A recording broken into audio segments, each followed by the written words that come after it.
Okay, fair to Team Liquid. But yeah, that's fair. That's fair. Yeah, okay. Alright, that works. Yeah, I mean, can't really talk about three teams moving around the leaderboard without talking about Reject. No, you got to talk about Reject. All right, so 2 left. Let's put Talon in 26th. Straight in. And then let's put Bro Team in 28th. Okay.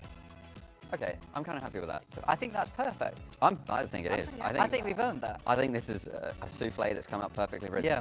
Well, we have to wait and find out. That's for the tournament to decide. Here's our rankings. Do you agree? Get in the comments. We'll pass it back over to the show.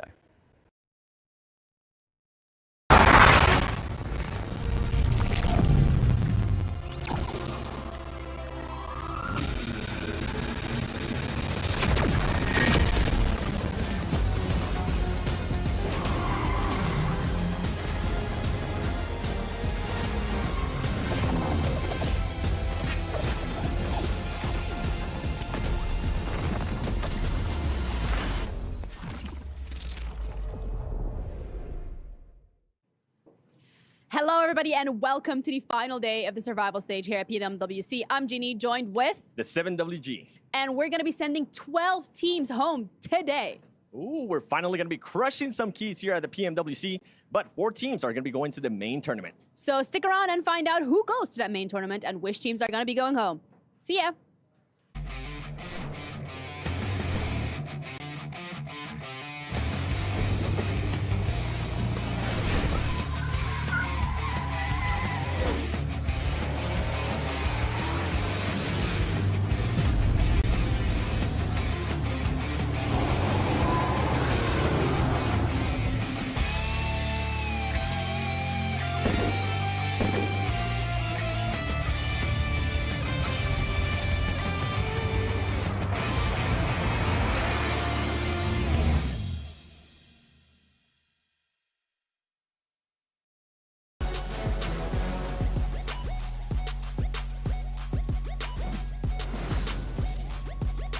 What's going on, everyone? We got Maxman, we got Severals Gaming, and we got Flexaurus behind me for the PUBG Mobile World Cup 2024. Don't worry, guys. I'm going to stay here this entire time, and your knees are eventually going to break. Just like some of these hopes for some of these teams today, considering, as you heard before the cold open, I told you I'm staying here the whole time. 12 teams, unfortunately, won't be advancing further on. Yeah, but Kalaris, if he just trained his quads as much as he trained his biceps, maybe he could have held that squat a little bit longer. But we are here for another day of PUBG Mobile action, and it's the final day of the survival stage, Maxman. Yep, and a very unexpected first day too, happening yesterday, right? A lot of teams that were at the bottom in the group stage, rising towards the top here in the survival stage. And this tournament has been the tournament of unexpected, it feels like. And who's going to be in the top 4? Except for IWNRX, I don't know. It's like almost what you've been saying from the beginning, Kalaris. Well, I mean, we don't know who's going to be winning. That was me, right? No. I think he said it, no. I think he said it. Well, backstage, I brought up the idea, and Jason was like, that's a good idea. Yeah, And then he's tried to pass it off as his own. Unreal. Okay, we're going to make someone cry here on the stage then. It might be me. Let's take a look at our daily winners from yesterday. If you missed out on the action, you can see who won these matches. But it tells a very interesting story for us. 2 wins for IWNRX, 2 wins for Kagasaka, 1 win for DRX, and a win for Twisted Minds. And now you're out there probably watching this if you missed yesterday and you're like, are we sure that these teams won? Yeah. Yeah, we're sure. And the leaderboards right now are wild. It's weird. It's a weird one. I'm not going to lie, CAG Osaka, didn't really expect them to pop off the way they did, right? One really stronger angle, one Miramar on top of the mountain, just sniping down everyone. It's a great time over there. So the thing is, it could still be completely different who's going to be in the top 4, right? So sure, they had a great day. You still have 6 more matches. If they do, a D plus Kia, downhill. Yeah. I'm not expecting that too much, though, right? I feel like, of course, IWNRX, almost certainly safe, 99.9% chance here. Kagasaka, I feel like we're at the 90% mark for them, right? I don't think they're going to have a D plus Kia scenario. I think all Kagasaka needs to do now is sit in a compound, sit pretty, sit happy, and they're going to be into the main event. Do what they did during group stages, but just maybe fight a little bit more, right? That was the biggest question mark with them, and also DRX. There were teams that were actually willing to fight, and it was a big surprise yesterday when we're like, okay, wait, Kagasaka too. 2 chicken dinners? Okay. I did actually hear, I talked to them on the way down the elevator, and they said if Kalaris gives us another flex on air, I think we're going to make it into the event. But don't worry, you don't need to see our reaction about his giant muscles. We're going to take a look at the players' reactions from yesterday's matches with Pepsi. Take it off. Chill.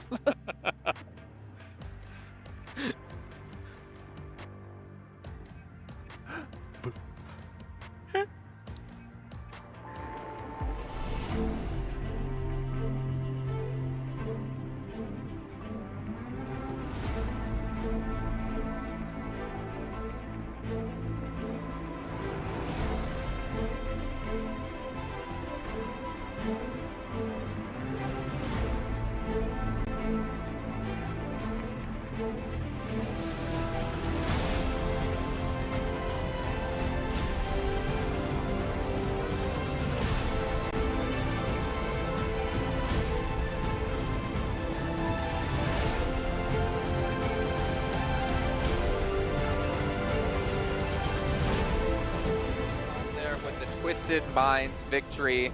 Anything's off there with a Twisted Minds victory. I have no idea if you heard it the first time, but it was so nice I had to say it twice because that got them so much farther up in the leaderboards and got them within reach. Well, maybe not Seven's height kind of reach. For our top 4. He's trying. I'm trying. No, I'm not. What do you mean I'm trying? I can't get any taller. Do you get put in like one of those like baby seats at restaurants, you know? Nah, but I do like the boost, though. It makes me feel a little bit higher. Oh. Well, speaking of boost, IWNRX, they had one yesterday with 2 chicken dinners and 73 points for themselves. As you guys mentioned, relatively, what, 99.999 repeat, of course, percent chance that they are safe. Kagasaka getting close to that. But as I mentioned, Twisted Minds, 38 points. They got a massive boost. I think it was 23 points in their last match to get up to 5th place. Yeah, really good position too, right? Playing in the center of the circle, going on top of the bridge there in the coal mine finish. Really unexpected. You don't see those circles happening too often, but you, Kalaris, are talking about their high ground position, right? Yep. He's always the one that's talking about the stuff. It's always me. It's weird. They just get so much information, going for the spray downs, reducing the amount of players remaining at that point, and it's pretty much an easy win, but they played it to their advantage. They had the terrain advantage and just made sure to get as many eliminations as possible. It's an unconventional circle, and they played it in what you would actually consider to be technically the most conventional way. Because why do I say that? Well, for all the teams caught in the kind of industrial area, you can't move. You have to wait and see how the circle's going to end up folding towards you and trying to see if you can kind of wiggle your way through. But for Twisted Minds, they had the pick of the litter on any target that they want to take. Good for them. You know it's not good for, though? What? Team Falcons. 7 placing points, and they have 30 eliminations, 37 points at the moment. I mean, let's be fair. They're currently not in the top 4, no. However, look at the point gap between them and 4th place. It is 4 points. So it is very possible that them, Besiktas, even some other teams on the second page can still jump up the leaderboards here with 6 matches to go, Max. Team Spirit, please hot drop again. Please, please do it. No, if they do hot drop, what would happen though if Team Falcons ends up losing this time? Doesn't happen. There's not. That's a bad timeline. I do not want to think about that timeline. Wait. Put the camera on Max real quick. No. Hold on. I want to do the replay of what happened yesterday in Sandhawk when you were like, yeah, this team is amazing in Sandhawk, and then we played it back. No, wait. So Team Falcon never loses hot drops in Sandhawk? No. Wait, okay. Right, Let's just shut this down for a second. I am so confident that they are not going to hot drop on Sandhawk that if they do, Max will shave his eyebrows. Wait, why is it always about my eyebrows? Max Med's eyebrows might be gone on the line by the end of the day. You gotta do it for content, man. Yeah, I just finished shaving off the head. Ask me to dye my hair. I might do it. I'm not getting rid of it's on the line. Dye your Wax hair. the eyebrows, put them on the head. It's a win-win either way. Good shout. Yeah, good shout. Moving on from that good shout, though. TJB, I know, Seven, you were talking about them quite a bit yesterday, and I think you wanted to focus on them in particular going into today. It is... Sorry, TJB. I'm going to become Evil 7 there for a little bit. It is the most inconsistent team out of yesterday, where if they were not in averaging about a 2nd place finish, which they did, I think in like 3 matches, it was a 2nd place, and then a 3rd place. They were more than likely going to end up averaging a 13th place. So there was no in between this team. They either did very quick rotations, very good rotations to kind of avoid the fights within the middle, which just kind of helped them out in regards to them being able to get those 2nd places, get those 3rd places with those elims. If not, they would just end up losing early fights. So for this team, I want to see them being able to win those early fights. I want to continue to see the great rotations that we saw, because remember, we even pointed it out yesterday. The rotations that they were doing, the wide rotations that they were doing were really impressive. And on top of that, Flower has been performing really well. Yeah, I think he's right now in one of the top fraggers of this 14th. entire survival stage, so he's definitely popping off. But these long rotations you're talking about, right, is definitely put them in a really good spot for these late game scenarios. They're currently in 4th position though, right? They're the first team to fall if they have a bad day, so they need to start hot here in our first game over on Sandhawk. I want to see a little bit more of GK first too and the rest of the squad, because I felt like it was just mostly up to Flower yesterday. I want only S to pop off at some point. That would be cool. Well, I mean, you know, GK first when he played in Europe was doing very well. Goes to NA, and of course the NA curse just inherently makes you play worse. He was good in NA. What you talking about? It's easy to be good in. Wow. Fact. Not wrong. Jeez. What about another team, though? We kind of criticized them heavily. After day one, they were looking pretty good in the group stage. D+. Yeah, and D+, I want to talk about them very specifically. They had amazing, and I mean amazing Miramar matches yesterday. Very harsh down on that point. That their Miramar was absolutely fantastic, going for these white rotations from one of the southern drops on the map.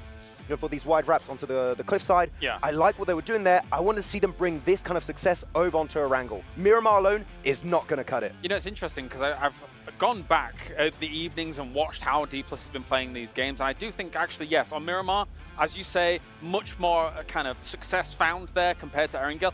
I think it lends itself to more traditional PUBG mobile play. Like, it feels like the shotgun meta doesn't really favor them too much. And obviously we're seeing a lot of S12Ks and DBSs and things like that. Whereas when they've got these more long-range fights where they're kind of transitioning, taking fights with people who are 300 meters away as opposed to 150, 100 meters away, I feel like that's where they can thrive.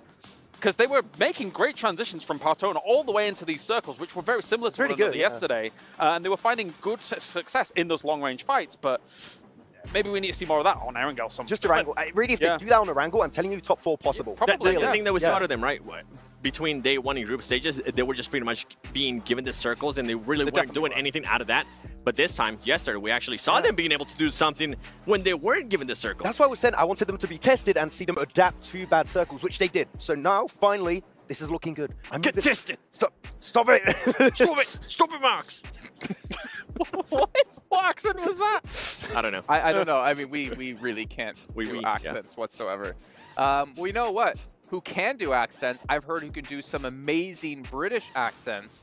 It's our commentators, actually. We've got Jackie, we've got Blank to be joining us here.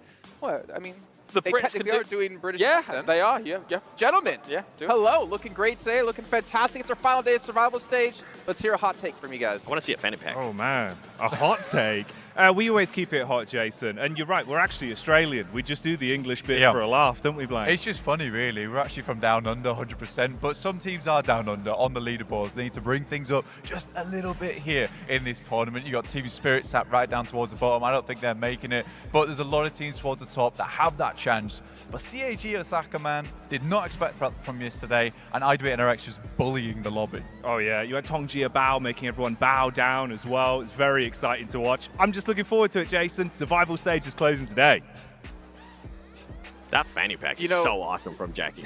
Yeah, but gentlemen, I don't think they notice that Kitsune is right behind them, and I don't think they're going to make it off the survival stage into the caster booth, because even looking at them when they said they don't think Team Secret or Team Spirit are going to be making it. Did they say hot drop? Well, Maybe. they've brought Falcons, we're coming for you. Well, it's very nice. Yeah, very nice. Yeah. You know what's also very nice? What's that? Our team in first place, who had a massive turnaround from group stage to yesterday.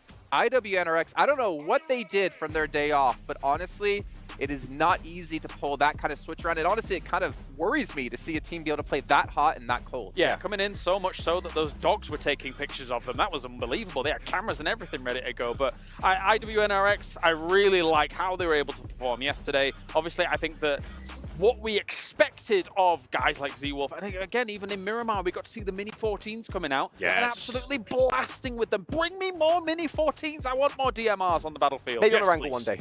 Maybe one day. Probably not. But like really cool fact. Also, when you're looking at the top 5 fraggers, 3 of those are from IWNRX. So you got Kane, Swain, and Z-Wolf, which you would expect, but also they've been successful on every single map. They got that chicken din on Sanok. They got chicken din on Erangel. They got, of course, a really good finish also over on Miramar. So doesn't matter the map, doesn't matter the scenario. They will perform, get consistent points. They know they're qualified, but they're just trying to build momentum to head into the finals with a good start. And something that the other teams need to watch out for with IWNRX is, at this point, I mean, we've been saying, they're already qualified, right? They're going to be not having to really worry that much, but I'm going to be looking at Team Falcons. I'm going to be looking at some of the other teams that I might not want in the main tournament. If I'm IWNRX, I might make their day a little bit harder. That's it. Like, is there any tournament ever where we had an opportunity that you could target a Falcons? And it happened. I don't think it's going to happen, but have you ever, I mean, really, have you ever seen a tournament where you could literally maybe ruin the chance for Falcons to qualify at the biggest stage? We know what this team can do, right? Yeah. Maybe at the end, if they're still not in top 4, just... We saw it in, I mean, we saw it at PMGC with S2G and Alpha 7, remember? S2G started targeting Alpha 7 because they just didn't want Alpha 7 to win in their home country. If you've got an opportunity against some of the very biggest teams that are having a bit of a hard time, it is worth it if you know you're qualified. Yeah. Oh, you know, it's also worth it for you guys to head over to stcplay.gg and get your predictions in for the event in general. You heard obviously us talk about the teams, maybe do a little bit different in our predictions and keep us happy here. But speaking of happy, we got 20 seconds to go here. 7 in 10 seconds or less. What's your hot take on the day? Inco Gaming is going to qualify. Just kidding. It's a bit that we're doing, guys. Is it? I don't know. They're not going to qualify. They're not going to. Day long, but it is time to head down to the stage. Let's kick off our final day of the survival stage. Cut it. Cut it. Yeah. Sorry.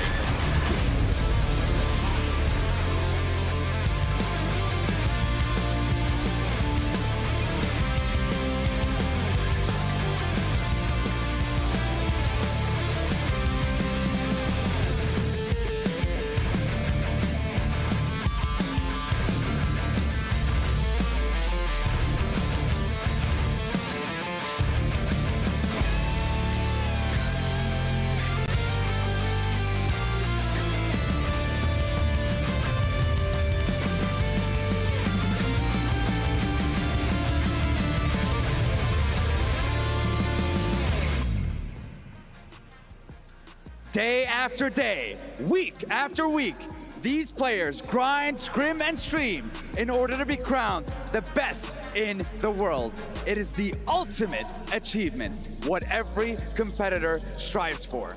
And for today's games, for today's survival stage, 12 of those teams will end their journey. Yes, indeed. Just 6 maps remain in our survival stage. 6 maps to prove that you have what it takes. 6 maps to stay in the race for the trophy. My name is Barney Banks, and I am your host alongside Sandstorm. And welcome to the PUBG Mobile World Cup at the Esports World Cup. This stage of competition could not have a more fitting title, because today is about one thing and one thing only: survival.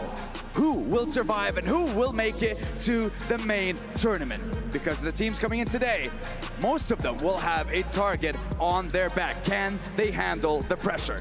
Ooh, can they handle it indeed? Rest assured that every single player here believes that they can be champion, but today is the most important day of competition that we've had so far in order for them to make that happen. So, with that being said, it's time to introduce our teams to the STC Arena for the final day of the survival stage. Starting off with Brute Force. D plus Kia. Istanbul Wildcats next, Ruya. CAG Osaka. Team Falcons. Inco Gaming.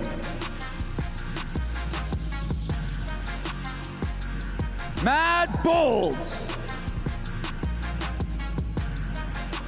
Harami Bro. Besiktas Black. TRX. TJB Esports. Money Makers. Team Rook. Team Pandem. Twisted Minds. Team Spirit.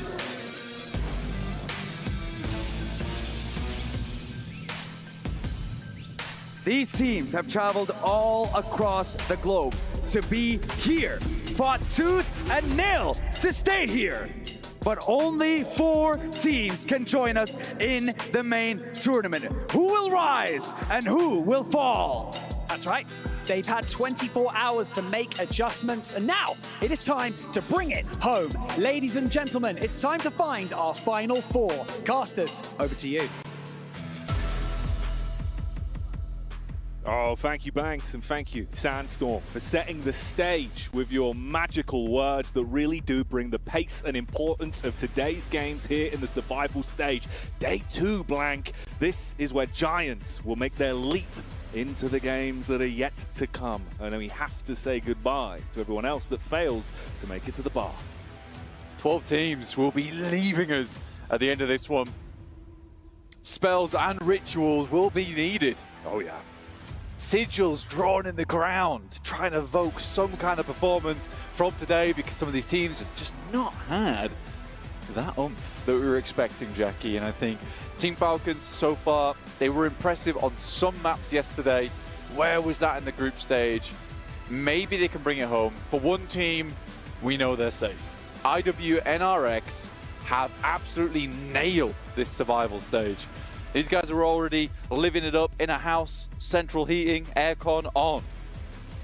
They don't give a damn about the electricity bill because they're making the money with their plays. And honestly, mate, I think there's still more to be said for them. I think with how they've been playing, how they've been bullying the lobby, which is the word that I think really is underlined, right? Because they came out swinging. Sure, group stage was one thing. Maybe they didn't look like they put their best foot forward. They weren't playing with the pace, weren't playing with confidence. But you cannot take away how damn good they have looked on the stage just over the course of yesterday. It felt like they were always in the forefront. It was only the final game where it looked like they even went down towards the starting moments.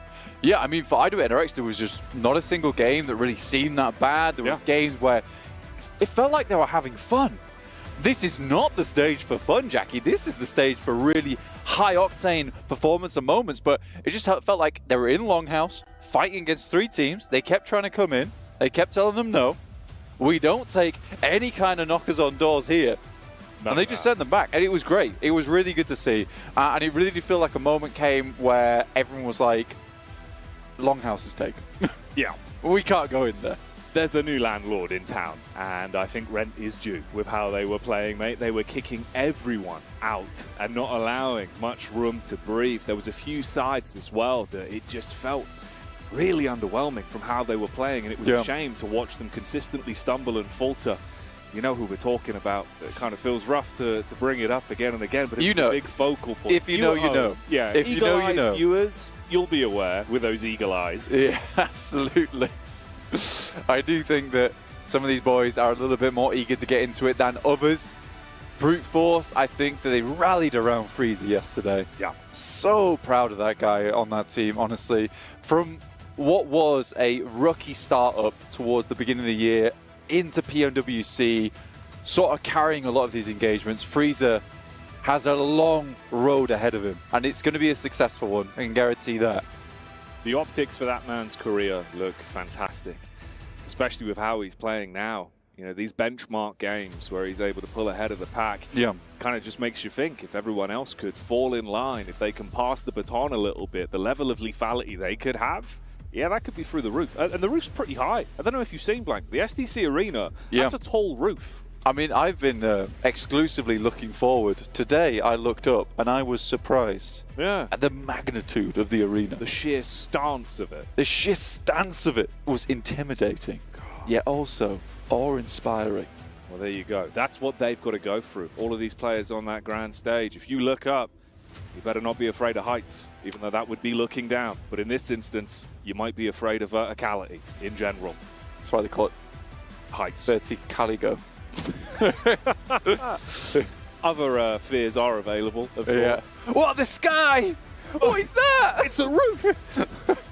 I hate it. Really bad let's bring that down a notch. Yeah, you'd have to live like in Hobbiton, wouldn't you? Yeah. That's all you could live in. God, it'd be rough. The Bouncing Shire your head would be off the- fine. Yeah, Anything that's else what I'm probably saying. a bit much. Hobbiton. The Shire. Yeah. Yeah. I knew what you were going for. Yeah. You know, You knew what I was saying. Yeah. The beacons are lit because the stage calls for our games. And And PUBG Mobile will answer. it's crying out for it. You can see it's going to be a good day here at the survival stage. EWC calls for aid, specifically in the caster room. That's where you want these games started. We're getting for it. We want to go. We're ready. Oh yeah, we are, mate. We got the gas on standby. You know, we brought the fuel cans in. We're going to top ourselves up over the course of the day when it deserves it. But we'll ease into it. Unfortunately for these teams, you don't really have that benefit. You can't kind of take your time, have a bit of a jovial start to the day. Look, man, the pool's too cold. You get in. That's just the way. That's the only way about it. You can't dip your toe in, be like, ooh, bit cold. You just got to jump right in. And that's actually good life advice for anyone out there as well. That is the best way to do it. Don't go slow, because then you get the cold shock the whole way up. You're like, oh, I don't really want to go in the pool. And then you're going to sit on the side of the pool. You're going to look like a weirdo. Yeah. All right. You'll look silly. Everyone People else is laugh at swimming. you. Everyone's swimming. Go swim. Get in. Just get in. Have a swim. See a river that. You can be cool. That's a cool thing to do. People respect that. Yeah. And if you're going to cannonball, make sure you check the depth first. Yeah. That is actually a big one. Yeah, that's I important. cracked my knees before doing that. That's not good. No. Are they okay? Yeah, they were. I mean, they hurt when I did it. Yeah. Now they're fine. All right, well, that's good. Yeah. Strong knees. Yeah, and then I like just breaststroking it around. Just swimming off. Yeah. Like, And I was like, ha, ha, ha, ha. I'm going to do some doggy paddle, guys. I'm fine. Yeah. Which is basically what Team Spirit did yesterday. Just doggy paddling. Nah, they cracked treading the knees. water. They cracked the knees are gone. The knees are gone. They've got no legs. No. Yeah, we need immediate assistance for them. Hopefully, man, there's a little bit more to be said for them today, even just for the mentality for yourselves, because there's other squads that have really been ramping up the pace. One of them's name is on your screen right now, CAG Osaka. And boy, did they bring the furious fist to the gameplay with how they were delivering on some of those chicken dinners. But it looked smooth in a few moments. The prioritization of fights, even when they're thrown sort of into a Hell in the Cell style moment, right? You've got two teams either side of them. Their brains were just working quicker. They knew how to make the snap-second decisions. And we know how to get you set up for today's games. And that's going to be, of course, with the GT20 Pro Blank. Of course, outplay the rest with the best on the GT20 Pro. You're looking at 144 hertz gameplay. Woo. You can see everything. Someone zooms past you. You've seen it. You've seen it. You can spray that down if you wanted to. Yeah, they're not getting away. Max that response design. time, man. Bezel-less. They based it on the way Maxman's brain processes information about professional PUBG Mobile. They studied him for months. They got it was one of the first brain scans they've ever done, And where they they said got the entirety of the consciousness. Maxman's consciousness is in the GT20 Pro. It literally is. They said it to gives him, you tips. we're going to put you in, you'll be like an AI. Yeah, but just pretend you're not Maxman. No, you actually, every time you use the phone, it rings Maxman. Hello, this is Max. Yeah, that's a good alarm. Wake up at 9 a.m. Bye-bye. You get a lot of missed calls on it from AI. He's struggling. He's had to buy 70,000 phones. It's because he's talking to another customer. Yeah, he'll get to you as soon as he can. Maxman is always on the line when you need him. And it's good to have him back in the studio. It's good to have day 2 of the survival stage kicking off here. So let's join each other in collectively saying, thank you, Max. Today's going to be a good day of games. That it is. And on the line is not only just that, but also whether you get into that main tournament. Oh, yeah. Where you can play for a chance at lifting that gorgeous trophy on the stage. But you got to get through these games first, guys. Top 4 will be heading through. As it stands currently, IWNRX sat in our first place position. 73 points, chilling, cooling, by the pool. CAG Osaka, 57. And we drop down to 48 and 41 for TJB. This is where it gets scary. It's 2 teams tied out at 37 points, and Falcons as well as DRX. Twisted Minds with that mega game they had at the end of the day have shot themselves up to 38 points. Can TJB and Brute Force remain in? That's the question. It's a big question mark. And like you say, man, Twisted Minds, it felt like they were right up Struggle Street. They couldn't get off the bus. They couldn't find their way to their hotel. But in the end, they did. That last game, if you missed it, the verticality, the way they were playing, the movement into the actual connection on the shots on the drop down, that was taking down Spirit and TJB to finish off what was a really explosive game yesterday. Yeah, it was killer. I loved it so much. And I think that Twisted Minds were thinking with their heads switched on in that situation. It was a case of where do we go next and how do we play that one out? I think Team Spirit just has a bit of an unfortunate slip-up. Let's call it that. towards the end there. I think that realistically should have been a good play. I think I was seeing people talking about why did Kitsune go for the heal. Man, I don't think he expected the scenario that came through from Twisted Minds. They sort of outplayed him a little bit. Brute Force, not great stats from yesterday. 2 elims on Sandhawk. On the other hand, you've got IWNRX coming through with the 12 elim game they had yesterday and the chicken dinner. They were doing very well in the jungle. And again, on a spicy map like this, that's where they thrived. And it's kind of what started off their day, right? And I think that a lot of times for a team like IWNRX, they feel momentum-based. So I do think that win on Sandhawk was sort of a big deal to them. You'd imagine so. You definitely imagine so. Gave them that upwards draft. They kept on running with it. With 73 points being sat already in the backpack. Man, you're good. You're pretty good right now. They really are living it large, so we'll see how that goes for them. Potentially they can try and pick and choose who actually makes it through in the first few games here as well, in terms of that shift with the points into the top 4. If you see him take down a TJB, if Brute Force get overwhelmed, there's always room for spicy fights, so we'll keep you clued in with which ones are important.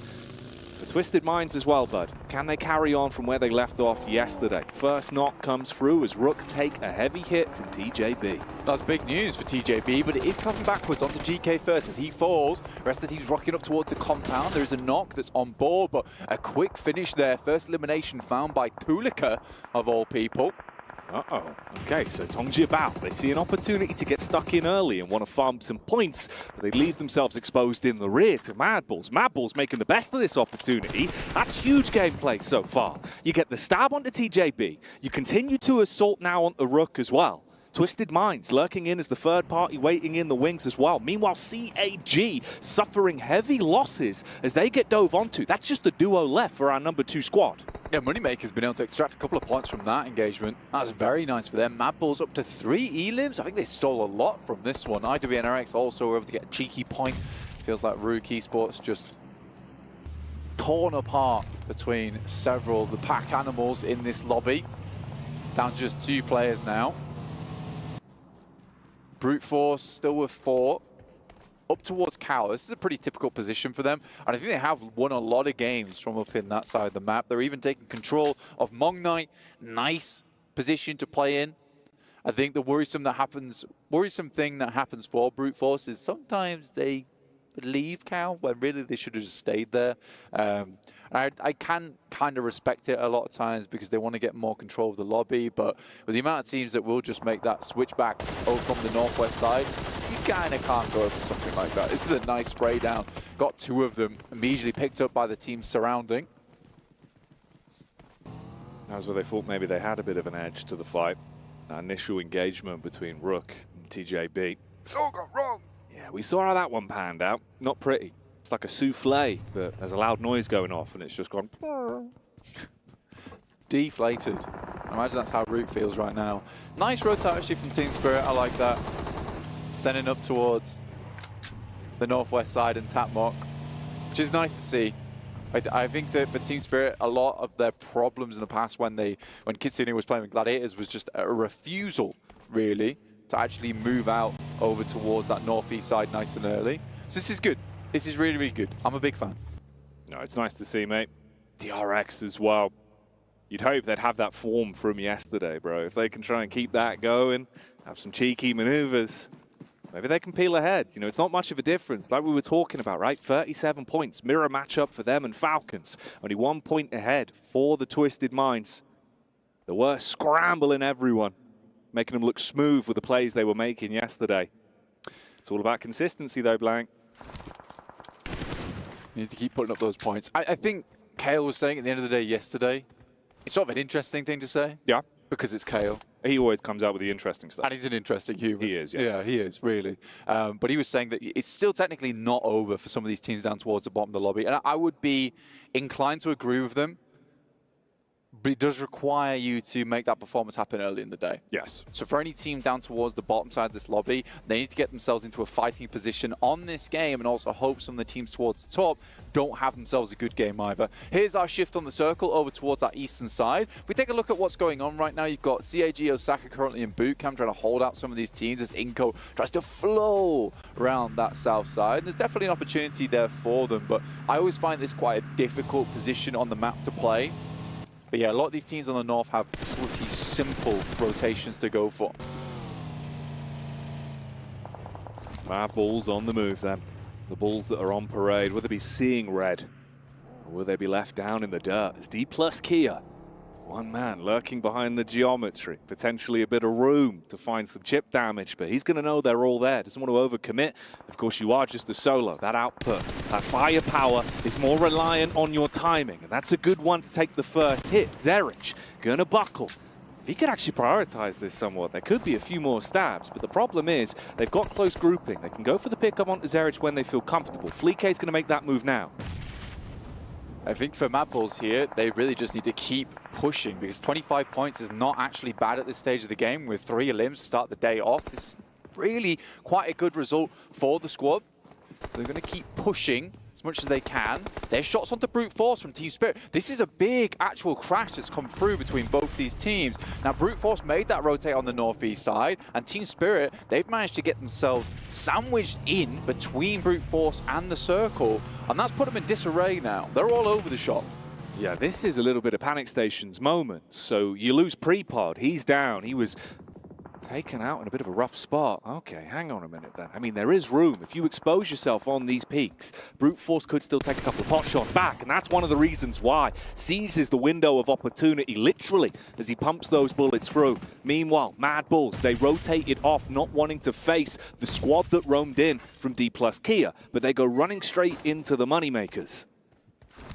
The Moneymakers switching things up. Goodness me, the double nade on it. It's so readable as well on the res, but a wonderful play there. That drops them down to 2 effective players. I think the rest of Brute Force is coming in to finish off Team Spirit and probably finish off their chances in this tournament. Another insane grenade over the top. Just Kitsune and Nomi to back it up in the action.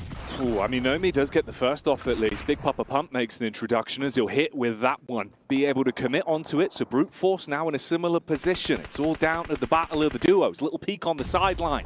Nade through the door as well, trying to keep the pressure on them. Spirit, can you recover from this? They had a bumpy day yesterday, and they're being pelted by gigantic boulders off of the top of the building. Molotov in the hands as well. Isolate their pathway, restrict their peaks. Nearly an airburst that could have been huge. Yeah, that could have been massive. It was pretty well timed there from Kitsune. Nomi was a pretty massive contender for the overall MVP, to be honest with you. In EMEA, even just early on. He's not a bad player, but it just feels like on this stage, he's not able to perform at his best. And the reads coming through from Brute Force are crazy at the moment. This is feeling more and more like it will be an easy cleanup for Brute Force. Oh, mate, he's got his finger on the pulse of the game. The Molotov into the damage from the burn, the nade into the backline off the teammate's peak. Nomi pulling out the DBS again. He already hit 1 clean shot with this bad boy a few moments ago, but now the pressure's really on. You've got to clean up in the 1v2. They're trying to split round the angles, make sure they can isolate where he's peeking from. Nade's going over. They're going to get him trapped in the corner. That should be the knockout punch. Not sure exactly where he was in that moment, but Neos with that Molotov just makes it easy for himself to line that one up, and that's Team Spirit going down 2 points. Just sloppy plays, man. And it's so frustrating because you know that's not how Team Spirit usually plays. Mad Bulls, on the other hand, going toe-to-toe here with the Moneymakers inside the building, watching the stairs. But really, it's the roof that you got to be aware of. Fleek comes from the side and will flick them off this map. Oh, that's sick, dude. Fleek busts through the door, waving the 4-4. The Moneymakers, well, they ain't making any money no more. Takes them out, cleans up, gets the meds back in. So Mad Bulls, they've kind of been pushed around a lot so far in this game. It hasn't really been up to them where they've had to go, but they've been fighting tooth for nail. And at the very least, they're surviving these tests. Yeah, I think for Mad Bulls, it was a very big eye-opener for themselves in that final game during group stage where it was a case of, we're playing too passive, boys. were playing way too passive for a team called the Mad Bulls. You gotta get mad. You gotta get mad. I want to see rage in the lobby. I mean, all these players are extremely good and kind of suit more of this aggressive playstyle as well, I would say. I mean, English, crazy fragger. Fleek, awesome off-angler, but an aggressive off-angler. Tulika, we don't talk about Tulika because he goes a little bit too insane sometimes. Oh, yeah. But again, you should lean into that playstyle. And for the Mad Bulls, they were sort of making the same mistake that IW and NRX made, which was a case of not playing to their strengths. Some teams in this lobby are incredible at playing edge and just playing this careful, smart game. And D plus Kia springs to mind immediately. Meanwhile, here we join from the POV of Harame Bro that are bringing that damage down onto the Lions of Inco. They have had a real rough time. Similar scenario for Team Spirit with how their flow of games have gone. And again here, you get isolated, you get fragmented, you're down to just 2 duos, barely trying to patch yourself back up. They pull out the plasters, slap them on, hoping that will block off the bullet marks. See if they can survive through that one. Replay back on your screens here. This was the compound crash that we saw where Moneymakers were overwhelmed by the plays from the Bulls. Some really good grenades there from English. Opens the door quite literally for Fleek. Head upstairs and make some of that. A lot of action going on right now. I think the notable one is the fact that Falcons is taking some damage right now from Pandem. But they are living it out. Again, not an easy spot for them. They do have the compound, but they are down to 2 angles right now. But they do get the res over towards Nerzed. He's back up at his feet, pat him on the back. He's good to go. Yeah, Pandem is a bit of a threat to them. And there's quite a few teams in this area. You've got TJB down towards that south side. You've got Rook as well. Goodness me. Nice shrapnel everywhere, Blank. That's going to make you feel uncomfortable on the side of Falcons. Action. He has to slow down and instead make a reaction. Opt to heal himself up. Some near misses on the nades as well. Now Pandem, their first elimination in this game, came from guarding the edge on the rotate of CAG. They want to get a bit more proactive. Instead, though, it's the response again from Action. He bombards down with a nade. Nerzed, now a casualty to the result of Pandem's plays. It's really starting to break out all over the shop. Action. He's been lucky to keep himself in this one. Backpedals around the corner, opening the door for the info by the window. He's seen the head, knows the location of the player pushing up, trying to play on the off angle, wants to go for the peek and get a little bit closer into it. Meanwhile, they back off. Panda might have bitten off more than they can chew. Near miss on the shot as well. Slugs flying. They're going to go for the medic maneuver. Icy jumps on his teammate, wants to keep Falcons alive. He's trying to bait him off it. Nade over the top. Oh, the team tag on the nade. It's going to shut things down and almost completely burn the HP of Icy. Panda might still have a chance. I'm not sure what to say about this. This is a catastrophic mistake coming through from Falcons. They had the easy reset on the 3-man. Action. I don't know, Matt, too much. Just too much action. Yeah, bring it down. Bring it down. That was far too much action. Oh, that's going to be gut-crunching. A real sour feeling left off the back of that team nade. And TJB, I mean, you're in a similar sort of scenario, just trying to keep yourself topped up so you don't go down to the blue. This could just be a stalemate. I mean, the disconnect between the team as well. Luckily, he is there. I mean, he's popping off, but he's not playing as a solo within a team right now. Yeah, the old solo duo. Yeah, he's on his lonesome now. His teammate will fall out. He'll clean up, though. He will clean up. Cleans up his team and the rest of the squads in the area. But he's got a long way to go. Doubt he's making it anytime soon towards the circle. 6 elims, not terrible. Not the worst thing in the world to happen to you. And I mean, at least this one's a TJB at the end there. With all the bumps and smart, ups and downs, actually, right? Yeah. That kind of works out at least in terms of your direct competitors. Yeah. So that's actually kind of a fantastic move. It was a good pickup on that, Jackie. Well done. That's all right, mate. Yeah. I told you. We're watching out for you eagle-eyed viewers. Keeping you clued in with our not quite eagle eyes. I wouldn't want to have kept you clued in on that. I mean, that is a wrencher, honestly. Yeah, it's really rough, dude. Especially from like the flow of play where Panama just trying to bait him off the rest and the nade goes in. The sequence of events. It was the disconnect between the team, wasn't it, really? It was like a case of top, I'm going to res you, and we'll get back up in the site as 3. It's not like he's going to peek us. I've got a grenade! Action, what you doing? Stop it! Stop it, action! It's Put too that late. thing away! I can't put the pin back in. I fumbled it. I've lost the pin. Oh, man. It's in the grass. Oh, I can't find it. It's like finding the grenade pin in grass. That's literally what you're doing, action. I've thrown it. It's gone. It's gone. It's got to go. It had to go. It was going to blow up. Oh, right. Well then. Dear me. Twisted Minds up to their old tricks as well. High Ratto ground. boy. He loves height.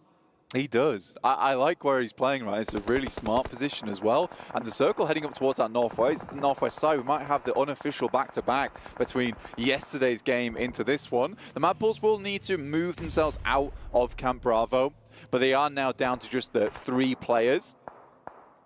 Besiktas barely making out of that defensive compound themselves. Twisted Minds lighting up the Mad Bulls. The vehicle rinsed to bits.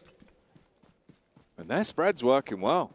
And they don't need to be grouped up together because they can catch more rotates. They can cause issues. The tripwire that knocks over the Mad Bulls and the sheer weight comes tumbling down on top of them. IWNRX. 4 players alive, Jackie. Yeah. It's looking like another. On Sandhawk, Kings of the Jungle. Next Ruya. About to pounce and swipe. The Wildcats at it again. Uh-oh. They've spotted out Ratto boy. This was his big play. His timing-based maneuver. Yeah, man. These guys don't have verticaligo. They're not scared of big heights. They're not bothered at all. There's no digital interference for them. They know what needs to get done. The question is how many nades do they really have, that they do sort of need to clean out some more teams. This is a very cruel circle, by the way. Heads away from practically everyone. There's that slight ridge side, though, which could be an interesting feature of this map because it might give D plus Kia and Bro Harame a massive opportunity just to take pot shots over towards this northwest side. And you know what? Max was mentioning this during the pre-show that D plus Kia have been fairly impressive. Some good rotates, some very stalwart plays, at least over towards Miramar itself. But even so, looking here on Sandhawk, like they're making it into the endgame fairly frequently. They've not been looking too bad. Ugh, this really is a sad sight for sore eyes, though. CAG Osaka, if they were hoping to really go from leaps and bounds today, it's been an awkward game for them. They've been hemorrhaging players bit by bit, and the last man falls. CAG out of the runnings on this one. Twisted Minds. They were biding their time for this play. That's the peek up from Ratto boy, who strikes down onto IWNRX as Rook are attacking them from the side. He's been playing this for so long, and the long con's actually going to work off. Bit of damage back onto him. Jumps in the vehicle, maybe trying to shape up for a getaway whilst the cavalry's arriving. Yo, what was that? The full-on bounce on the buggy. Oh, it's clean. No, it's clean as anything. Ratto boy's just off. He's back into position. Good shot from Swain. Not going to live for long, though, as Harame will hit him with a beautiful headshot. But now tough times ahead for Twisted Minds. They've got to move over towards D plus Kia. Osal just went for himself on the loot crate. The circle's come to him. This could not be a more perfect opportunity for D plus Kia to take a game here. 8th place right now, 39 points, but not far away from 4th place with 44. However, that is Twisted Minds, and they're just pumping these points time and time again. Another knock comes through. Okay, here we go then. They might be able to build off the back of this. I mean, Chips, he's trying to get distance. Twisted Minds, when they group back together, they get that brutish strength, the power in numbers, and they're starting to get close. Dive in, bait out shots and information from the vehicles on the maneuver. Use the nades to clear space. Osal, he might have a big gun, but can he have any fun with it? Yeah, he can. First shot comes out, connects on Ratto boy. He's got to make smart decisions on this. So low, bobbing and weaving, ring around the rosies, but he's going to fall down. I mean, he did a pretty good job. Honestly, that gun was fresh from the crate. Did his best with it, got a knock, but I think it's just 2 players now for D plus Kia and 1 down on their knees. And Twisted Minds, it might just be that unofficial back-to-back, Jackie, seeing themselves head further up. These guys used to be Death Bulls. I don't think a lot of people put a huge amount of stock in this team. There are underdogs over in the PMGO. Yeah, here they are, making numbers, taking names. Feeling the energy in the STC arena today and looking to deliver on their promise from yesterday, taking that chicken dinner. Will the momentum keep them going, Will their eyes be bigger than their bellies? Harame, bro, as well. They've been playing a bit of a blinder on this one with some of the fights they've been taking, hitting some corking shots, playing some smart PUBG Mobile. But Ratto boy, he lives up to his name. He gets his belly down in the dirt. He's trying to sliver his way in. The mighty cobra of Twisted Minds. Going to chew on some Emmental because he's about to put holes in his opponents. Good shots over towards the start there on Harame. Ratto boy drops back. Hits the first aid kit. He's ready for some more. Ollie out over the side. Chips being pushed upon. That's obscured down. Okay, here's the reply. K, he really wants to bring the pace straight to them. He could clean up so many of the numbers on Twisted Minds just off the back of that play alone. But is he switched on? Has he no location of the rest? Uh-oh, reposition back around. Ratto boy gets jumped on by Harame, bro. They hard commit to the fight. The DBS is firing out warning shots, but it's gone. It's not enough. D plus Kia. The stint in the plans. The boys over on Twisted Minds. They were brainy, the bodies were brawny, but not quite enough towards the end there. Harame, bro, will pick up a win here on Sandhawk to kick off our day. So many teams giving it their all in this survival stage. I've never seen a more tight pack towards the top side. No one wants to go home here. Everyone would love a chance at that top 4. I think this is the type of day where it stays close up until the end. If IWNRX sitting comfortably up on their throne at the top, looking over the proceedings. They built themselves that chariot of points yesterday, and they're hoping to ride it all the way through survival stage. But other teams are looking to slash the tires and make their own plays. Harame, bro, we saw him at the start of the day dropping the 2 thumbs up, and you'd give that one a thumbs up. That's a big chicken dinner to kick things off. That's always a feel-good moment, taking those opening games. Yeah, it's really important. I mean, for IWNRX yesterday, getting a big game on Sandhawk, that was sort of the thing that started off that performance. D plus Kia, I think they underestimated them here. Chips on the follow-up here from K as well. But yeah, I've been very impressed with this team over the past 2 days. They had a good start in their group stage as well, but just fell off after that. Right over the cliff and couldn't find a way to clamber their way back up. Oh, there you go. It's nice to see him playing. Super happy about that type of thing, man, 100%. Man, the human element of it, it gets me every time, right? It gets you pumped. That's what you want to see, the celebrations, those moments of pure anger as well, when you're so close and it's ripped away. It's cool to see, and there is so much more to have your solo peepers peeled on as we get through today's games. Join us in a few when we're back after the break. For thousands of years, my wrath has burned in the waters of the deep. Its power awakens me. The kingdom will fall once more. The sea will consume all yet again.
We're in the midst of the competition of the survival stage, and we're going to be doing a check-in with the players here in regards to what the takeaways do they have from day one that they will be implementing on day two.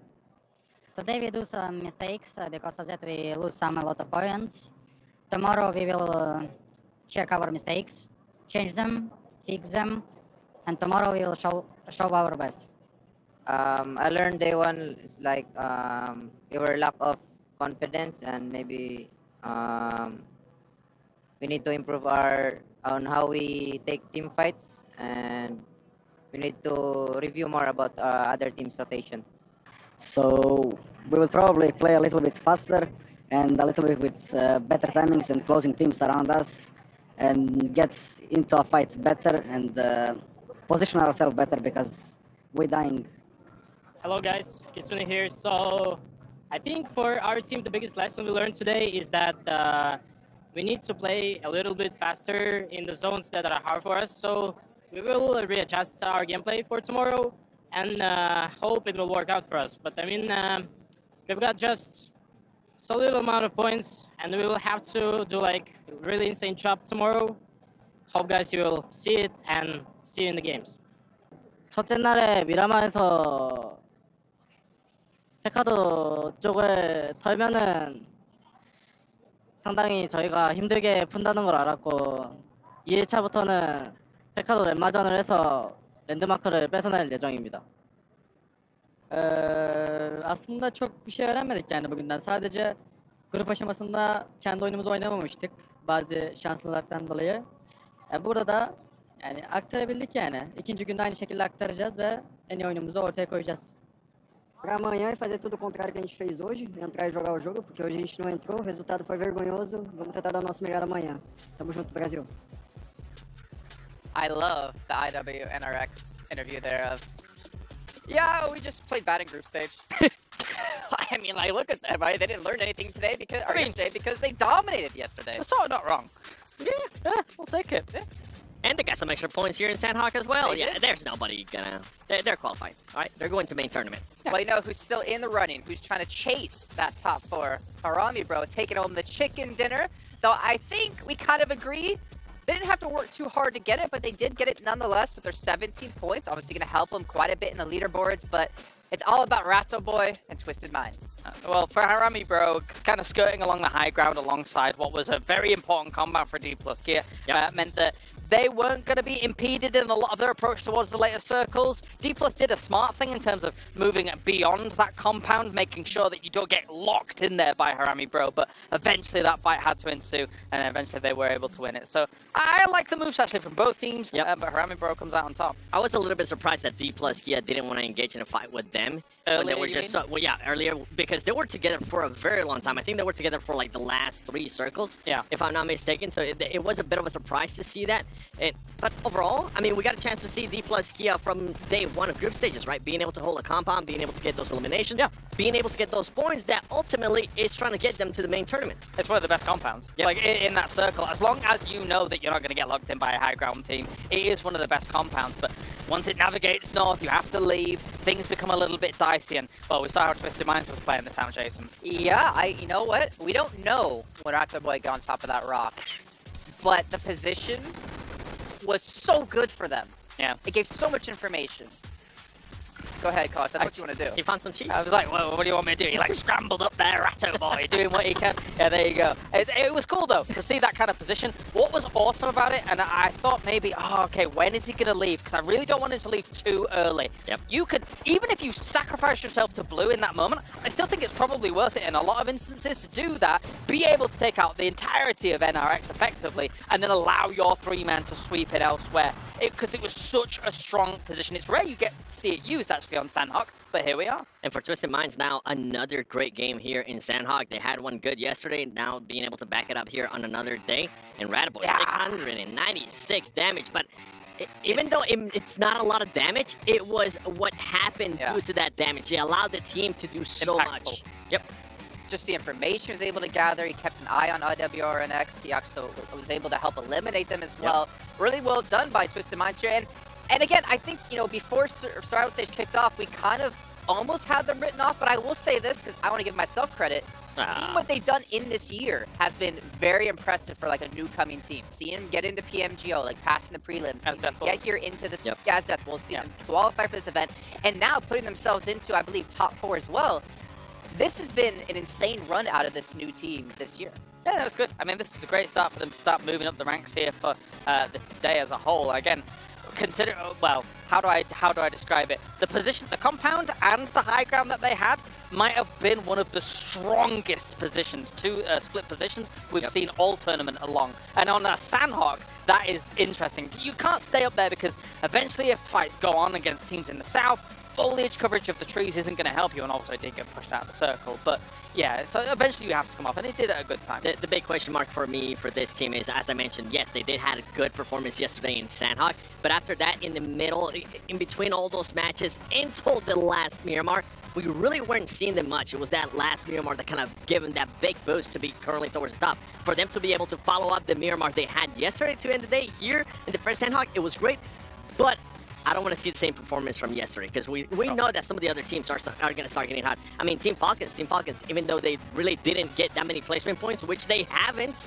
they were still able to back it up with those elimination points. 0 placements, 6 elims, even with nading your own teammate. I think there was actually nading top, and they're still able to pull it off, but not enough for them to get into our top 4. You can see Twisted Minds have squeaked through at 53 points now into 3rd place.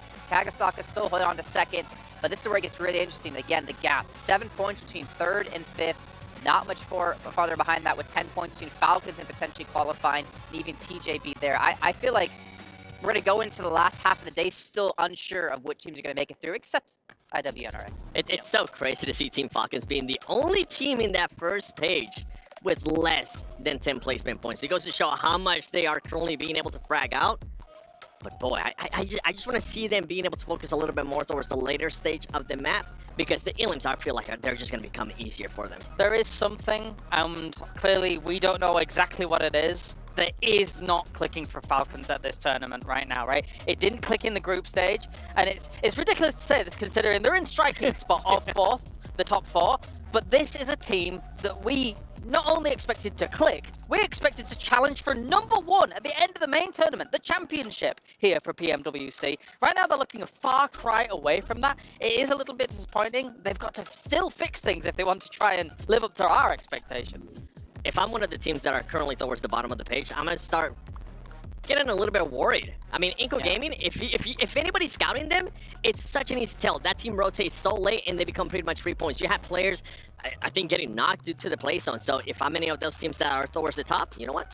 Just try to get those points. Try to get those points and try to get yourself the Violet Thunder set here for PMWC. You can pick this one up right now. I know Max Ben was sporting it yesterday while we were playing our matches.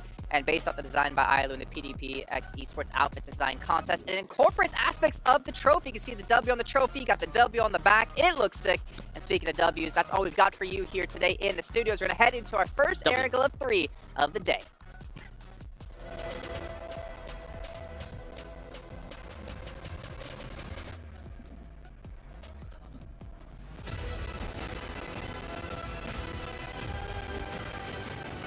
Hello everyone, welcome back. Game 2 of the second and last day of Survival Stage is about to dawn on us. But who will bask in its sun and who will be left in the shadow of the other teams, Blank?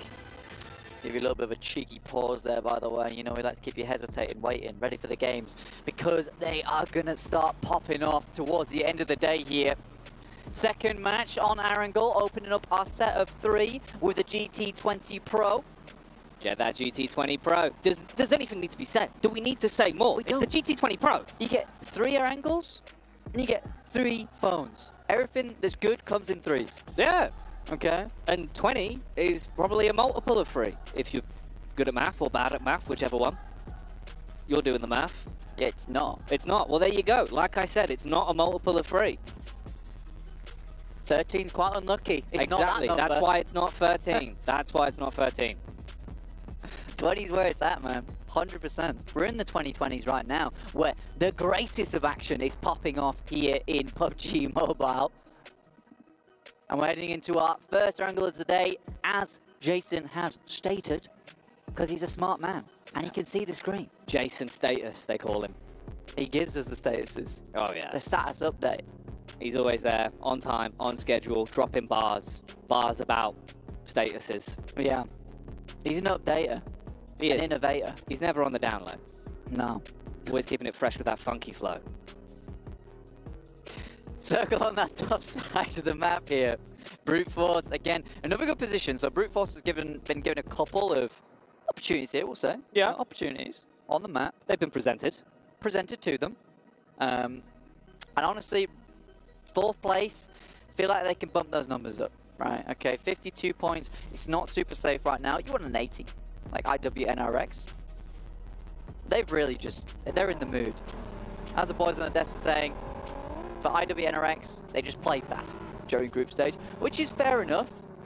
I mean, you nail it in the finals, in your region, you get the second chance. And this is what it's all about.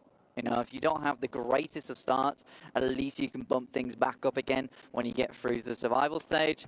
Yes, there's going to be less teams, but if you know you're a strong squad and you can just outplay the rest, I think IWNRX, they stick out a little bit in this lobby, I would say. At this point, it feels like they don't belong here. I would argue that they might as well just rebrand to IWNL. I will never lose. Yeah. That's what they do. They never lose right now. Right Apart now? from, you know, right now. that one. But we don't talk about that We don't one. talk about that. Exactly. Yeah.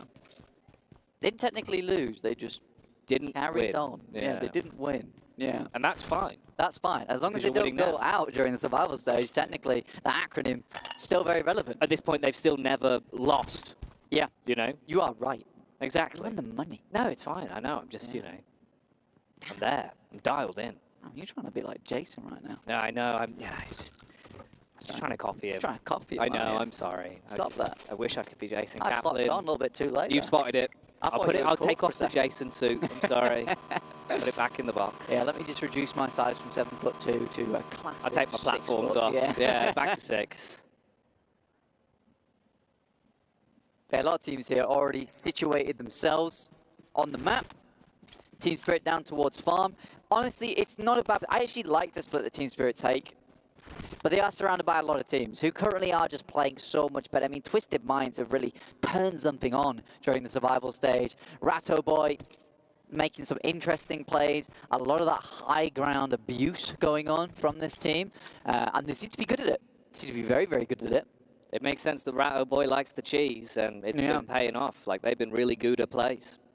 The best plays. Yeah. The best of plays. They are. Yeah. It's good to see. Stilton.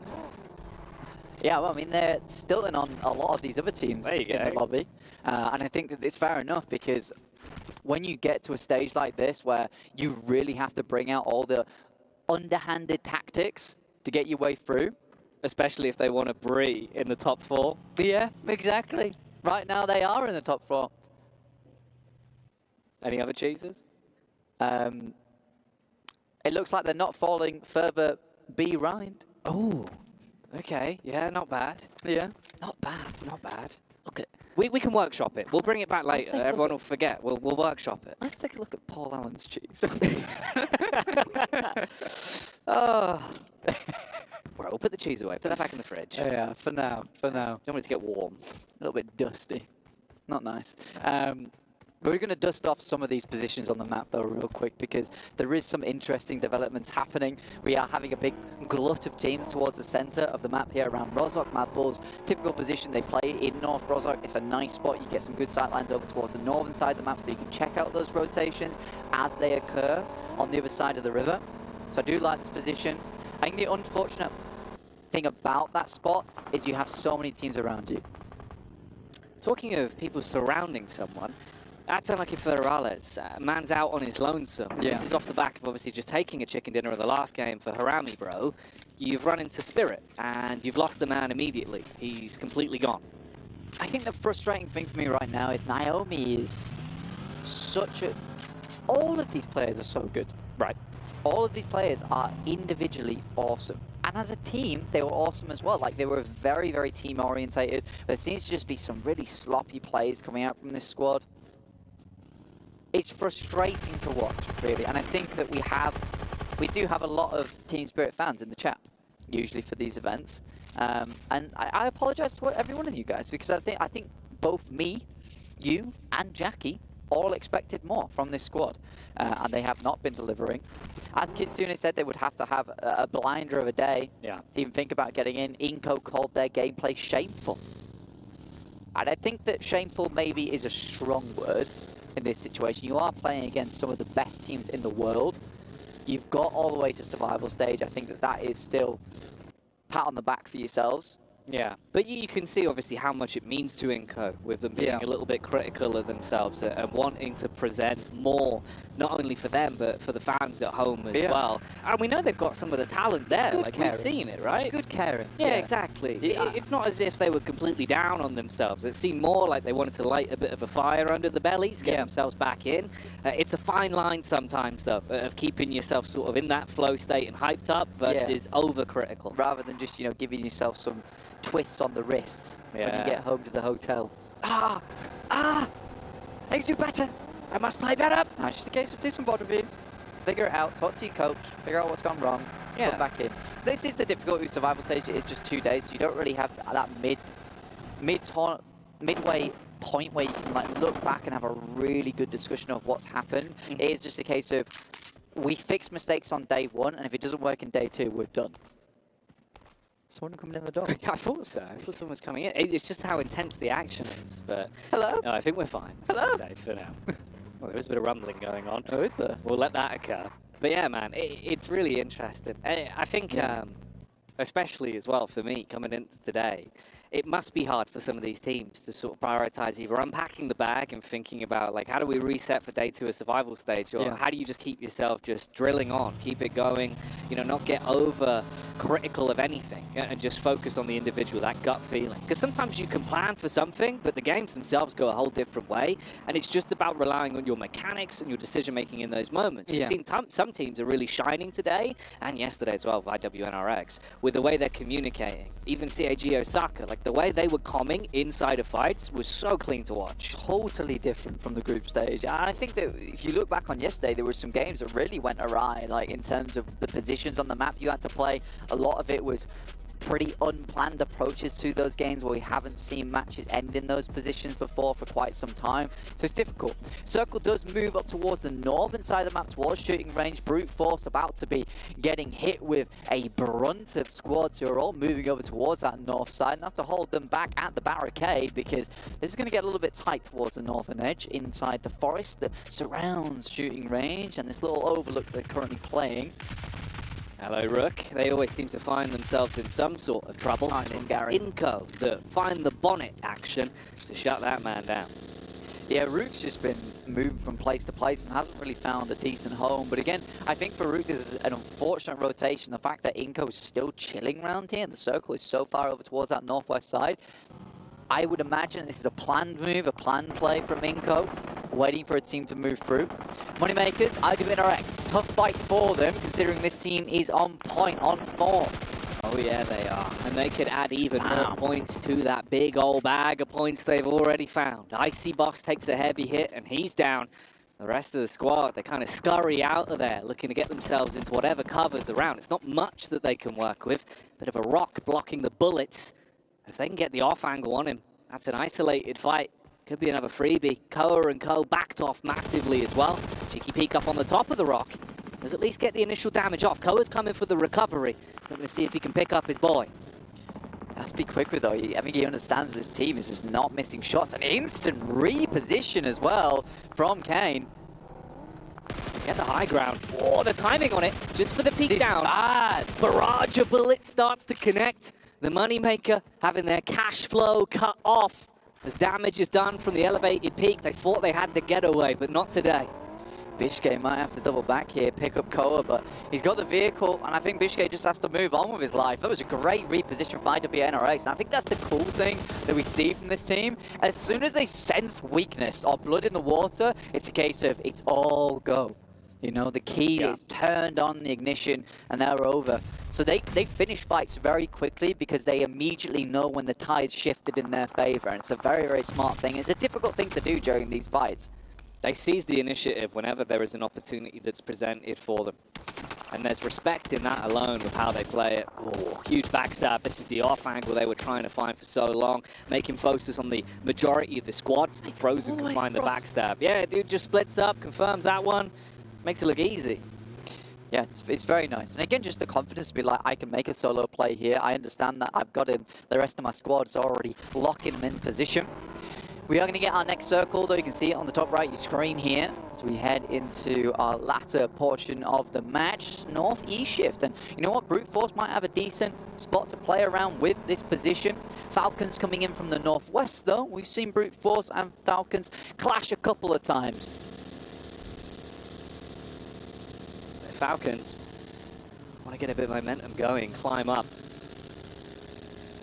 They need to keep this going over the course of the whole day. Obviously, we've still got a fair few games to get through, so don't overlook them. They're in a good spot in terms of the standings. They've had some nice fights. Felt like a lot of teams have wanted to scrap against them, though, of course, trying to deny that growth in points and make it harder. One team that has also been swelling and finally had the bubble burst in the previous fight was Tongjiabao, and they're going to dive in on Brute Force. Bit of a head-to-head clash between these two sides. And you've got that rotate that come through from Falcons if this fight extends on for quite some time. Right now, Brute Force trying to send some grenades over the top, but decent burst on the nade there over towards Prepod. We'll send him back slightly. So that's one of their frontline members. That was a much-needed tag over towards Flower to keep the team of Tongjiabao at bay because they are gnawing at the bit right now to get over towards Brute Force. They retreat, head into the buildings, and get into cover. Brute Force looking to keep some distance then. Not be overly exposed on the push that was thrust towards them from Tongjiabao. An abundance of nades thrown out, just trying to create a bit of space. You get the POV of the Mad Bulls as well. How their setup's going. Not in a bad position whatsoever. Meanwhile, this is what Inco are up to. Coming close towards the defiant team of CAG Osaka. That are still in a second place right now. Not that far away from Twisted Minds, closing the gap on them potentially, if they keep playing like they have been. Right now we've got about 8 teams still outside the circle, so although it looks kind of hunky-dory for a lot of squads that are inside the circle towards the center, I think the positions are going to start get taken up quite quickly in this circle, so a lot of these spots start to get fairly crowded. Elbow to elbow action, Kine move through in the vehicle, take some shots over towards the squad's rotating through. Just confidence plays, but Brute Force sensed that. Saw the plays coming through. Good shots, but look at that. Frozen instantly on the swivel. We'll find a player from Brute Force. Neons goes down. You got to remember that Tongjiabao was close by, and they might capitalize on that. Frozen like an owl with an AR. His head's turning and he's burning with a rifle. Meanwhile, the other animal on IWNRX is Zed-Wolf. Hang on a minute. Falcons find another opportunity. You got Icy close by the tree line as well. Getting a bit of a read on this one. This was a three-player fight. 3 squads, rather, that were sort of thrust into a bit of combat between one another. And everyone's trying to see when the opportunity is to go in, steal away those points, see if you can make the most out of what is becoming quite an uncomfortable bit of territory here. And for IWNRX to sort of just got that Chad-like swagger into the circle. They're shouldering people out of the way. And it's working out for them. Circle does move further over towards that eastern side, giving Inco the opportunity of a lifetime here. Look at this chase down, man. The sprays are so accurate on target. Switch the seats, potentially take some shots back, but Pandem is being run down. It's the drive-by. And Swain is saying goodbye to the man that is in front of him in the back of the vehicle, drops the first, looks to put pressure on the player that tucks in towards the tree line as well. And they just bullied them. These guys are mobile at the moment. From place to place, Moneymakers up against Besiktas. This could be a big name from Bishkay. Out the window it goes! A double knock! He's low, but the other player from Besiktas is not regrouping on that. He has to hit the DPS. We'll find it.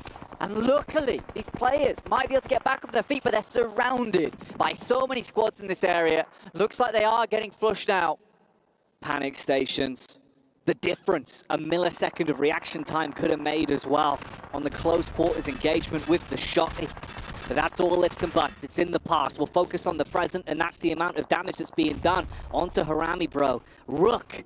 It looked like, again, they were going to have a rough start to a game where they go down early, get fragmented, have to fight on the back foot, but they bide their time, side strike, deal some heavy blows back onto Harami, bro, and it's only one man left. DRX also moving in over the hill. That's Madbull spotted. Tulika isolated in the fight. Man couldn't pull off the clutch. They jump straight back in the car and dip out. At this point in the game, there's so many angles to work off the back of here, Jackie.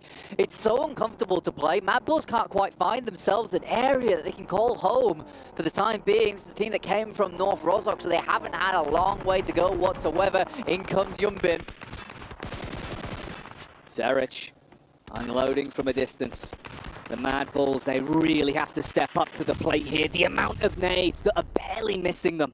Shrapnel, sand, dirt being kicked up in their faces, and they're just looking to defend. Fleek trying to play with the timing on the nade. Swings it wide. Bit of splash damage back onto him, but they're being pelted, aggressed upon by DRX. If they could clean up here, man, it could be huge. It's like battleships right now. They're just testing out for the positions on the map. Where can they hit these nades? And it looks like Yumbin's found a location, a mark to work with, and not too much damage is coming back across to DRX. So their battleships are firmly floating in the water, whilst it feels like Madbull slowly start to sink here.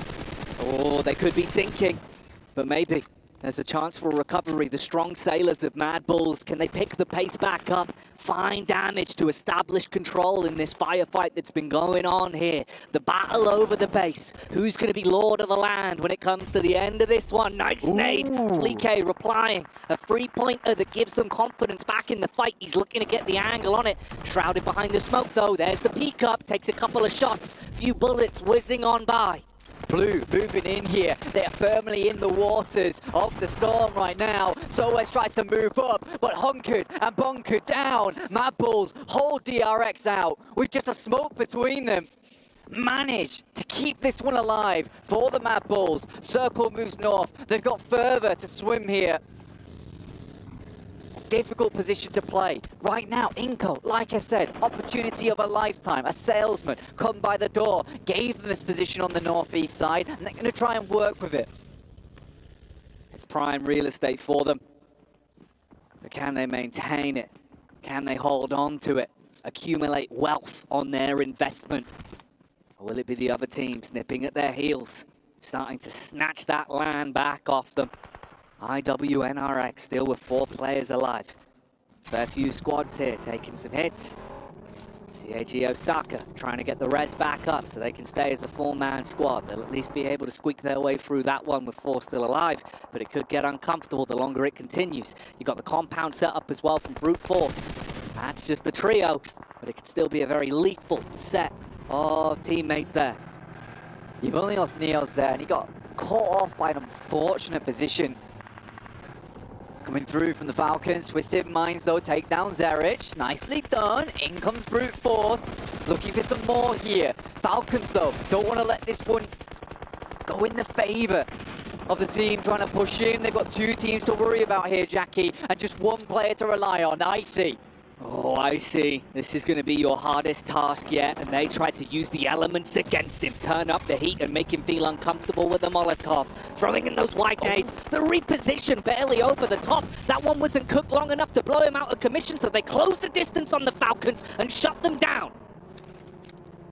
Not even sure. I thought I saw Freezer in the elimination feed there, but IWNRX, what a game this has been from them. So incredibly aggressive, moving from post to post here.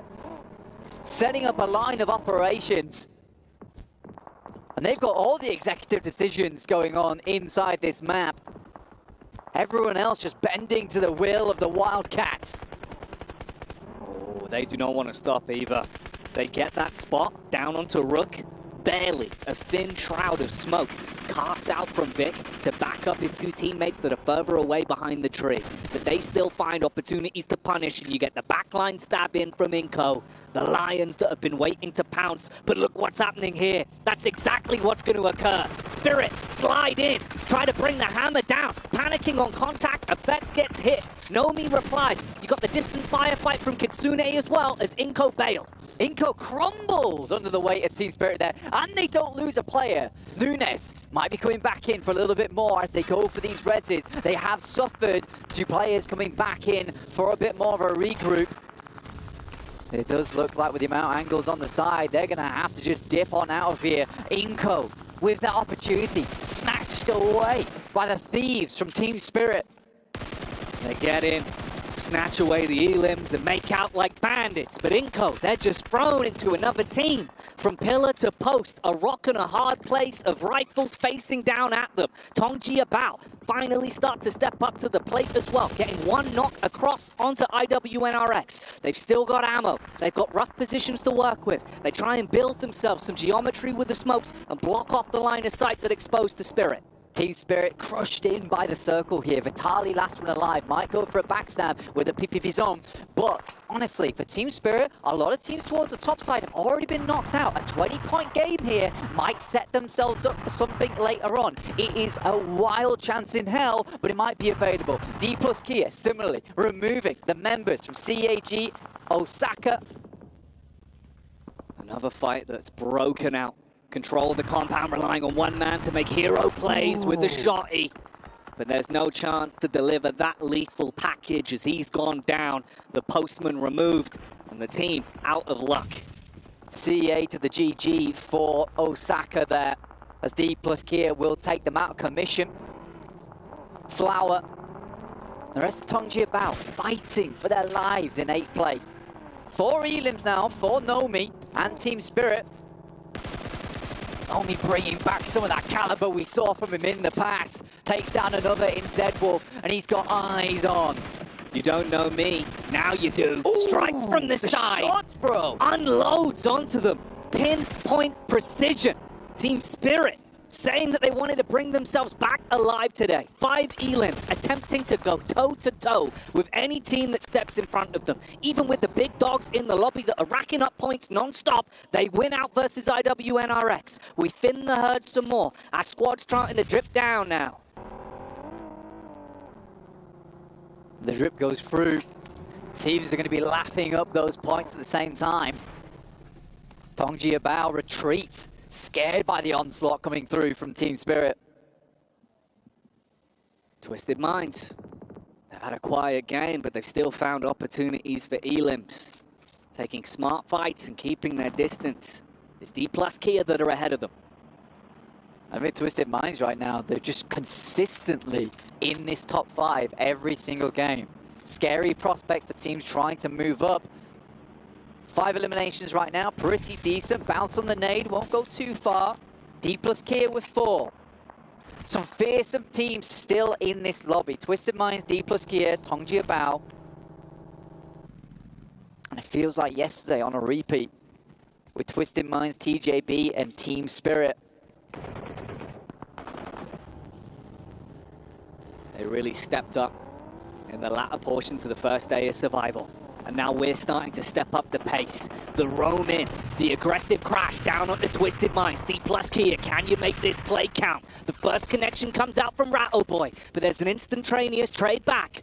They're going to be able to get that one off. As Nade's primed over the window, he might just run in. A little bit of splash damage on the side. They're thinking if they want to go for the res on Wholesale, but the Nades make it awkward. They take the peek again. Obscure, prime time Nade. Hits that one in, and he's not content with a single pickup. He wants to wipe them away like a spilt drink, and D plus Kia down and out to Twisted Minds. Tough position, space taken away from them instantly. In comes Tongji Bao trying to capitalize off the back of this one, but Team Spirit got all of the circle on that north side. But they cannot afford to have a low elim game. This has to be a banger of a match for them. Although they might be feeling scared from yesterday after that game where they thought they could win, but they just couldn't go toe-to-toe with Twisted Minds. Tongji Bao know this.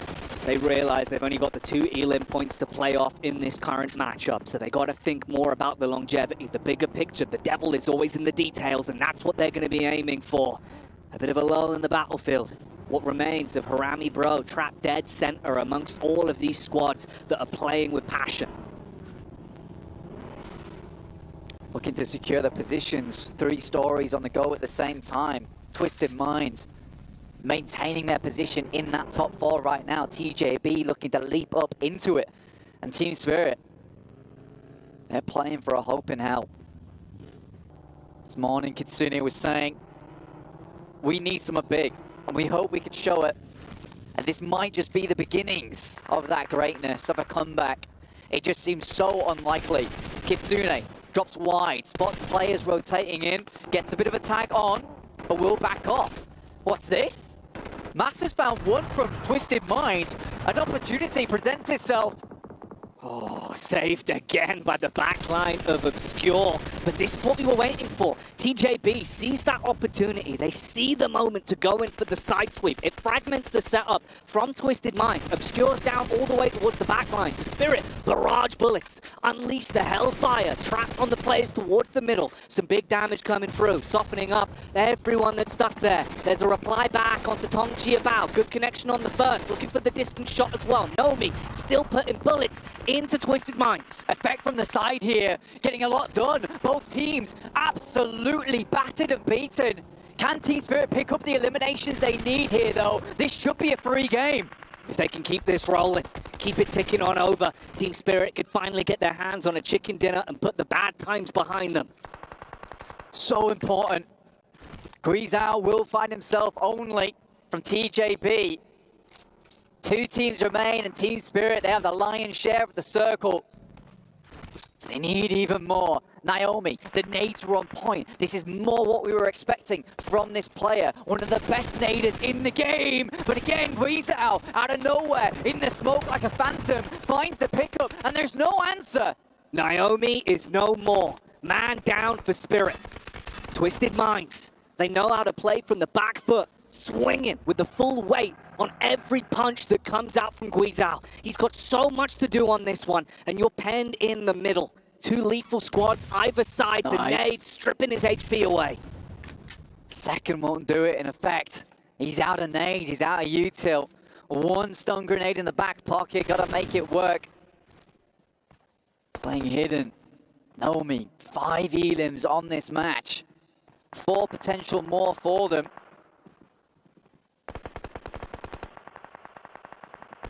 Hot shots here and there.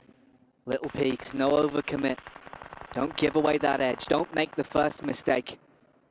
Either squad waiting for the go signal to swoop in and commit off the back of a nice opening engagement, making the most of the limited utility that's left. GK first, Flower. Nomi on a wide rotate on that northern side. Looks like he might have been spotted though. He curtails back to the rest of his team. As we hit a bit of a lull in the moment. The action. Molotov sent through, preventing Team Spirit from walking too far forward. Kitsune gets hit by that, but a nice nade. He moves forward through the fire. We'll take a tickle from it. That's the man that could have made issues. Guizhou lurking in the middle. If he got some important shots off, he could have thrown this game in either direction. But now we're just down to the last 2 squads. Tong Jiabao versus Team Spirit. Tong Jiabao looking to guarantee this one and keep on climbing up. For Team Spirit, it could be the start of something new. They'd have to have a hell of a day ahead of them in the last day of survival stage, but it could all start here. A lot to play for in this one. You can see that with how confident they're being in not overextending, playing the long con, smoke walls up, give yourself a shroud. Nomi went for that initial split from the team, trying to play on the off angle. They mirror matched it, both of them recoil. Slight split now. They don't want to over-egg the pudding on this one because they need this to be sweet, sweet victory. 9 elims feels good, but they need the 12 elims and the win to have a shot. That would be a comfortable position. Stun grenade out. Over towards Flower, being pushed in by the blue. Out comes the shot. There's the first one to TJB. Spirit opening it up. They get the initial engagement they were waiting for. That first strike. Shut down the Flower. Leave him pushing up daisies. Start to set yourself for the summertime to shine versus Tong Jiabao. But they want you to go down heavy. The punishing plays come out. They start to push the initiative. Bullet after bullet rattling into effect. He's panicking behind the tree. He's trying to make the plays. They close the gap, find the pickup. Tong Jiabao with the win. An unbelievable play from Tong Jiabao. One knock into another. And Team Spirit do not have the spirit within them to keep them cool, calm, collected towards the end. And it all comes crumbling down again around them. Luckily, they at least secure the elimination. 16 points, but not the game that they were searching for. Again, Spirit with a meteoric rise in some of these games, but when they reach the final hurdle, they crumble. This time around, it's TJB that are able to upset them even with the initial knock going towards their squad. They still reply with good movement and good target prioritization. That's a hell of a comeback from TJB. Should not have happened. Should not have been able to happen. Kitsune just makes another grave error towards the end of the game, peeks out too far, and it sets things off because Nomi was on a really nice approach to the side. As soon as Kitsune goes down, all of a sudden that position becomes so much more weak in that situation. So frustrating, I imagine, for Team Spirit there. But again, this is a start. It's not what they needed. It's something, but it could have been everything for them in terms of the momentum of the day and a potential pathway to climb. Whereas climbing is what TJB have done from securing the chicken dinner on this one. Direct competitors with Twisted Minds at the moment, man, because I think they've been so close to getting ahead of Twisted Minds, but Twisted Minds constantly there every single game. And getting 12 elims on that match for Twisted Minds just pushes them further towards the top right now. And I think that those teams in that top 4 are absolutely differentiating themselves because although, yes, Team Spirit were able to get quite a few points, they're now firmly in the middle pack, which is like 40 points. And then we're jumping up into the 70s, into the 90s. It's tough. It's very tough now. Yeah, the buffer that they have built themselves at the top of the food chain is going to be hard to get into. We'll see if maybe miracles can happen here when we get back in after the break.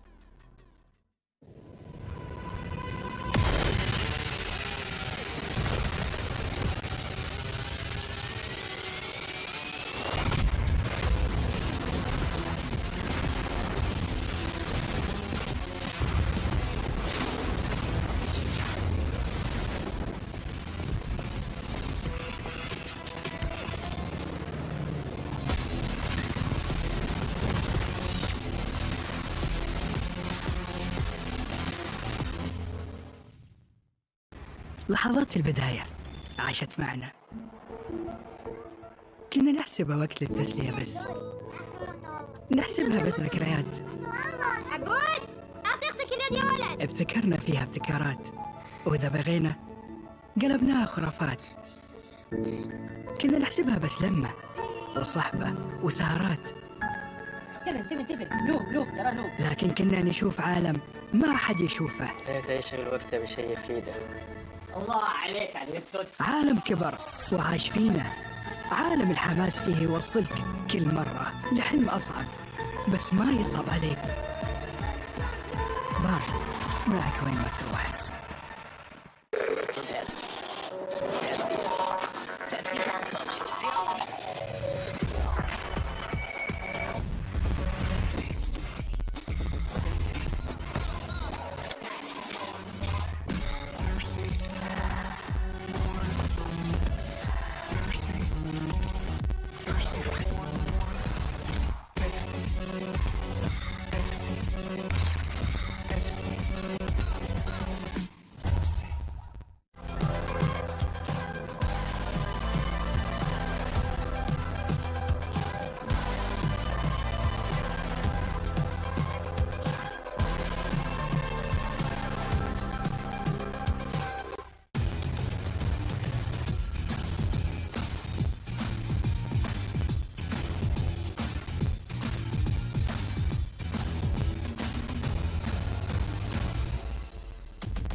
The second match of the final day of the survival stage is just done and dusted. So let's do a little bit of a recap. Twisted Mind, particularly one of the teams that is the bridesmaids, not the bride just yet. They were so close to the chicken dinner on the first match, but it's instead Harami Bros that were walking away with those elimination points as well as the placement points. For match number 2, Team Spirit is in the same exact spot. They are trying so hard to get that chicken dinner. Unfortunately, it gets yoinked away, and it is TJB Esports that come out on top with their chicken dinner. And those are the winners for our first 2 matches of today. T! Yeah. Oh my god, come on. We practiced this! No, we didn't! I say T, is Max here on the desk again? Like... Yeah. Hold on. I just like that we both left him hanging. That was amazing. That was really good. What? Oh, Max almost came up here, actually. He got up and ready to go. But TJB take the victory again. TJB outside the top 4, trying to get themselves through, trying to lock a position in. But then again, we've seen... Oh, you good? Yeah. Twisted Minds. Channeling my inner Max. Able to hold on against a push out of D+. We've also had Falcons meet their unfortunate fate. Bye. NRX. Yes. I swear, they are just looking for limbs, and that is a very scary thing, knowing that they're already qualified, and it allows them to play even more aggressive, that teams have to watch out. We'll get a chance to talk a little bit more about what happened there towards the end of that match, but that was a big one for me. IWNRX fighting with Team Falcons. We've been kind of alluding it this whole time. You can see Team Falcons is currently here, not in the first page. It's looking so scary for that team. I honestly, if nothing changes within the next 2 matches, I don't see that team making it to the main tournament. Yeah, especially if you're running into IWNRX, right? It's not even just the fact that they're looking good right now. It's that today there's no pressure on them. They are like a wrecking ball in this lobby, and when they don't even have to think about if they're going to qualify or not, that means that they are taking these fights completely unimpeded by any nerves whatsoever. So great stuff by them to be able to do the way they did. And for Falcons, only 3 points. It's going to start to be not enough. Speaking of not enough, Brute Force, a team that was in our top 4 at the start of the day, only 2 points. Kagasaka is another team in our top 4, only getting themselves 1 point. And obviously you can have those mulligan matches still today with the buffer they created. But the fact is, a lot of these teams who are originally outside that top 4 are picking up a ton of points today. So if you're Kagasaka or Brute Force, you need to start picking up some steam. You need to maybe be IWNX. Can you go for like these other teams for us actually and stop them from catching up to us in top 4? It's getting really risky, really rough right now for all these teams, and you can just feel that pressure mounting. Yeah, I can feel a bit more aggression in the lobby today, and a bit more desperation coming out from some of the fights that we're seeing here, because honestly, as seeing with these teams, I think like Twisted Minds, for example, in a brilliant position to constantly be taking these fights after fights, and looking good whilst doing it. They're forcing teams to have to crash onto some of their positions, and they're greeting them in strong fashion, so it's good to see. I mean, we saw the fight, right, between Twisted Minds and also D+. D+, we've been wondering what this team's going to be able to do whenever they do end up crashing on a team. There was 0 smokes. They did, to be fair with D+, though, they did end up winning the fight against Kagasaka. That was nice to see, but that was in building. Whenever they actually had to push the action, it absolutely backfired. Twisted Minds, with the momentum they're currently able to carry, they're just continuing to perform really well. And I mean, look at those stats right there. 1,800 damage, 12 LMs. That's what you want to see out of Twisted Minds. Inco Gaming, who is Twisted Minds now? You've given up finally on them. Yeah. Yeah, it's... Yeah. Never knew you were It's over. What? Yeah, of course. You know, at least Max stays true to his pick. Does he? Max, come over here real quick, Max. No. Yes. He's moving. He's moving. Max, is Team Falcons going to make it to the main tournament? I'm actually glad he did that. I don't know if his mic was even turned on. Yeah. As he ran away, he did say, yeah, Falcons are going to make it. I'm Max Ben. He could have mimed his answer. He said, no, my new team is Tiamba. Let's take a look at our overalls. Let's get an idea of where the teams currently stand, because we are done with a third of the matches today, which means we only have 4 left to go before we do know the last 4 teams participating in our main event. And IWNRX, 90 points. We don't even need to talk about them anymore because they're so far ahead of everyone else, but we can see TJB's there. Twisted Minds, 2nd place, man. This team has really shown up, and they're continuing to improve. They're starting to get to a point now where we, along the lines of IWNRX, we're like, okay, that team's starting to become a little bit safer. For me, Twisted Minds might almost be there. If we get another great performance out of them, maybe in this next team, I think we're going to end up talking about just 3rd and 4th place of all those teams fighting against each other. Yeah, it is very close. And yeah, for some of these teams, just one good game will leap them up into that top 4. So it's not done for teams like, we're constantly talking doom and gloom about Falcons here. They still have an opportunity if they get a win on the board, especially to actually jump on up. Again, it's just, it's disappointing to see that they're not that #1, if not already in the main tournament. Team Spirit, 33 points, by the way. Yep. I can't. What was the 4th place cutoff? I didn't actually catch Fourth that. place cutoff. Currently, it's 57 points. Yeah. 7? We feel like it's going to be in the 70s, at least from my point. It is possible. And it's a little higher. Yep. It is possible, but they need to have basically a power day like we saw them have to get into the main event. You guys at home who are watching, make sure you guys check out that PUBG Mobile has been nominated as the Esports Mobile Game of the Year. You can take the QR code and scan and get your vote in, but also, what else can they do, Claris, while they're there? They can head over there and give this man his vote. That's very important. All right. Well, in the meantime, we're going to head down to the stage with Sandstorm, who does have an interview for us before we get into our 3rd match of the day. Thanks, Cal. STC Arena after we wrapped up our first couple of games, and it's been an incredible performance, and I'm joined by Dadinho from Twisted Minds. So, Dadinho, I have to ask you, how did you guys prepare yourselves, watching the group stage, coming into the survival stage? How was the team's preparation for this tournament? Okay, me as a coach, I try to anticipate as much as I can everything. So I asked for Twisted Minds. Thanks for this, Twisted Minds. And we came here like two weeks or 3 weeks before the tournament to the players come to the stage and see how is the feeling and do the preparation and everything. So yeah, it was very important, and that's why we are doing so good now. I like that. They don't want to be surprised by, how massive the stage is, the incredible audience that we have in the arena, so they try to prepare themselves in every possible way. And tell me, how is the team's confidence after, Game 6 win in day 1 of the survival stage, and then we saw you guys get a top 2, a top 3 previously as well in today's games too. So how's the team feeling after that performance? Okay, I'm going to use the phrase that my IGL just said after the 6th game. It just said, exactly as you do gaming. I forget the name of the team, I'm sorry. The top 1 from the group stage. Yeah, Alliance.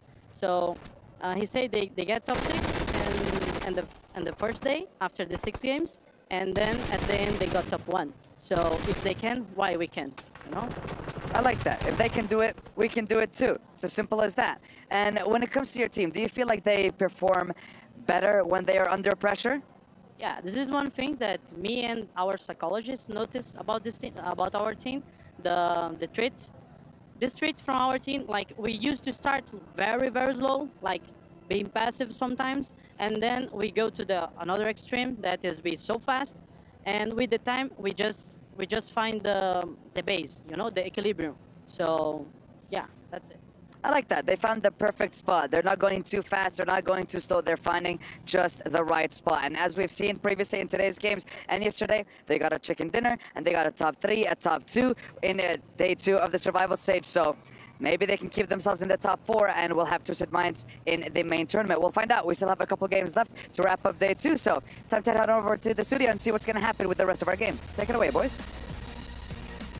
Thank you so much, Sandstorm. Always nice to see the inner workings of these teams that are playing really good here live at the STC Arena.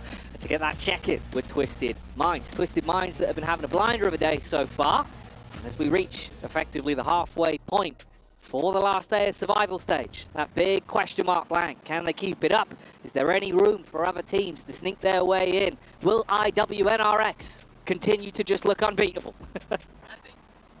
And I think that we've been looking a lot at IWNRX, and we had a little discussion, a little bit of chin wag, let's say, before this game. And it does feel like because they're so secure, they are just going for the teams underneath them, right? The teams that are looking to move into that top 4, they're taking them out.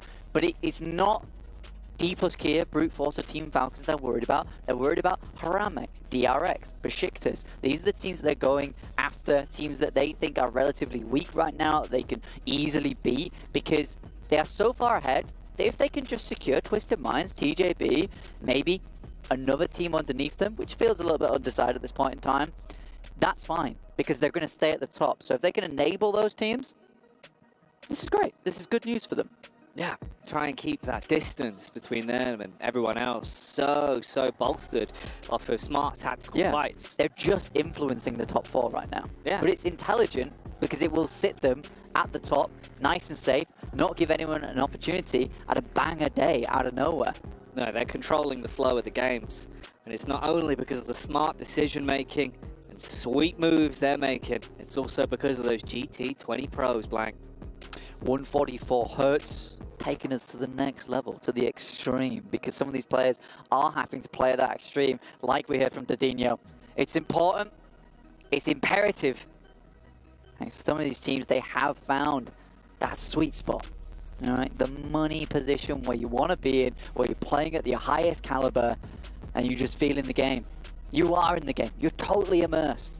You hit that flow state. You're able to make the right decisions, rely on your gut. The communication's flowing, everything's good. Comms are pumping out, no one's jittery. You've had long enough now to acclimatize to the stage as well. So breezing your way through here, knowing that you're running in the tournament itself is still going. It can do a whole lot for your mental game when the games pick back up, when we know our top 4 that have withstood the test of the survival stage. All right, now that top 4, basically between TJB, D plus Kia, and Brute Force. Falcons just seem to me be making too many mistakes for a team that is well known as an incredible squad. It just feels like some of these mistakes that they've been making, it just feels weird. It feels very weird to me. Yeah, there's been some little issues here and there, problems that have been cropping up, and other teams have been taking advantage of that with the fights they've been taking to them. Always feels like there's two sides surrounding them in every encounter we switch to when we get the Falcons POV. Never an easy fight. Moneymakers consistently dropping down the rankings despite what felt like some good rotations yesterday and getting themselves set up, just never hitting those big points. And Team Spirit have actually overlapped them now in terms of points at 33. But again, another good game from Team Spirit is what they're looking for. On Orangle, this is the best place to do it, a fair map to work with. But I'm still looking up towards that top side. D plus Kia, it would be nice to see them in that main tournament, representing Korea over on that side. Brute Force, though, could always just pop off, but it feels like they're being shut out so many times from these teams. Having some unlucky runnings. Got an X on their back in a few of the fights they go for. Towards the bottom end, it's been very uncomfortable for a few of these squads. Rook feel like they're basically just being passed around as the squad that teams know they can steal some easy elims off early. Always feels like they're down to a duo in the establishing moments. Inco, they were given a couple opportunities to maybe have games, maybe have moments, but they crumble in the moments. I mean, that last game, even just getting that northeast edge and then being crashed on by Team Spirit, who arguably, you know, sat down there with Inco as the worst performing teams. Just to get taken out by that feels really rough. I mean, QXC's not getting that vehicle back off. It's back there, fully turtled up.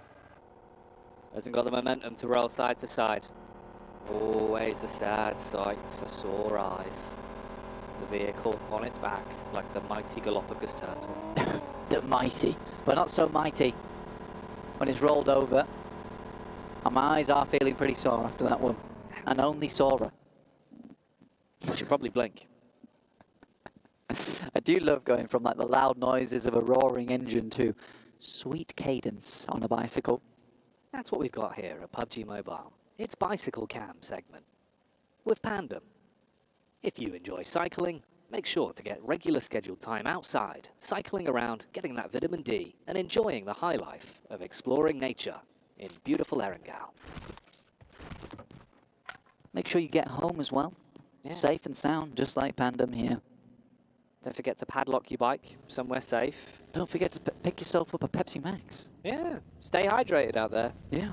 Stay hydrated. Quench your thirst with Pepsi Max. That was good. We'll see. Maybe we can get you to do an ad read. I could do. Yeah, that'd be good. I'm a big fan of Pepsi Max, to be fair. I've been caning them. Yeah, there's a Pepsi Max graveyard under the cast today. There is, dude. The other day I was like, I think I'd had so many. There was a point where I went back and was like, there's no more Pepsi Maxes. And I only had me to blame. Yeah, you've taken them all. I couldn't even blame anyone else. It was my fault. It's ridiculous, mate. Let's see if this will be a maximum maneuver here, though, from D plus Kia. Taking shots uphill. Harame, bro. They could buff that one out. bit of damage to the actual bodywork of the vehicle, bit of damage to the actual bodies, but still alive, still kicking. Yeah, Circle's kind of in a position where it could head down towards Sosnovka, but it's not likely to, so a lot of teams trying to pick up these compounds that sit over towards the cliff face, potentially even rocking up over towards the rocks. See what I did there? But yeah, there's a lot of opportunity to play some strong positions on this south side of the map, which I like to see. Falcon's already in one of those spots after moving out from Sosnovka on Novorepnoye way. Twisted Minds, yeah, it's been a nice survival stage for them. Consistently making good plays as well. I think that's the main thing to look at. Even that last game where, you know, they were dropped down to one member, he still performed admirably well in those final moments to pick up some more eliminations in what was pretty terrifying position for himself. Yeah, he was in a horrific spot. Was able to stretch out the game for as long as he could, try to squirrel away elims where possible. Ooh, talking of elims though, Besiktas Black, they're moving uphill. Ooh, hello, quick maneuver there. That was a Texas two-step. He's dodged the bonnet of the car, been able to turn on him. Uh-oh. This is Grand Theft Auto Blank, but they're taking the points with it as well. Nades back onto them. Topstick going to get that one right on target. And he's moving in with a shotty. Wants to see if he can build this back up now. This is a really big fight as well for D plus Kia. Losing members off the back of this one feels very bad for a team that is on the cusp of making their way into the top 4. Very difficult. I mean, they lose one player. It's not the end of the world, but Osal has been making some pretty clean plays to set up players like K on this squad. And Besiktas will just send away here. Still get some pot shots out the back of the car, though. A little bit of an angry play as they leave. The gangster move. Take a few shots, hop in the car, wave goodbye. The literal drive-by. Nice to see. See if they can post up cool. CAG Osaka won an elim on the game, but they do lose another player. It feels like a lot of our squads towards the top side of the lobby are suffering quite a bit here, Jackie. Will they suffer much more as we get this next circle shift? That is a hard one. Over towards the western side. Sets up the moneymakers, potentially. Teams like Tongji Bao, Mad Bulls, Team Spirit, all going to have to face the tide, the wave of players that'll be coming in from that eastern edge. Might want to move further towards that eastern side. This is where you got to be fast and furious when you arrive. It's going to be no easy control of the map here. There are so many squads rapidly repositioning. D plus Kia. They're not out of position. They get a clean line of sight on the rotate from Besiktas Black.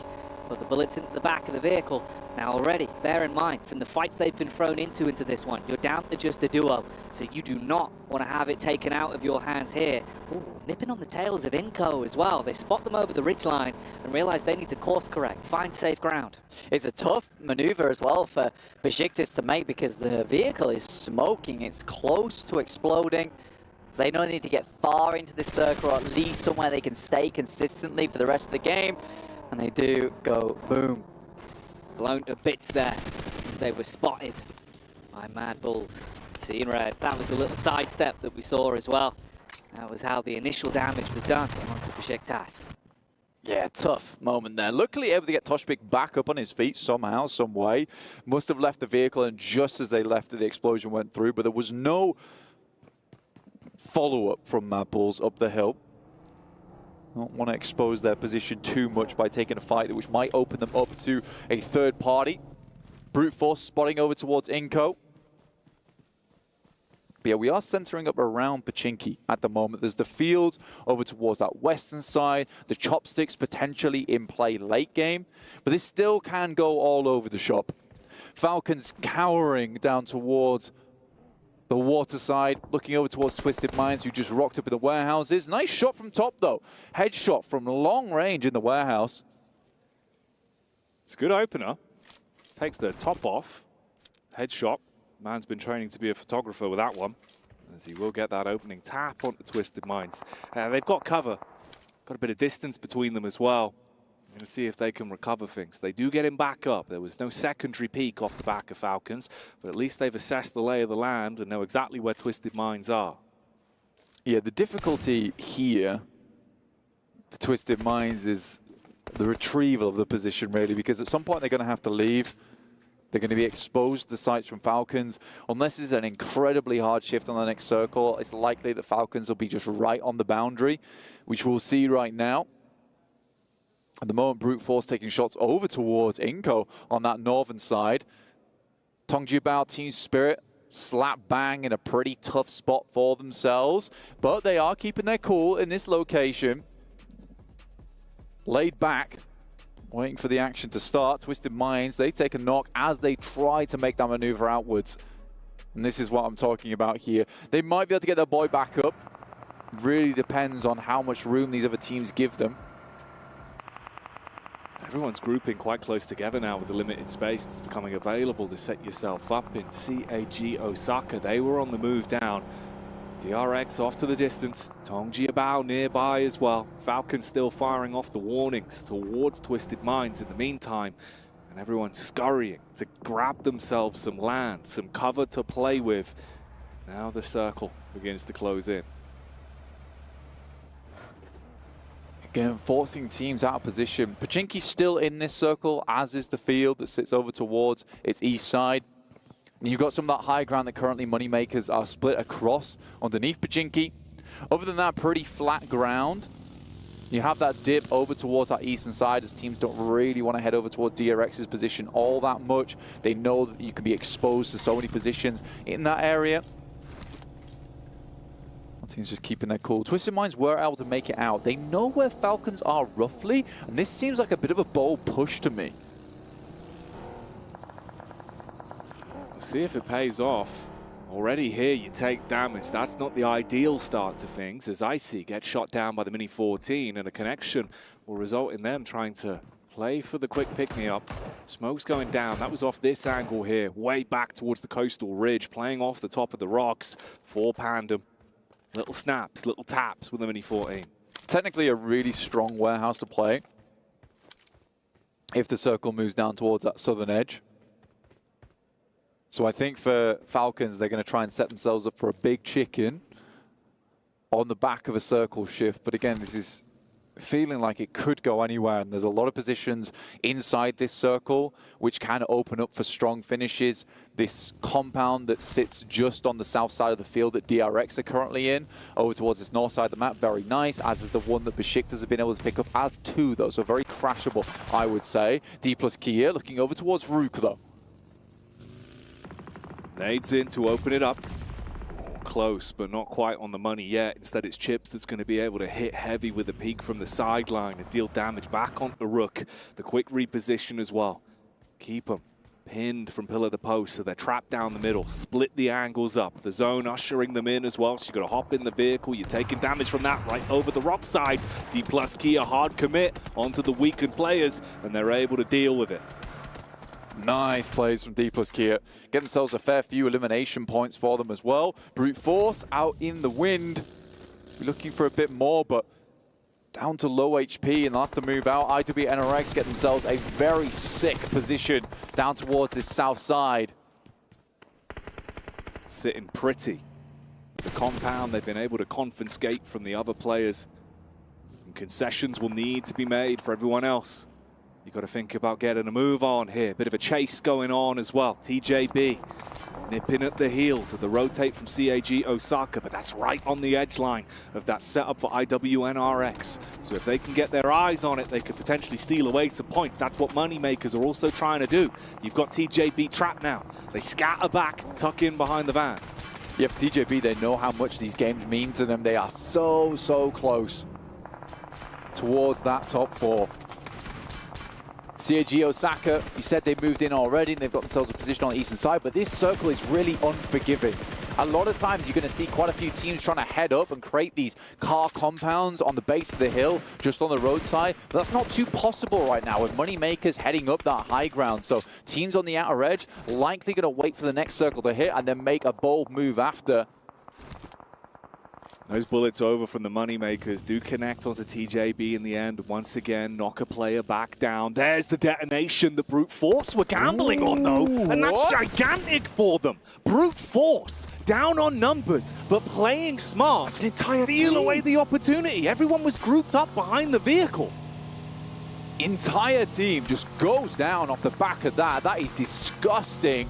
TJB shaking their heads at disappointment in that game. They almost set themselves up for a good one. Up the hill as well, splattered on the front of the vehicle. D plus Kia leave a smear of Rook behind. That is a filthy play. Despicable scenes from Brute Force. Living up to their name on that one. Vehicle uppercut. Kind of disgusting. Sent him into the air.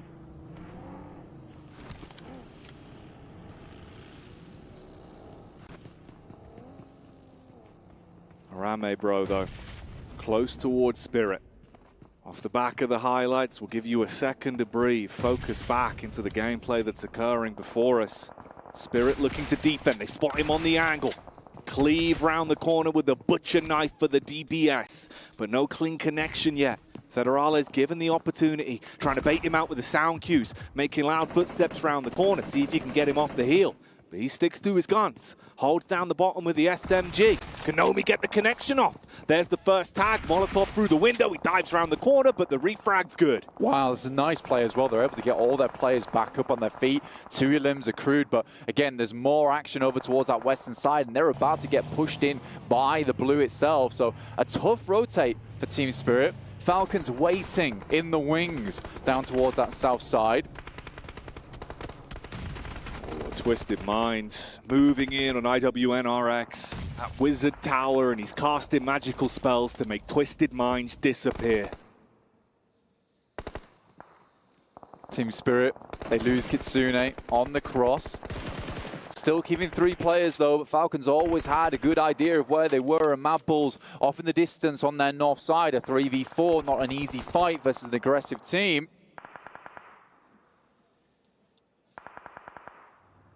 Spirit, limited cover to work with. Belly's down on the ground. Fleek trying to get a bit of a spot on the ridge here from the vehicle. Ready for a quick getaway if he has to put the pedal to the metal. Naomi peering over the rock, sharing the utility and ammunition that remains below them. It's a real question mark to be had for Falcons is whether they head back down towards that south side or continue to pressure up towards Team Spirit. There's nades going in the top as Mad Bulls continue to try and jump spot this position. Nades going through now, back and forth, and I think a spot has come through there. I think a vehicle has been located for Team Spirit. They might be able to dip out, but it will have to be one hell of a rotate for them. Get into the circle, there's a shot from top though onto effect, that's from behind, and it looks like the guys from Falcons are looking to just send on in. I think they realize they need to just send away, look for the survival play here at this point in the game. How likely is it to happen though as Naomi barely gets away with his life? Everyone's getting detonated out of commission as the engine blocks are giving out and the players are crumbling over the heat that rises up from the carcass of the vehicles. Effect finally finished off for good. Naomi trapped, one man versus the world with everyone surrounding him. Falcons and CAG now focus their attention on one another. CAG, they set up the landmark in front of them, put down the reinforced walls. It's up to Falcons to break through them. Hit them with a strong punch and get into the melee with CAG Osaka. But Mad Bulls are creeping down on that north side, and it's something you've got to worry about. Smart from Naomi. I think he realizes they're in pursuit. Try to get out of dodge. The rest of the squad's moving up. They know they need to get that right angle to open up the engagement, be able to get that heavy first hit off to then commit with the full squad and overwhelm when you're at the manpower advantage. Potential points here in Naomi as he's scattering back, drops down to the ground. Zerich really commits to the punish, and that's the sideline sweep coming in as they get the tag back onto him and CAG deal damage to the Mad Bulls. Naomi tapping big brother CAG Osaka on the shoulder saying, look man, they're hurting me, dude. I need some help, but they will finally go down in 9th place, so not many points accrued from this match for Team Spirit. And they are left down towards the dirt on the bottom side of the lobby as Pandem starts to get ahead. So do Mad Bulls with 4 elims on the game. Only really the top dogs at the moment is Falcons. Now, a lot of people have been waiting for a performance here. And Falcons look a little bit more on point, but that nade is nasty. Ah, it's a filthy one. Primed and on target. Blows away their opportunity to aggress initially. Now they're starting to hemorrhage players. The nades are ruining them. Falcons, their wings blown off. Their chance to keep pushing on this opening being ripped away. The DBS up close. Silences the driver. Needs to look for the rest of the squad as they just pelt him with nades.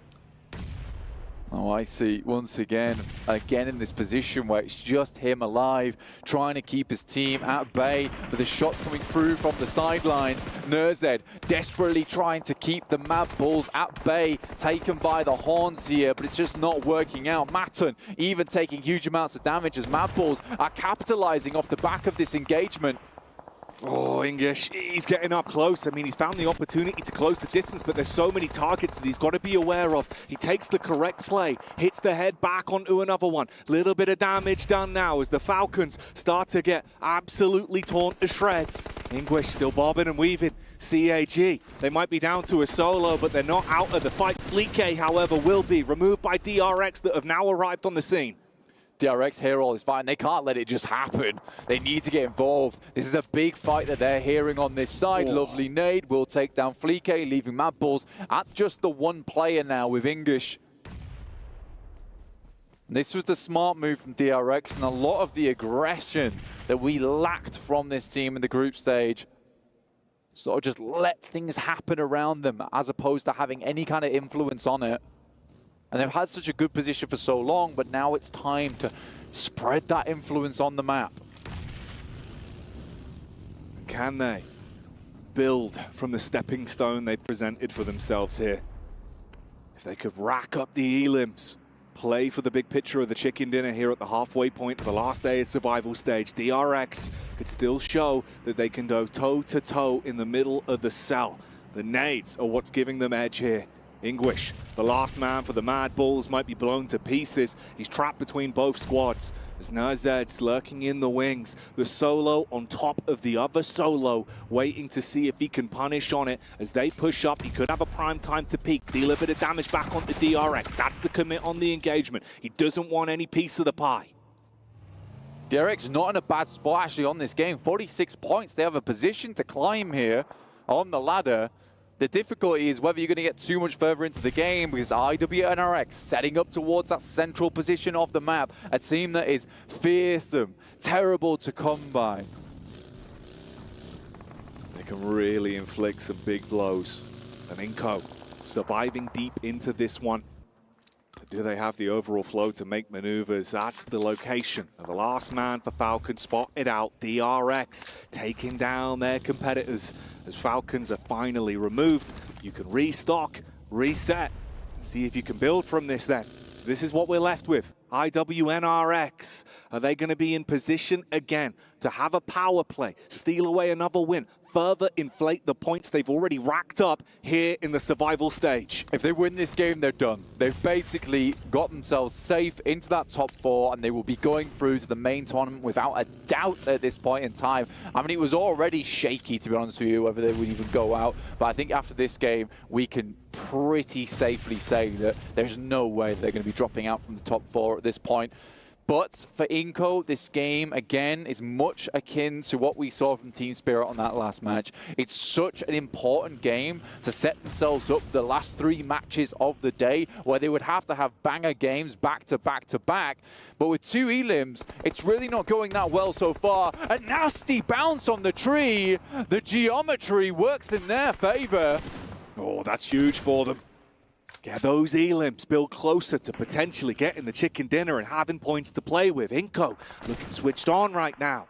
They've got a good assess on where everyone is, where they can take shots from, trying to push further in towards IWNRX after fragmenting the squad and leaving them down to the duo. But they start to suffer knocks back. Sideswipe from DRX. They see that they're going all in, and they want Inco to start to crumble. They attack the Lions, take down one, move up from IWNRX now as well. They're starting to get back over, looking to see if they can save Zedwolf, but he's so far out of position. They've not got the smokes to work with on it, and DRX are taking on both squads at the same time. I like that from IWNRX, though. They don't invest the smokes that they know they'll need for later on until it's kind of secured. They're going to pick up Zedwolf, but with the way that the boys from Inco bouncing nades off the bark, sweet trigonometry for them. Hyunbin, another nade goes over the top,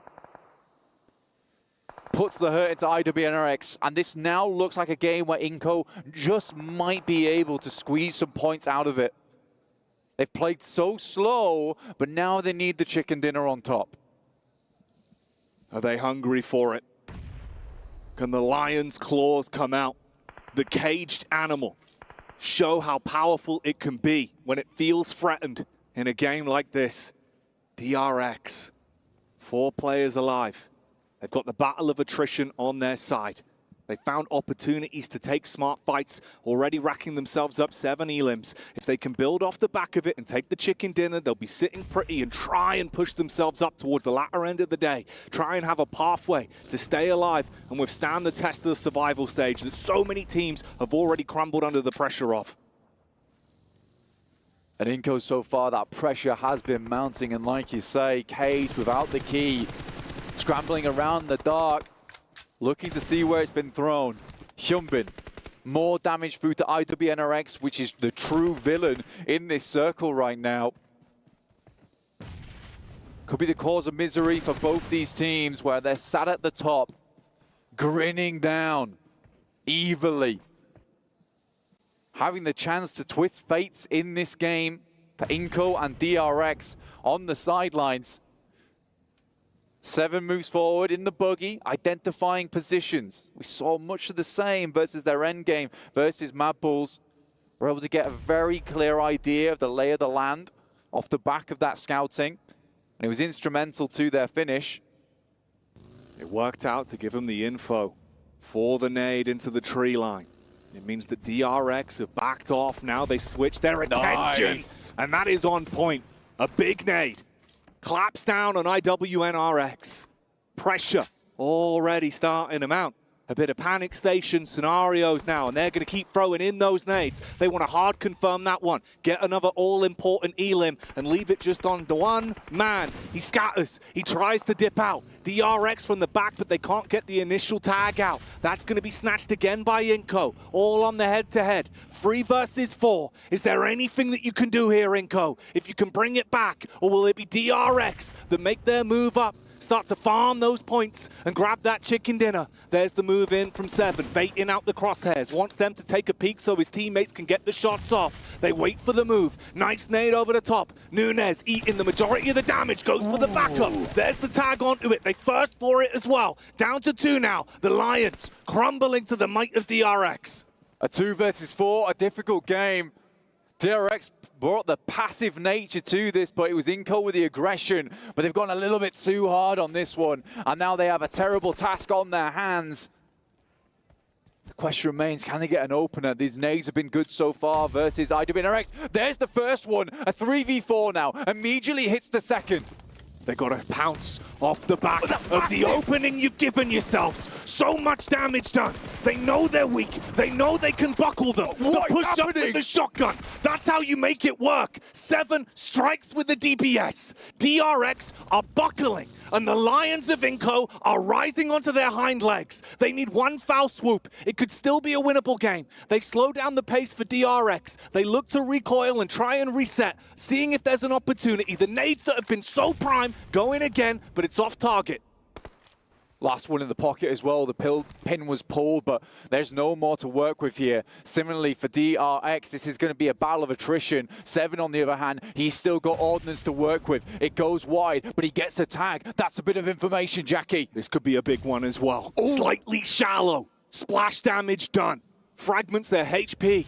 Sends them, scatter, that one's good as well. The nades from Inco have been the money for them. That's been the difference. But look at the play. 7 in the buggy. He gives no damns about his own self-preservation. He just wants to kick off the fight and instigate a potential game-winning play. As we see the flick up, that's the damage back. And DRX in the end, barely by their fingertips, clutch on to the chicken dinner. Unbelievable maneuvers there from Inco. You can see how hungry this team is. They're in the savannah right now. They're dry on food, but they are looking for it wherever they can. You can see the passion is still in this team, but it's DRX to take themselves a decent win. But it's too passive. And this is not what's going to get them to the top 4. I feel like teams underneath them might just be able to overlap them, but it's still a good game for them. And they get ever closer to being in a safe position. But can they keep this up, Jackie? Yesterday, started off strong, dropped off towards the end of the day. It's a difficult one. The next 3 matches are going to be heated. Is it sustainable? Is it repeatable? Is it something that DRX can do again and again now? Give themselves that chance. Best out everyone in the survival stage, break the top 4.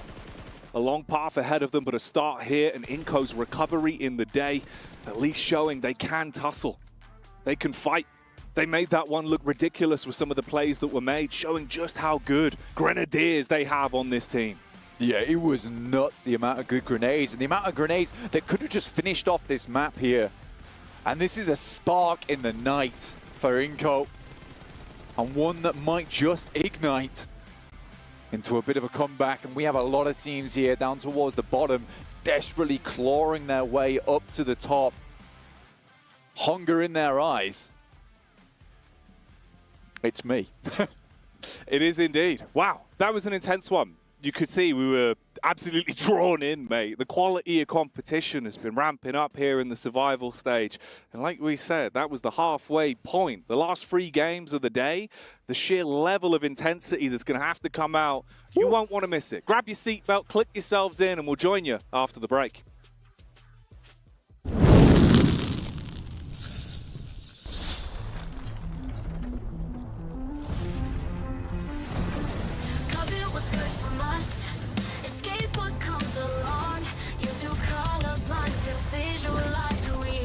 What they want to live for.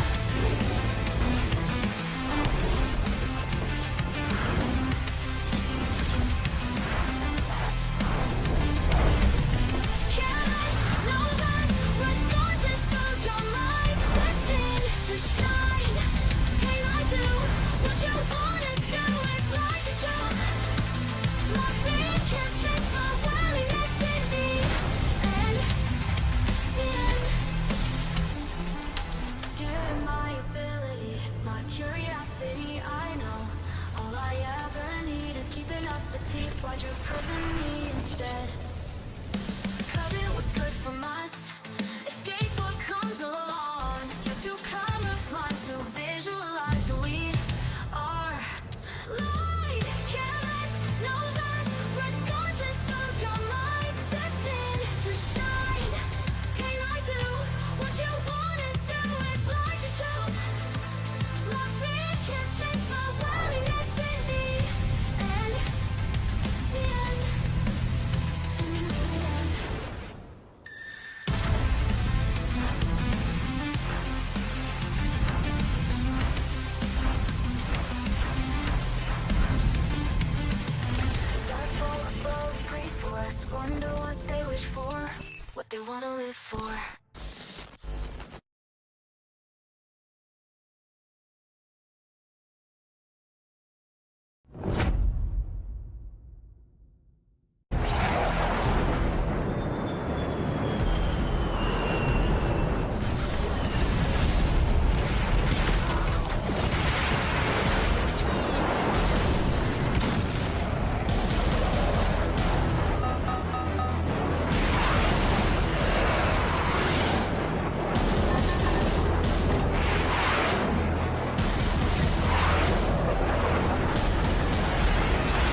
Well, DRX, they were in top 4 yesterday, and they're getting themselves back up there yet again. They are putting on a show here and proving why they deserve to be in the main event.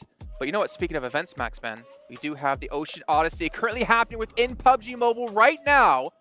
And by the powers invested in me, I now pronounce the Trident's arrival. Perfect aim. That's exactly what I was going for. So, Claris, it's just you and me here on the desk. We got rid of Maxman. This is actually what... Oh, okay. They're actually saying all Falcons fans out there summon this Trident. What the hell, guys? To destroy Maxman. Oh, you're dead. You're dead. You're dead. You're dead. Stay down. This is awesome. I got to play a couple of games last night with this one. Okay, Max, I kind of need you for this part. You, Seven and I were playing, and we saw some, like, we had some sick thing happen, right? You picked up the Trident because obviously we dominate every time we drop. Gone. Not for you. Max. You'll have to claim it. You had your chance. Every time we actually dropped, where there's Ocean Palace, we get the Trident, and we had a game in field somewhere. I don't remember off the top of my head. And you caught some guy out in the water spout, the tornado. And of course, Maxman has him hovering in the sky, and I'm just sitting there taking him down. It was phenomenal. The poor guy was just like, oh no, get me out of here. Oh, I didn't have comms on. I didn't hear him say that, but that does sound like something he would say. Yeah, exactly. What the hell is going on? Or the stingrays, right? We're flying around shooting little bubbles at people, picking them up in the air, though. It's great when you're driving it. It's not fun when you have people driving it against you. Yeah. They're really hard to hit, but it's really cool to get from point A to point B super quick. Oh, Loving yeah. it. Super fun. Yeah. You guys should check it out if you haven't already. And maybe tonight, if you play, you'll run into us in a sack. Be nice. And you'll get destroyed by, hey guys, the MVP. Oh no. Or defeat Maxman, king of the bins. Hey, I got 13 elims in that game, by the way, so like, king of the elims too. Yeah, well, hey, that runs. Oh, I did, yeah. Yeah, well done. Nice. He just doesn't even realize he just made a good, like, I just did a thing, yeah. Did a thing. But you can also do a thing. DRX getting themselves a chicken dinner. I'm curious to see where it puts them in the overall leaderboards, but we're not going to get to that just yet. But a good finish out of them. And in a Claris, you're talking about position they had at the end, letting Inko fight it out as well, just kind of sitting back, waiting for their moment to shine. Don't get too aggressive. Don't get caught out here and confirm that win. Yeah, it did feel like DRX knew exactly what they were doing through a lot of this. I mean, splitting off 2-2, having the highest point of the South Pachinki Hill, and even sending the 2-2 up towards the field. Yeah. What felt like it was holding out, I think it was Brute Force that was coming in on that angle, and DRX seemed to be just like, okay, well, we know that this 2-2 is going to work. I mean, it has good coverage from each other in terms of positioning. Yeah. I was still really surprised they were able to regroup without losing a single player from that. Like, they're able to regroup from a 2-2 into a 4-man split. That was very, very surprising to me. But it worked out great. And then when they can reclaim that high ground spot, because IWNRX is being pincered between Inko and also DRX, busy, yeah. Play the high ground position. You still have some utility to play around. You're going to get a very, very impressive win here. So good for DRX. I want to see if there's more consistency, right? Not just a really big win and then they fall off. I want to see more after that win. But this goes to exactly what we talked about in group stage, Claris, that DRX were kind of gifted some of these positions, and yet they still were like, would be overrun. They wouldn't be able to lock down the eliminations they were supposed to be able to get. They wouldn't be able to lock down the position in general. And as we saw yesterday and today, it seems like DRX has been able to fix that. When they have the advantage, they're making sure to win out those situations. Feels like at these kinds of lobbies, they're keen for a slower play style. And this 2-2 into the kind of eventual controlling of a high ground like that South Pachinki position is a slower play style. They're more than willing to just say, okay, we're happy to take the util battle towards the very end of the game. Inko did actually come very close to being able to actually knock them with some of the util, but it was all for naught. Nunes in particular, like he had some really good nades, and also running around the buggy the entire time, just trying to get some good positions with 7 and get some info onto DRX. It didn't quite work out, though, as you have a few of the clips here. Talking about utility, Claris, shall we talk about Falcons? What the hell was going on there? I did wonder who was going to beat me to the punch. Okay. I have a personal issue. You had an issue with utility. I had the rotation one. So, yeah. So the utility usage... Okay, so when Falcons actually goes out, and obviously we're still focusing on them very much so because they came in as a big favorite for the tournament, so it's understandable. When Falcons went down, even just between 2 players, Nurzed and Icy, they had 11 frag grenades. Never mind all the other utility that was across the team. 11 frag grenades, and they were not throwing them over on that east side of this map.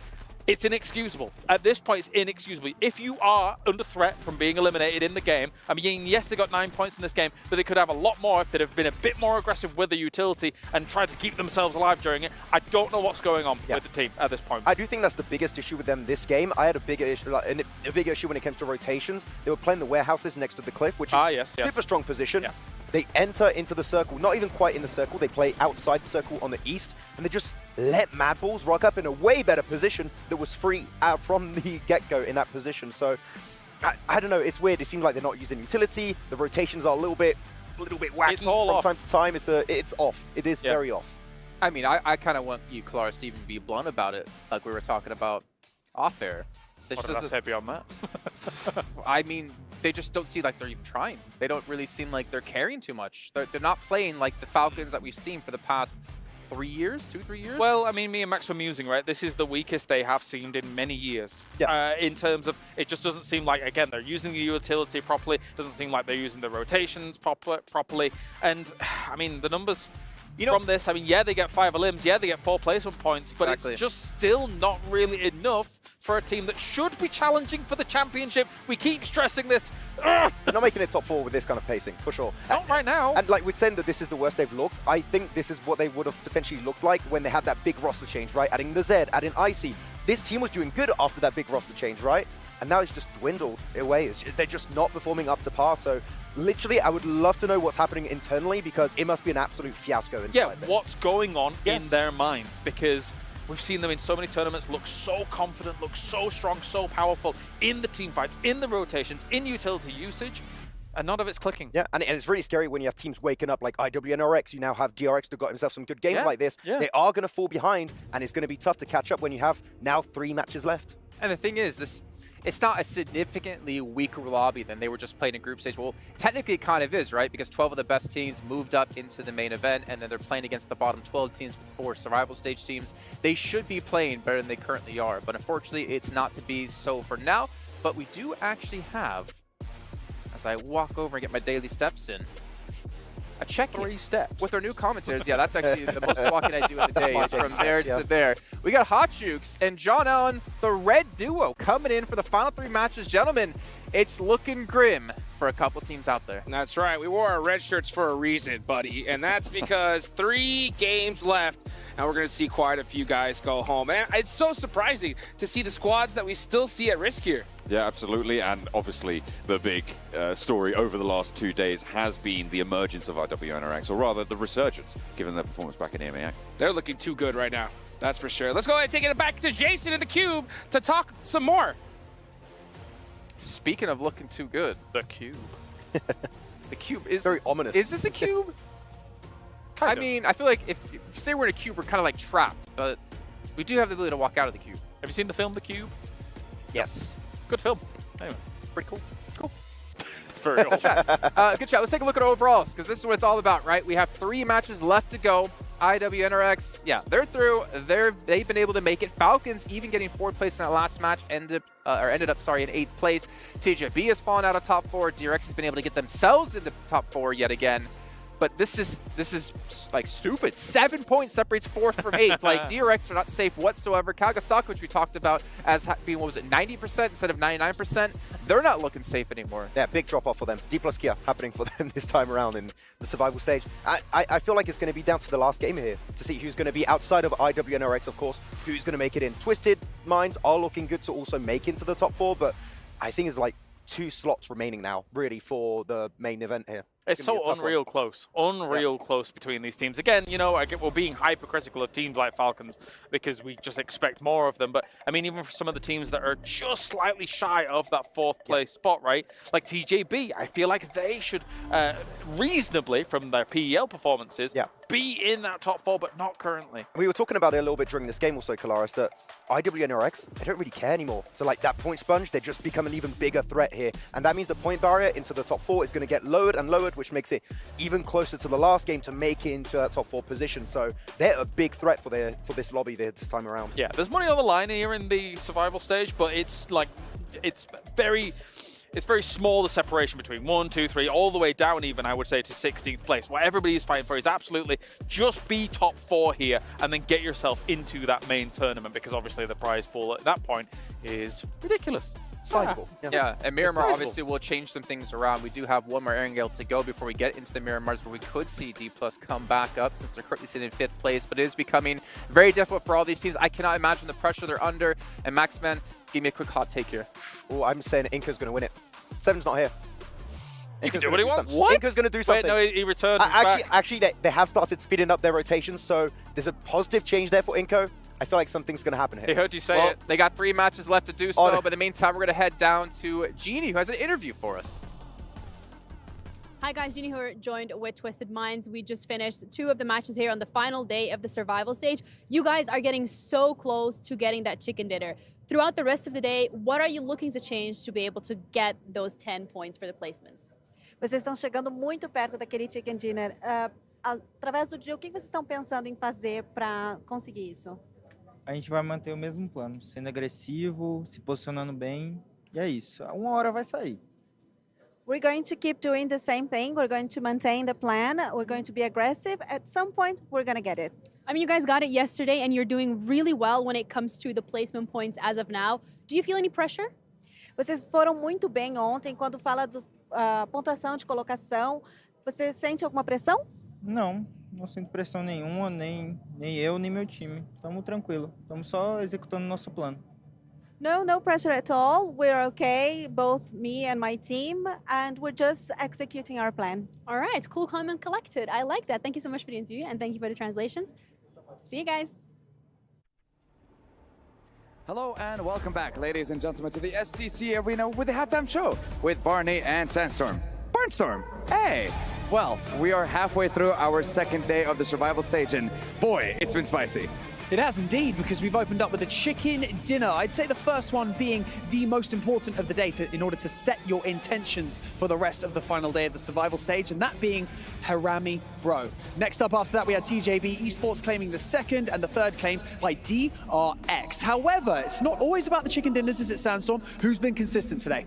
Twisted Minds, they have had an incredible performance. You know, end of day 1, they were, what, 14th place, 13th place? They wrapped up game 6 with a winner-winner chicken dinner. Started today, again, building on that momentum. A top 2, a top 3, getting a lot of eliminations. So, and right now, 70 plus points, 2nd place. Incredible from the Brazilian side. Yes, that is true, and it goes without saying that every single player that's here that's competing puts their everything into this esport, much like the documentary piece that we saw earlier with Top from Falcons Esports. Absolutely unbelievable. And if you want to see that entire piece, just head over to PUBG Mobile Esports YouTube channel to check out the whole video. It truly is amazing. But for now, we've got 3 more maps to go today. It's going to be absolutely unbelievable. So we're going to throw over to our casters so that they can go into our final Erangel of the survival stage. I'm not too sure about Barnstorm. I think we're going to go with Sandy instead. Sandy! I feel like that's a better amalgamation of the two. We are, of course, the arbiters of the portmanteau here on the caster desk, but we're also going to be the arbiters of getting into this next game. That's right. We're not starting it just yet. Just a few more moments, and we'll be right with you. Oh, baby. All right, guys. So here we go. The second half of today. We've now reached the final quarter of the survival stage. This is what it's all about. It's definitely going to start to heat up. And with dual gaming chipsets and 144Hz AMOLED screen, the GT20 Pro will equip teams with up to 120 FPS, which is also the first batch of supported devices, offering esports level performance and visually stunning experiences in the 2024 PMWC. Playing path on our screens now for the final Erangel of the survival stages. It is all to play for. We're going from Milk to Power over towards Georgia Pole. Clean playing path for this one right here. And just to remind folks who could have just possibly tuned in right here, right now, there are only 4 slots available on over to the main stage. A solid prize pool is here in this survival stage, but an even bigger one is coming up the day after tomorrow. So these teams are doing everything they can to get one of those 4 golden tickets to that main stage. And let's be real, John, it's still possible for any team to still make it. It is, right? Yeah. And in order for it to happen, and I'm talking about even the 16th place team, you know, Rook, which has currently 29 points. Right now, the cutoff is going to be DRX with 62. That is going to be a 33-point differential, right? Yeah. If we're going to see a cross like that happen, we would need to see double-digit elimination chicken dinners for all 3 matches coming up. definitely big games necessary, and we've seen Team Spirit, for instance, denied a big enough game. I can't believe that one. On their attempt. Oh dear, Pandem might be getting into trouble with the best team in the game right now, IWNRX, and they've managed to get the inside track. The Micro Uzis, the Nox coming through with the knives. IWNRX not out of the woods just yet, and another one is found. They're slicing straight through. Pandem are carving themselves up a turkey. Slice and dice, baby. Frozen's hiding for everything he's got right now. Are you kidding me? And this is what I kind of talked about yesterday. When you do so well. He's hiding. Do they know? Do they even know? I don't think they do. Ooh, could get dangerous. He found M16. One good shot will do it right here. Is he going to be able to get that knock? He doesn't. But this is what I was talking about, right? When you do so well, you can do whatever you want in this lobby. You can hot drop certain squads. You can take risks, right? You can, if you don't feel you're fully prepared on certain strategies come finals time, use these next 3 games, right, to utilize it. Because let's be real, you know, IWNRX have already done so well, they're going to the finals, right? So at this point, there's pretty much, unless we see something crazy in the next 2 matches, we'd have to see that from multiple squads to see IWNRX get knocked out. But at this point, they have pretty much sealed their ticket, and now there's pretty much only 3 other slots remaining. And that's what you're talking about, right? Is that differential from 4th to 16th is 33 points. You know what's more than 33 points? 4th place to 1st place right now. That is currently sat at 37 points. That is a big, big jump up that is going to be really difficult for, well, not only that team in 4th place to jump up, but for everybody else around them to also have to jump up on over. That's correct. More shots. Oh, yeah, Frozen just say, you know what, why not? Let me get down from here and do that. And you can do that. You literally can do that when you're on the top of the leaderboard. So yeah, to see NRX go down, we would have to see 4 teams do that. And that's not going to happen, right? That was, this, by the way, I think is the hot drop that took out Team Spirit. That's right. In day 1, right? So IWNRX also finding out that Pandem, so for some reason, just really good at that one building, you know? If you go in that building with Pandem, you're not coming out most likely. And Pandem really needed those eliminations, right? So Pandem currently in 11th place are going to start off strong here. So if we want to see a team like Pandem, you know, cross into that top 4, again, double-digit elimination chicken dinner right here, right now is needed. And this is what is going to make it so much more difficult as this tournament goes on. There's 2 more matches after this. And once we get to that last match, I'm telling you, teams, we know for a fact they're mathematically not going to make it, right? IWNRX are going to be solid. So there's too many factors there to think you're going to play a regular game of PUBG Mobile towards the end. So if you desperately need those points, I think it's do or die right here, right now, especially in Erangel, right? And they were certainly able to do it. This is a crazy fight for them to be able to win. Against the weapons as well. Remember that IWNRX actually got inside first, right? They picked up the Micro Uzi. I think they got a pistol or 2. But the knives just came out, and Pandem were like, well, we better do something. And they made it. They took their destiny into their own hands there. I love to see it. They add up 3 points on their tally, which puts them up at now 42, and 1 step closer towards that bubble. Oh, they say don't bring a knife to a gunfight, but don't bring an IWX to a Pandem fight. That's right. That is right. Take it to the bank right there. So a good position for Team Pandem to be in right now. Now the zone does go on over to the west side of the map. So we have Chopsticks in play, Hospital, North George. Moneymakers are going to get a good circle right here for their final Erangel. And they're all the way down at 14th, so they need every advantage they can get. I'm looking at Team Spirit. Team Spirit is currently near Quarry right now, so they're trying to center up the best they possibly can. Yeah, trying to get a little bit more central here, just to the south of those Gatka fields, near that Quarry sort of area. We'll be trying to make this one work, but Besiktas are getting taken down, and that point's going to go over to TJB. Just the 1 player goes down, but this is around Everest, right? And on the northern side of this circle, it is, again, a really important position on this side. Looking for the match. It will be easier to descend from this position if you can get rid of those players around your area. And that's what they were doing, opening up a point onto Besiktas. Yeah, you know, I want to see different play styles right here, John, from pretty much every single one of these teams, because they got to know that if we want to make it on into the finals, we want to stay a little bit longer here in the beautiful Riyadh, Saudi Arabia, they need to do something special at this point. So I want to see very, very calculated rotations, aggressive play styles, because let's be real, a lot of these teams, they're not going to be able to do it with just placements anymore. Like, they need crazy elimination. So it's about time we see all these teams turn on that full-fledged aggression switch. Absolutely. And the fact that IWNRX have managed to sponge away so many points does give them that opportunity, because they are sat, you know, clear 20, 29 points ahead of the next closest competitor. They've actually taken quite a lot from the rest of the lobby, which means that it's much more volatile. And that's why we're seeing the fact that Rook Esports could still technically make their way in.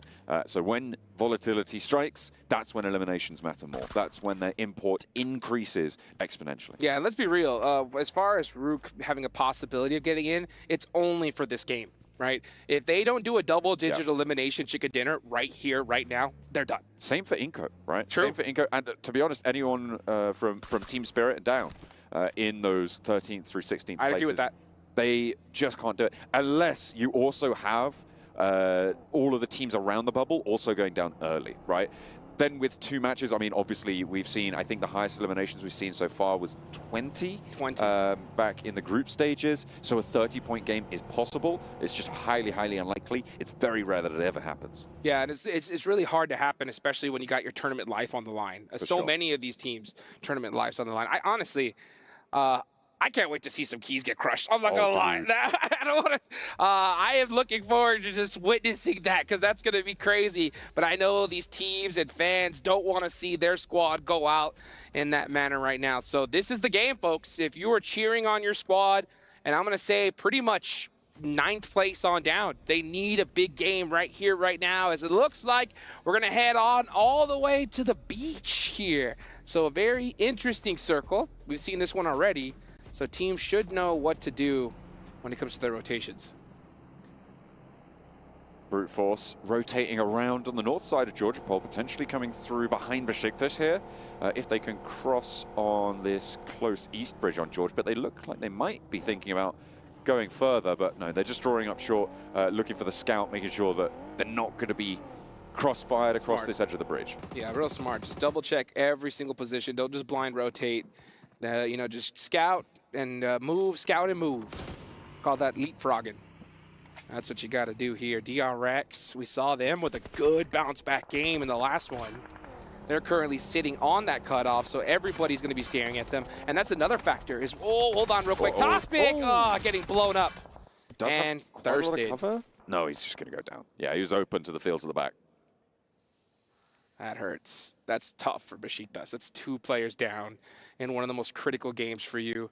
Honestly, it's already looking like nail in the coffin for them.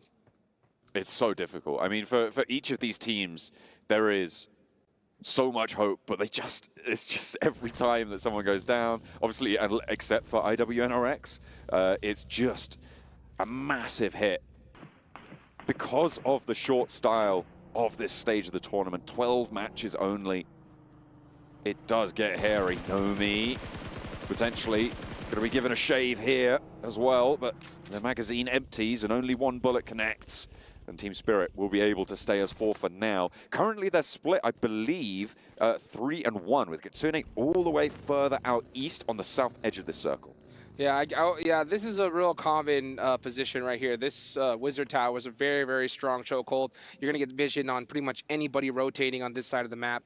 So they're very happy to just stay in that position for now, but it's going to be really up to Effect to hold down that Wizard Tower in case they get crashed on.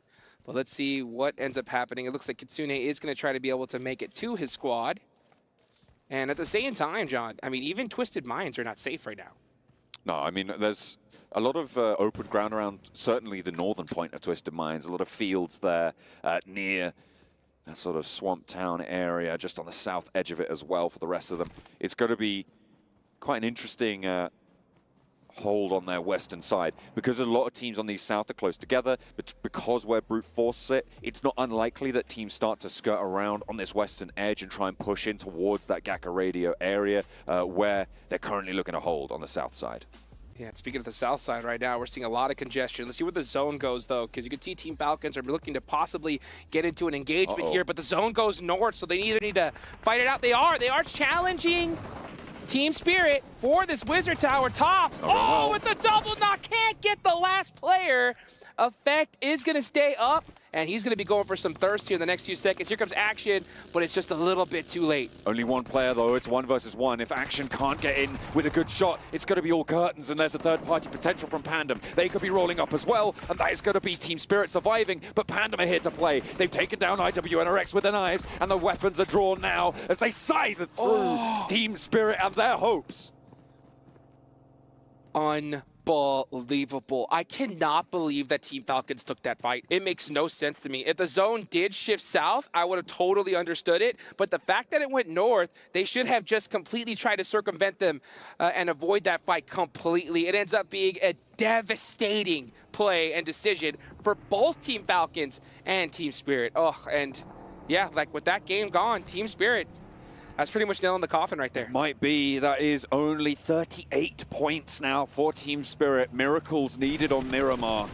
And they'll be looking for any help they can get now. Big miracles. Their first day let them down severely.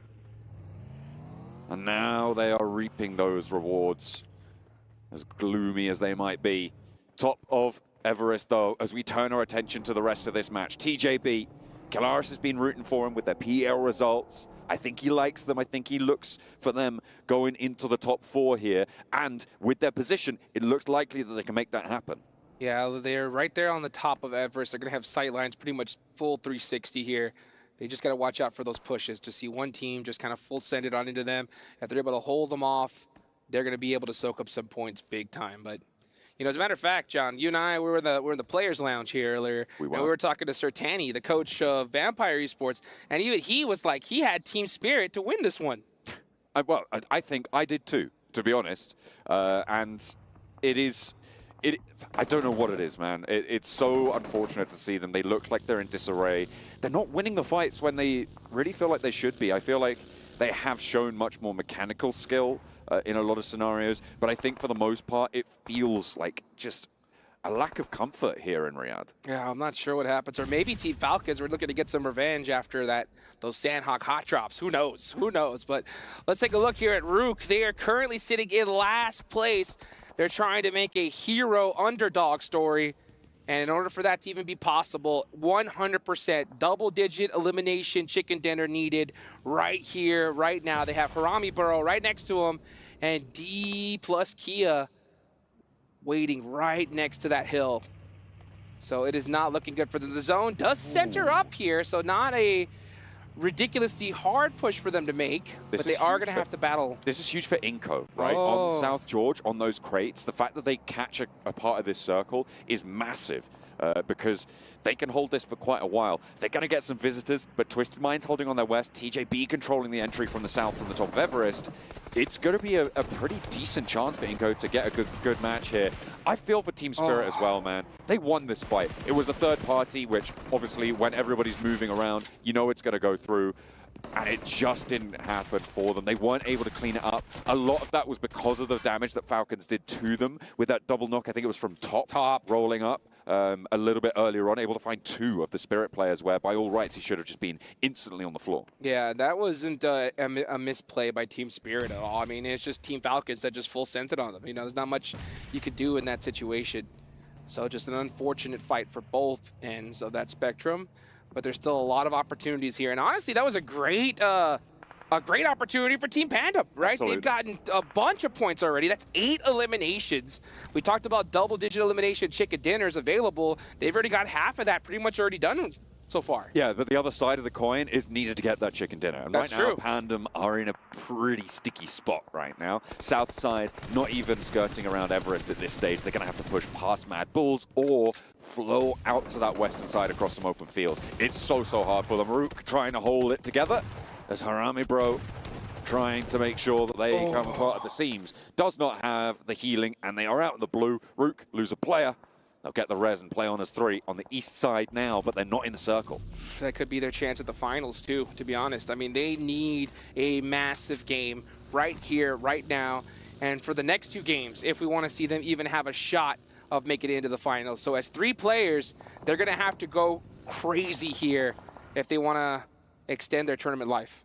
Teams are going to be worried right now because around the bubble, a lot of the teams still have most of their players. This fight for the top of Everest is pivotal. D plus Kia roll up, take 1, take 2 out of Rook, and they are slowing. Being cut through right now, D plus Kia on the east point of Everest will next have to take care of TJB because TJB are starting to extend their necks. Have a peek over the fence, see what the neighbors are doing. D plus Kia just crushing dreams right now. That's pretty much said and done for Rook. We're seeing another team go out, and that is Team Pandem gone for. So all those eliminations they got early on wasted away just like that. But they did put something up on the board. They're going to need a miracle as well for the next 2 Miramar matches. Right now, it's TJB. TJB are in a great spot. They're at 6th place. They desperately need these points. They have to defend right here, right now against D plus Kia. This is a bubble fight. Both of these teams are on this bubble. That's around right. that 4th position. You could see right now, D plus Kia hold that. DRX, they're not in this fight, but they're also involved in that bubble struggle as D plus Kia continue to push in from the eastern side. Next circle soon to close on them, but with 4 players alive, it looks like they're reluctant to go for the summit. They're not going to put those climbing shoes on, scramble up those rocks towards TJB when they know that nades roll downhill. Yeah, and that's so smart, too. They don't want to take that fight just a little too early because it risks them getting third party, especially with the zone shift that could be coming any second now. So let's see where that zone decides to go, and it lands perfectly on them. So very big up on both these teams to have that discipline to say, hey, you guys don't even worry about it. And I think that smoke right there could even be a little bit of a white flag to say, hey, you guys stay there, we'll stay right here and fight each other later on to see who wins this thing. D plus Kia's position certainly smoked out quite a lot, but that's a nade over the top. Doesn't quite connect with the damage. K's taking damage. I think that might be for an off angle. Could even be coming from Inko. This is dangerous on play. the north side. Another nade from high ground. Longs gets the knock. That's from the shots as well. And now you can see instantly pin pulled on 2. They want this confirm. Nolbu's there as well. He's going to divert, move away from this, and then he's going to look for the res, but his teammate is just burning away. The Molotov's putting the pressure on, and that is how you put them between a rock and a hard place. D plus Kia being bled dry by TJB. TJB saying, you know what? Now, especially that we know it's D plus Kia, we have to take them out. They're right above us on the leaderboards. No waving the white flag at all. We got to take them out right here, right now. We need every elimination we could get. So they are starting this off so strong, but they got to work together. They have to commit to this fight very soon, and it's very fortunate. Nobody is headed their way right now. North side, Twisted Minds moving in towards Crates, actually trying to backfill on Inko. There is a big rotation going on the north edge, and all the while TJB are choking out D plus Kia as they push on in, get the first knock on the opener, and will look to continue that pace. Only 1 player for D plus. And meanwhile, over on the north side, 1 knock over towards Twisted Minds. Inko, still with all 4 players alive, have regrouped now outside of the Crates, and they're fleeing towards the foothills of Everest. And here comes the Mad Bulls. Now we're starting to see that third party ring out. Let's see what happens. Inko Gaming gonna have to do a defense against Twisted Minds. That'll help buy him some time. But it looks like on the other end of the spectrum, Moneymakers are getting into it with CAG Osaka. Still quite a few big squads in this game. DRX need this game so bad. They're in 6th place. They've really tried to make something happen here on the last day. Nades are starting to ring out. They look good. Ooh. Oh, that was way too close. It's getting really dicey now for the teams on the west point. DRX, not having taken a knock, gives them a really big advantage here. CAG Osaka now anchored to their position. They can't really push too far up, and that nade is perfectly placed. Picking up points. Moneymakers take a few. DRX share it with them. 2 eliminations for DRX. They're chasing TJB 7 right now, and they're pushing up from the west. With Moneymakers beneath them in their shadow, they're going to have to worry about the north as well on their ascent. Oh, devastating loss for CAG Osaka. They were in 3rd place right now, and they're going to get passed up here with how well a lot of these teams are right below them. Brute Force are still in the mix, trying to make something happen in 7th place. The final player just desperately trying to keep his tournament hopes alive. And nice shots there. That's going to get a knock, but that nade will shut him down. Moneymakers, 14th place. Now starting to make some noise. Twisted Minds from the crates position. They finally found a player from Inco. They stayed up as 4. They backfilled earlier into the crates position and pushed Inco away. You can see that where they've retreated to now, the foothills of Everest, but 7 is still on an off angle there on the north side. You can see him in the building. They're going to be waiting for the break for Twisted Minds. Try and hold that one off because with the circle, it's shifting to a mountain finish. Oh, yes, it is. It looks like we're going to finish it up. Oh, north on Everest, but Moneymakers are going to make it difficult on Inco. They wanted to focus 100% on Twisted Minds, but their backs are not safe as Moneymakers need every elimination they can get, and they know it. Let's see how they decide to play it out, because if you're the Moneymakers right now, knowing where you're at, you need to just push everything. Like, literally, you cannot just play this game regular. You need to push everybody and get every elimination in this lobby.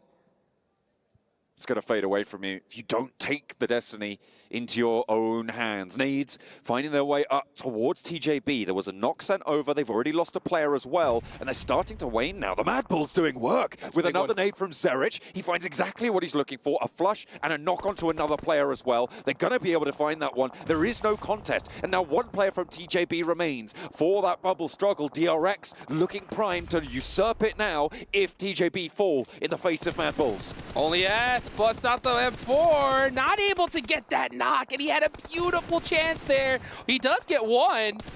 Mad Bulls playing this a little bit too comfortable here. They got to be careful.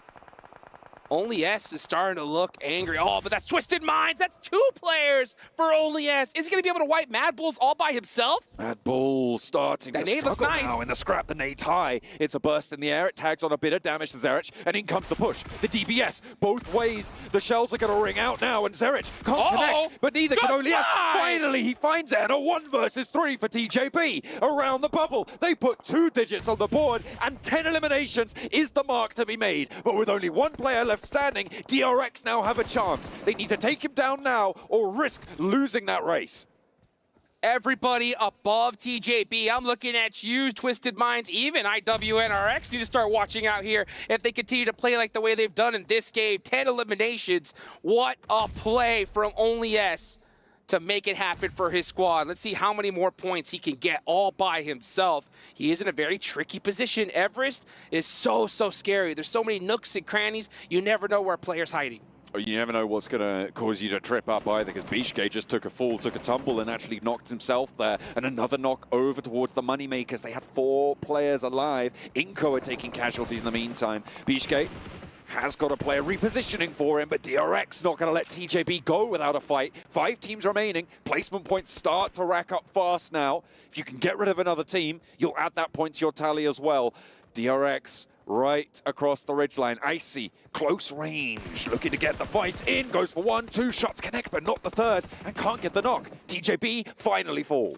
Oh, TJB done for there. But right now, my eyes are on Moneymakers, because Moneymakers know that they need every elimination in the lobby and have to win this game. So you can see them, they're actually splitting among too many different squads. Icy Boss all up top goes down. That's a critical angle loss for them. Now they're going to have to play with the 2 they have downhill. DRX with 4. They're looking to get back at TJB. They're not too far behind now with the placement points that they've already earned. It's going to be pretty level, and CIG Osaka might be at risk at this stage. It is really dangerous to be around that bubble, but it's even worse, like you say, for the Moneymakers. Desperation's going to start to set in from the north side with the circle shifting away. D plus Kia as well. 1 player remaining. Spray down, and then they bet they can't get a knock. So 2 players remain for Moneymakers. 9 eliminations so far. I think they did a little bit of a misplay there, just trying to focus on too many squads. Oh, Chips by himself. 1 nade will do it. DRX is very piled up here. Certainly are. They're getting these reses as well. Moneymakers are going to have to push up the hill. Chips is going to be worried about that. Do you take your attention, turn it towards the Moneymakers downhill or to DRX? I mean, it's a difficult decision to make as the res comes through. DRX just going to bide their time. They're not getting too aggressive with it. They want to play securely. Yeah, DRX are playing this very safely. They're in a position that they could easily pass up so many teams, so they have no reason to go crazy, unlike, you know, Moneymakers, where we should have seen them just full non-stop push, but they backed off just a little bit, and that was enough to lose a couple critical players. And now they have just 2 players left. They gotta win this one if we want to see them even have a close to a shot of making it to top 4. So as for DRX, playing a little bit split. I'm wondering about the nades right now. You can see no nades in the backpack right now for this player, but 11 for Koa. Okay, they know what they need to do then. They know that they need to target these players, flush them out with the nades. I'm going to say it right here. Koa and Biscuit, they have to win this game. If Moneymakers don't win this game right here, right now, I'm going to say it. It's nail in the coffin for them. They're not going to the finals. How many nails are we putting in coffins on this match? I have no idea. I brought a red shirt for a reason. Oh, yeah. It is getting brutal. DRX still just holding. I mean, they've got dead center circle right now. They don't need to push out. It is impetus on the other two teams. Absolutely. So DRX, they're in the position to win here. They're just going to be sitting up here waiting for everybody else to come to them. And Moneymakers, even Chips from D plus Kia, are going to have to do just that. Let's see how they decide to do it. We're looking at a nice little 3-1 split here. I like this. I like Soez on this really hard off angle. The blue is right to his back, so he knows he doesn't have to turn around at all. That's going to make it very difficult. They know where Moneymakers is at right now. So, yeah, we're going to have to see a crazy shot from these two players here. Smoke's starting to bloom, and so is moving back in. That's a bad smoke. To the rest of the team, I mean, that removes that off angle that you were talking about.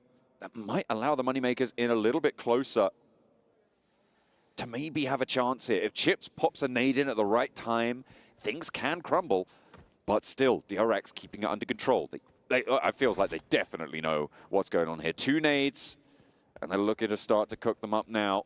That's going to go maybe right on target. Just a little bit short, but that's going to flush the Moneymakers players out. They try and flow to the side. Koa, can he get across to the headland? I think there might be just enough cover here. Chips isn't going to peek it, but I don't know if Bishke's going to be as lucky. So it's all up to Koa now. BSK goes down. Yeah, it's all up to Koa. DRX have this locked down. There's no way they lose this at this point. They're playing it so careful. They have the high ground, and they are not going to make any mistakes. I got a little bit worried when I saw that smoke bloom. I was like, if they're going to smoke themselves out, that could definitely lose them the game real quickly because they won't have any sight lines at all, allow these players to push up on them. But no, they are playing it well here. Now they know where Chips is. Great shots. Chips going to run into the blue zone to deny the point. And honestly, that's the right play. Yeah, moving out of there. That's going to leave just Koa for Moneymakers. 9 eliminations and a second place is still a good result for them, right? But it's even better for DRX. They've managed to rack up some points and look to book another ticket, probably the second ticket, in towards those finals. But it's still not done for them. There's a lot of teams ready to take that from them in the next 2 matches. They just need to finish this one out. That nade looks good. And over the top they go. DRX able to win out a chicken dinner, and the battle for the bubble rages on. A massive win for DRX right then and there. Clutching it up, very calculated. That's how they needed to win it. They just need to put up some solid eliminations and win the game. Everybody else in the lobby, we needed to see a crazy game from them. All we needed to do was see a solid one from DRX, and that's exactly what they delivered. They put that one up there. TJB as well, getting a lot of points from this. And even though DRX now, I believe, should be up in second based on that performance, have to double check on the scores exactly, they're not safe. They're not fully safe just yet. They are no IWNRX at this stage, right? It is still very much all to play for those 3 teams that are going to be joining IWNRX. Obviously, still technically not confirmed, but very, very likely that that's going to be the case. It is so interesting to see it come down to the final 2 matches. Yeah, I mean, I honestly have no clue who the other 3 tickets are going to go to. I think IWNRX obviously have it sold at this point. But, man, Moneymakers, you can see them trying to make something happen, a little bit of magic going. But I think they stopped that aggression just a little too early on. We needed to see them soak up a lot more points than what they delivered on. Absolutely. It is unfortunate. And we are going to start to see teams not really having a chance at this stage. Given that the bubble teams performed very well here, that gap is going to start to yawn. It is going to be unbreachable for the next 2 matches. Look One at or that. 2 times, they are going to have to put another performance up on the board, and you can see that elation that they've been given that opportunity now. Yeah. Oh, man, that is absolute craziness right there. We see IWNRX with the hot drop. We see so many squads in contention to make it into the top 4, perform so well. 2 more matches left to go, guys. Don't go anywhere. We're going to be right back.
Okay, fine.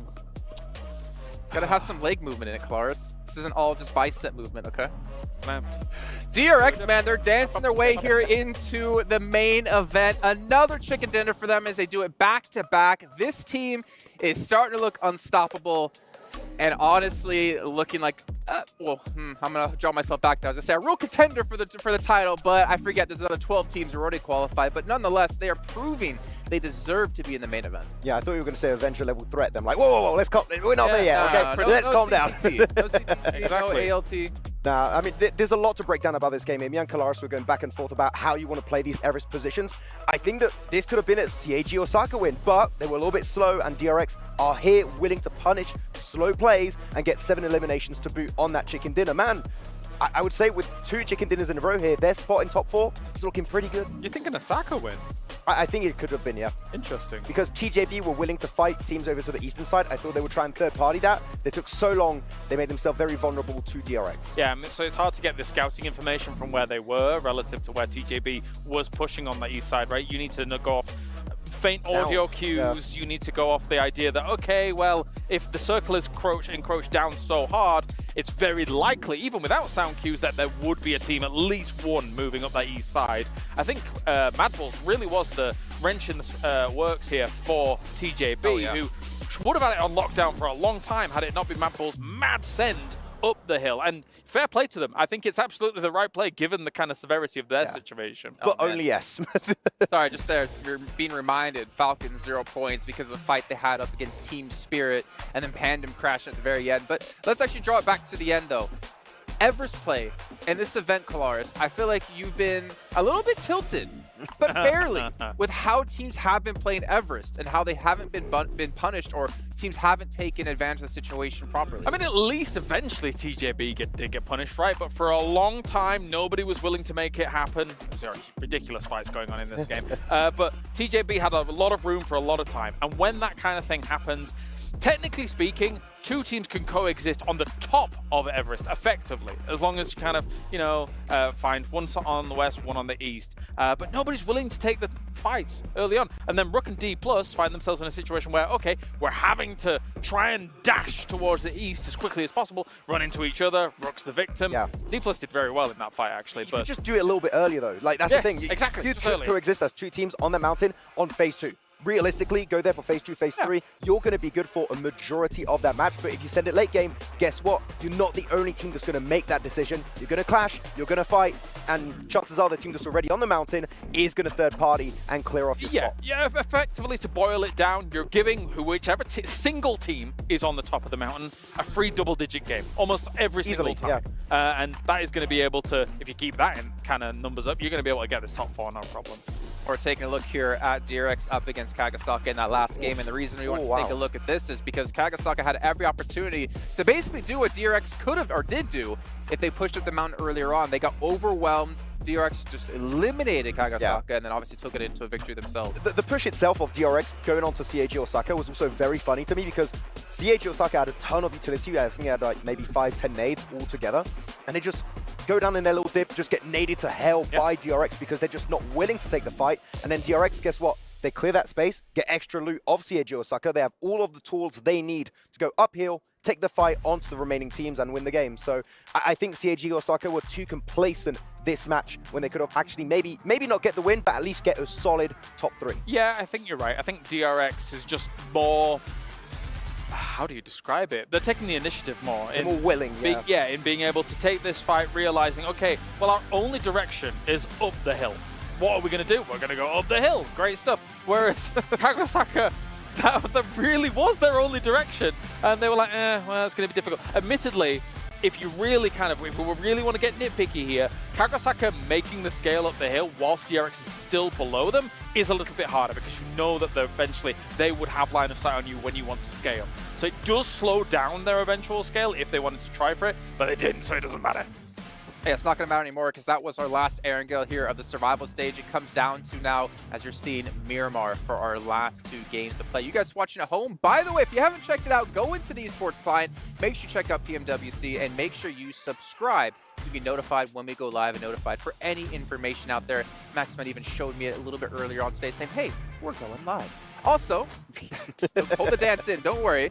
From now until July 3rd, make sure you follow PUBG Mobile Esports over on TikTok and post a video of you doing your favorite victory dance, whether it's in-game or out-of-game. Go. Preferably out-of-game with the hashtag PMWC Victory Dance. I don't know what that was. That was committed.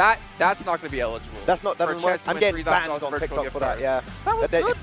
That was So, okay. I got one vote. I mean, have you seen Clara's dance? Do we want to see Clara's dance? No, we don't, but we want to see Barney, who has an interview with Team Pandem over on the stage.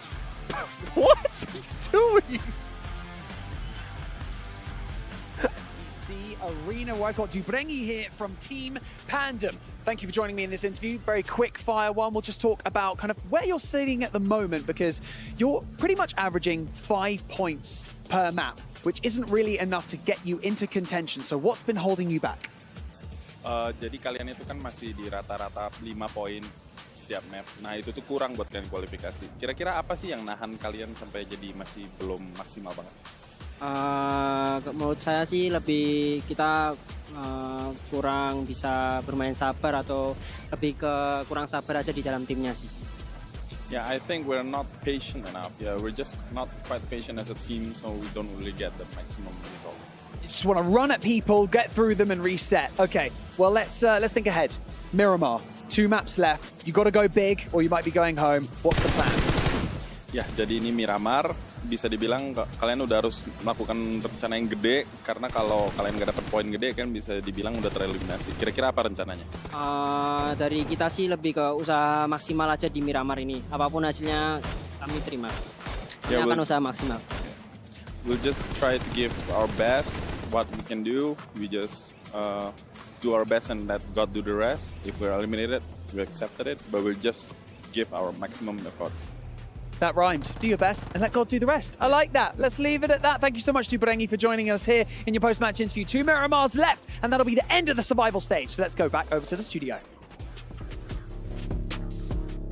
Hey, what's going on, everybody? 2 more matches left in this survival stage. We're going to see some keys get crushed, some souls get crushed here, and a whole bunch of folks sad that they're going to have to go home and wait till the end of the year to get another shot at some cheddar like this. It is hot here in Riyadh, but there is a chill in the air right now in this arena, because it is going to be icy. I tell you that much, in about 12 of these teams by the end of today. 2 matches stand between them and elimination. Booking your ticket in the top 4 positions not only guarantees you a chunk of the prize pool from the survival stages, but it also guarantees you a minimum of 25k from that final match. And I'll tell you what you could do with that 25k. What's that? You could get yourself an Infinix GT20 Pro with dual gaming chipsets and 144Hz AMOLED screen. The GT20 Pro will equip teams with up to 120 FPS, which is also the first batch of supported devices, offering esports level performance and visually stunning experiences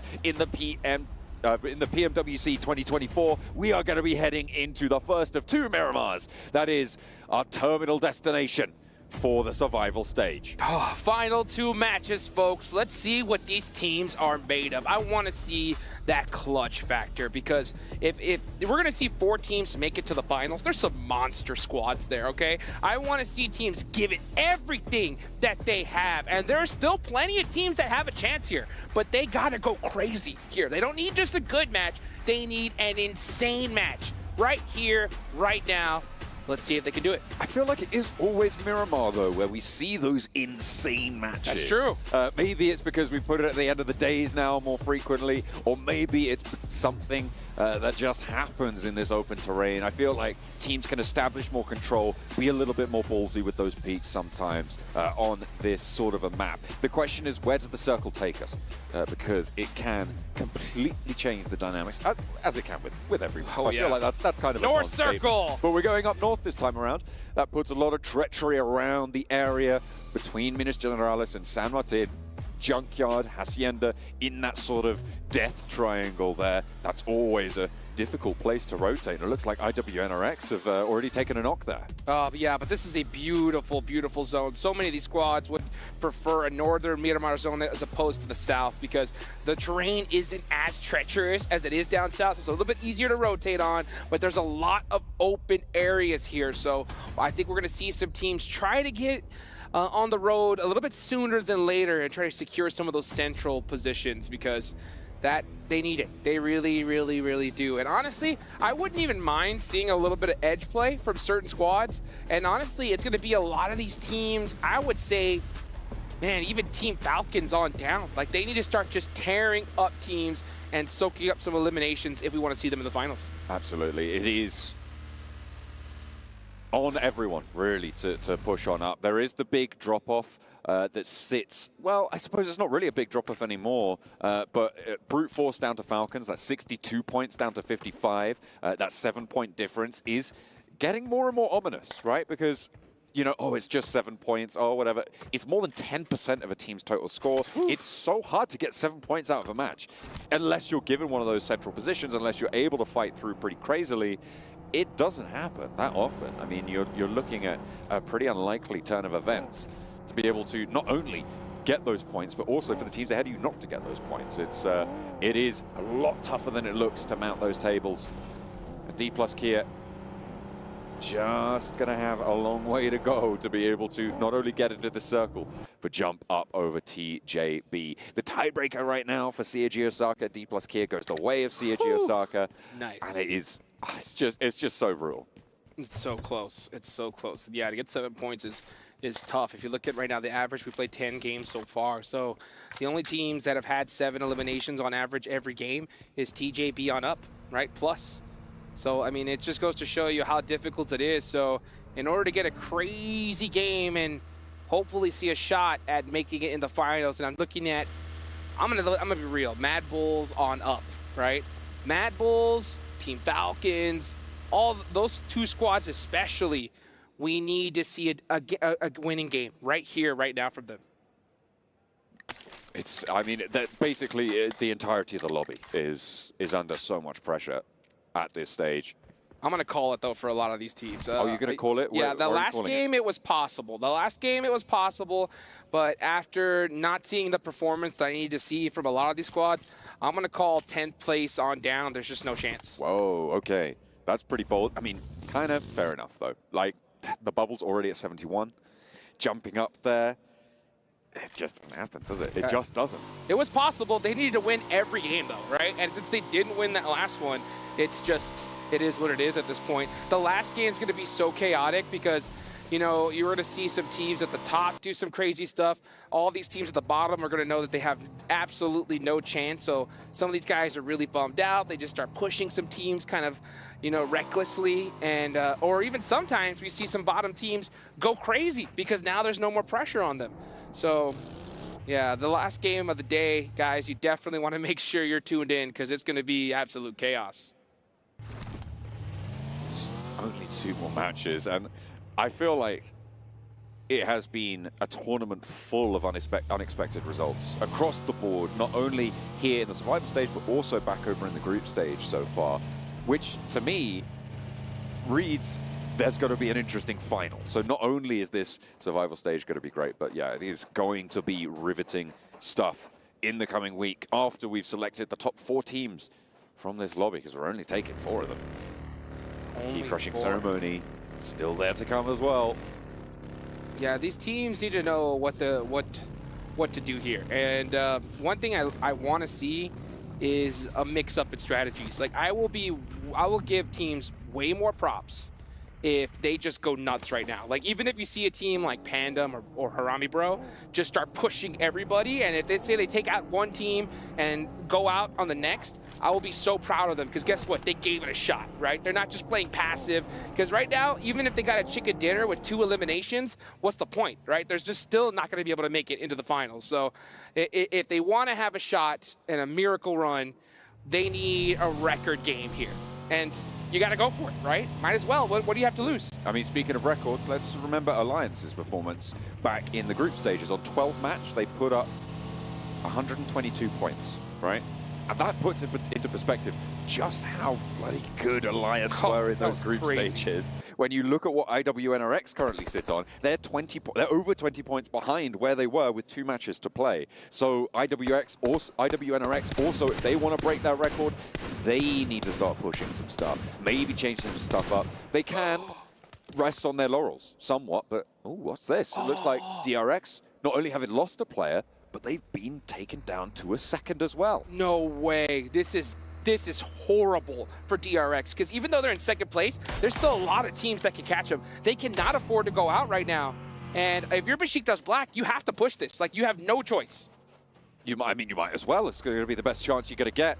Though there goes the pickup into the vehicle, and they fall back through, repositioning the players away. They weren't quite fast enough for Besiktas Black. They are very split right now, but and I don't think that they wanted to go for a two-player push against two. You don't really want to take those 2v2 fights. No, this is dumb. Like, honestly, you have to. You have no choice. You have 41 points. Just push. Just push. Try to get the eliminations. If you get 4 now, great. Then you could possibly make something happen. You have no time to be playing this. If this was day 1, match 2, then yeah, I wouldn't be talking like this. But this is a different game you're playing now. I don't even know what Besiktas Black is doing. When I see stuff like this, it absolutely infuriates me.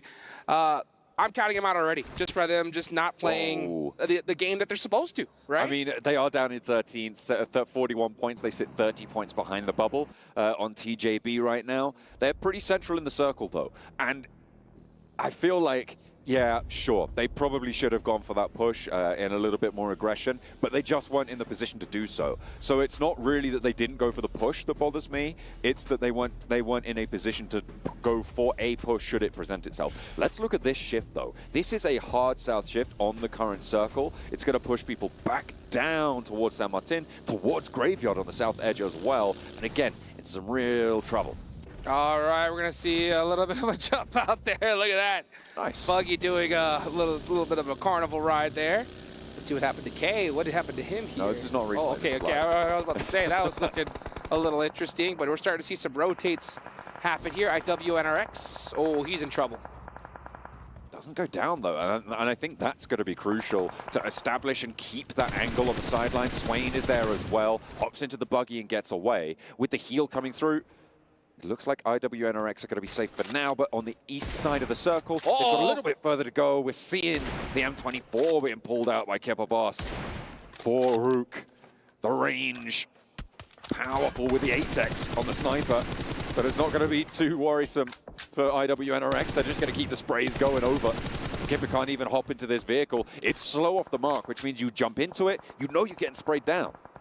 Frozen, you can see him just trying to make something happen, but he did give away his position, so we could see a little bit of a reposition from Rook to try to catch this player out, but we're seeing a lot of 1v1s happen here. Interesting play from Rook. Yeah, Rook, you can just see them. I think they're just kind of having fun with it at this point. A little bit too far down the leaderboards to make anything happen. And that's what I like to see, though, right? I mean, hey, might as well. You know that you're mathematically pretty much impossible to make it to top 4. Just push everything you see. 40 points behind right now, the bubble for Rook. And I think you're right. Fairly close to impossible. Mad Bulls do take one of them down as well. Not a full flush just yet, but they will be on 3 active. They'll probably try and reposition for this. Pandem also taking shots from money makers. Yeah, it's going to get a little bit more tension from the north side there. Just watching IWNRX keeping things together on the east, and they've actually managed to find an opening with all 4 of their players alive. On the east side of San Martin, towards Hacienda, TJB looks like they currently hold Hacienda del Patron, and Team Spirit on the south edge, DRX out to the east. On quite a wide split for DRX, actually, it has to be said. Rook, they're still just trying to get away with it. Yes, they are. So yeah, Rook just running around right now, having their way at it. IWNRX, though. Ooh, looking to gonna just... You can just tell IWNRX is playing just a little bit loose right now. And you can afford it, right? You can afford it. You're going to the finals. We know it. Everybody knows it. So might as well just kind of have fun with this lobby at this point. But now, these 2 teams, they cannot afford it. And look at that. Moneymakers going up against Team Pandem. Biscuit, and that is it, I believe. Yep, Team Panda out of there. That is going to be them down 47 points now on the south side of the tables, which is not a favorable position.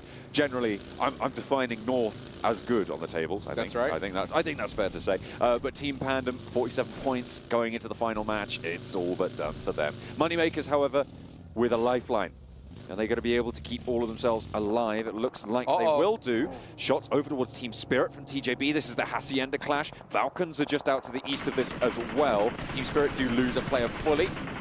That is going to go over towards TJB right on that bubble. 72 now as the lead starts to open. CAG Osaka. Now this is a team right now we got to keep our eyes on. Brute Force as well. Very, very close. Both teams in contention here. Team Spirit losing that player especially, that is going to be it. Yeah, and D plus Kia, a team that really needs those points, are soaking every single one up that they can. Nomi, just kind of driving away, just trying to have some fun with it at this point. DRX though, DRX, yeah, down to a single player. Let's see what he can do, and that is it. He is done for. So that's a big door open for a lot of teams. 80 points is where DRX will finish now in second place. Twisted Minds, 7 points behind TJB, 8 points behind D plus Kia, 9 points behind. You're right. There are a lot of teams that can push up on over, and you can see on the leaderboards right now, they are close to being able to do so. At the moment, TJB with Hacienda control. Where are we looking at Twisted Minds? They're out on the east side, and actually with the most danger afoot, with Mad Bulls close by to them. On the north side with Besiktas over to the west edge. You've also got D plus Kia, who we saw take down Team Spirit, well, the majority of Team Spirit on that south side, playing on us 4 with some decent hopes at jumping on in. So DRX not safe by any stretch of the imagination, despite their blinder of a day. That's for sure. By the way, I got to give massive congratulations to IWNRX for breaking the 3-digit mark. The only team to do so far. That's going to be 100 points for them with that elimination. And let's see what other teams are going to be able to do here. Twisted Minds are still in the mix. CAG Osaka is still in the mix. You got Harami Bro going up against Inko on the other side of the map. And it looks like we may just have a Hacienda de Patron finish here. I like that. Haven't seen one of them in a while, Dukes. But it's right on the edge. We'll have to see if it does go that way. Inko rolling across the open ground. One hop out there to try and take some shots wide. But Harami Bro gonna have some shots connect onto them from Nenebete, from Inko. Inko still rotating on the south edge. You can see D plus Kia looking to pick up more points here. Chase towards that second place. Try and push DRX out with the opening they've been given. 3 teams now clashing on the south side. Harami Bro down to 2 now. Federalis out in the blue. Having to shuffle on forwards. Norbu with the spray towards the player breaking forwards, but not going to connect on this. They might be able to find the res. In the meantime, Inko are healing up ahead of them. Inko have the inside track on this. They're closer to this circle, and it looks like IWNRX, they've sent Frozen down south to see what's going on. He's poking his nose in, and it doesn't matter if it doesn't belong, because he's going to take those points either way. That's right. He's like, what's going on over here? Oh, some more eliminations. I'll take some of that. D plus Kia, they definitely need them, though. So very heads-up play for them to hear these shots on this side of the map and try to get in the mix. They definitely need to be able to steal some eliminations and finish Inko out sooner rather than later, especially considering that they are not in this next zone. D plus fighting on 2 fronts now, and it looks like they're doing pretty well with an assist coming through from IWNRX. Frozen able to give them a little bit more oomph here on the off angle, slowing Harami Bro. They cannot be pushed from the east, and this is excellent stuff coming through from D plus Kia to be able to hold this fight down. But they still have a way to go. The blue is starting to push in, and they are making their way, but past some treacherous terrain. This is a tough decision for D plus Kia. Right now they need to decide, do we just try to make this push, soak up these eliminations, or go into the next zone and try to find a solid position. And honestly, I always err on the side of position because you can always get those eliminations a little bit later on. But it is the second to last match. You don't know what's going to happen. So I am not shocked at all to see D plus Kia hang out here just a little longer as they get one more player. And another major point. Moss trying to haul it on over there. Ooh, the vehicle explodes, and IWNRX steal that point away from the rest of the lobby. But D plus Kia now 5 eliminations and an avenue has opened. They can start to move past. Inco, they were split 1-1, which is why Nunez didn't go down instantly. They've got Nenobete right in the middle, in the field, playing a resurrection game for Inco to... I mean, there's nothing he can do, to be honest, at this stage for them. He's just seeing what he can get done. Over the top nades for Brute Force, who have got that outside track, over towards the Moneymakers. Shot and shot back. Over the top, they will try and flow, but Chudo is going to fall down, get flushed as well. There's a big fight right here. Brute Force need this game. They are right on that cusp. They could definitely make it into the top 4. They cannot afford to go out right now. Moneymakers need a miracle run, so they have everything going for them with 5 eliminations so far. But Brute Force need to stop their momentum some way, somehow.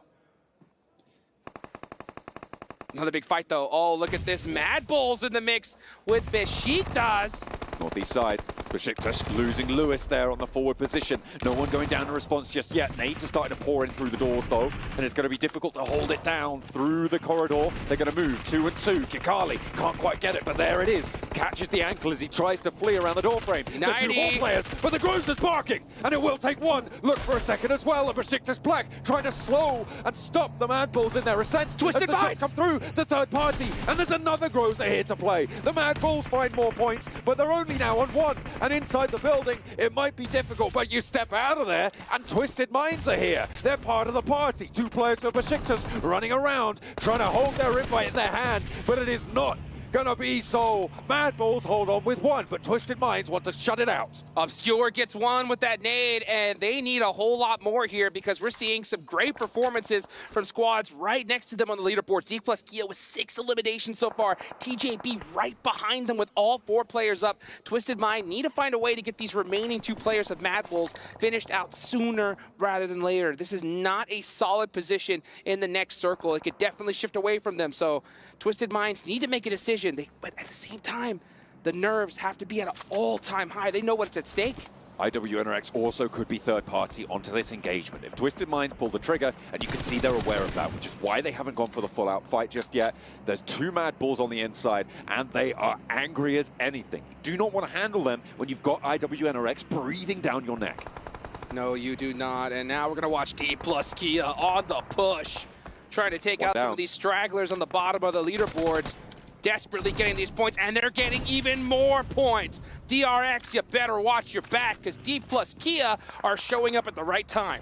They are starting to build pace, but there's Frozen, and again, this guy has been so much trouble for these teams on the south. Against Rook, against Harame Bro, now against D plus Kia. Nobody is getting away for free. La da da dee dee dee da.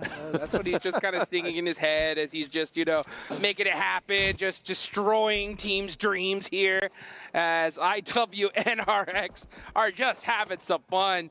And that fun is... unfortunately, just absolute chaos for the rest of this lobby. Look at where these tables are starting to get eliminated as well. 3rd through 10th, all still alive. People below them, nah, they're done. Rook is as good as out as well. So, well, okay, maybe he's got a little bit more fight in him. Fighting the dog. D plus Kia, though, they're going to be drawn short by it. They're down to 2 players. They've lost 2, and K is pretty low. You can't really go for this fight whilst Frozen's watching out for you. Yankee's in the monster trap. Oh, man, Frozen's like, yeah, shoot some through the window. 1 down. Oh, and Team Falcons get one of those points. They are still in the mix, but Team Falcons are playing this way too passive. They're so far down on the leaderboards, they need a monster game. They're not out of it just yet, but honestly, if they don't finish strong here, they're done for. IWNRX, one of 3 teams with 4 players alive now on this eastern side. They have been so controlling on this south. There has been a chokehold on it for the longest time. That Mini 14 is making noise. They're going to crash. I mean, they know there's only 1 here, right? They've got to realize that this is a really easy place to flush out, and they can't make their move forwards, which is what I was going to highlight now, is that they're going to have to get across this road. Team Twisted Minds over on that north side, and the Mad Bulls remnants from the north, going to make that road crossing hard, so if they can have more control over the south, it's going to make this next circle easier.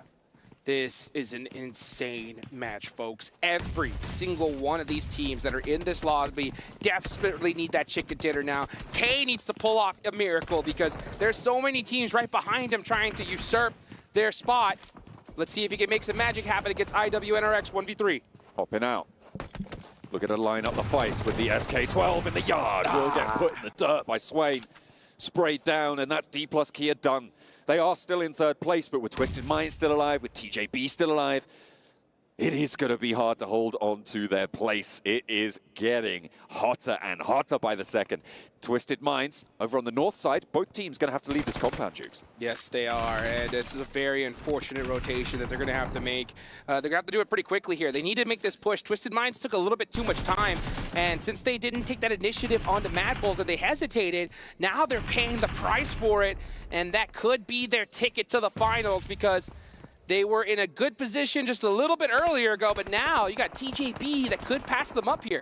TJB are a little bit on form today, but they've just lost a player. That's going down to everybody's getting shot at by this Mini 14, by IWNRX.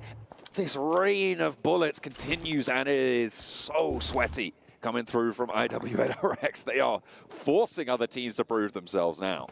Twisted Minds, huge mistake. Now you're gonna have to see a 1v2. Rattle Boy isn't able to get it done. And that opens the door for so many teams remaining. And look at who's left. All squads that could possibly pass them up. Absolutely, but right now the arbiters of this circle continue to be IWNRX from the east side. They are starting to get pushed further and further towards the edge. There's TJB going down, which is the team chasing Twisted Minds. It's now 75-74 going into that final match for them. But you're right, Brute Force could surpass. You've even got Falcons who definitely could surpass, given the opportunity. If they can jump up, they need another chunk out of this lobby.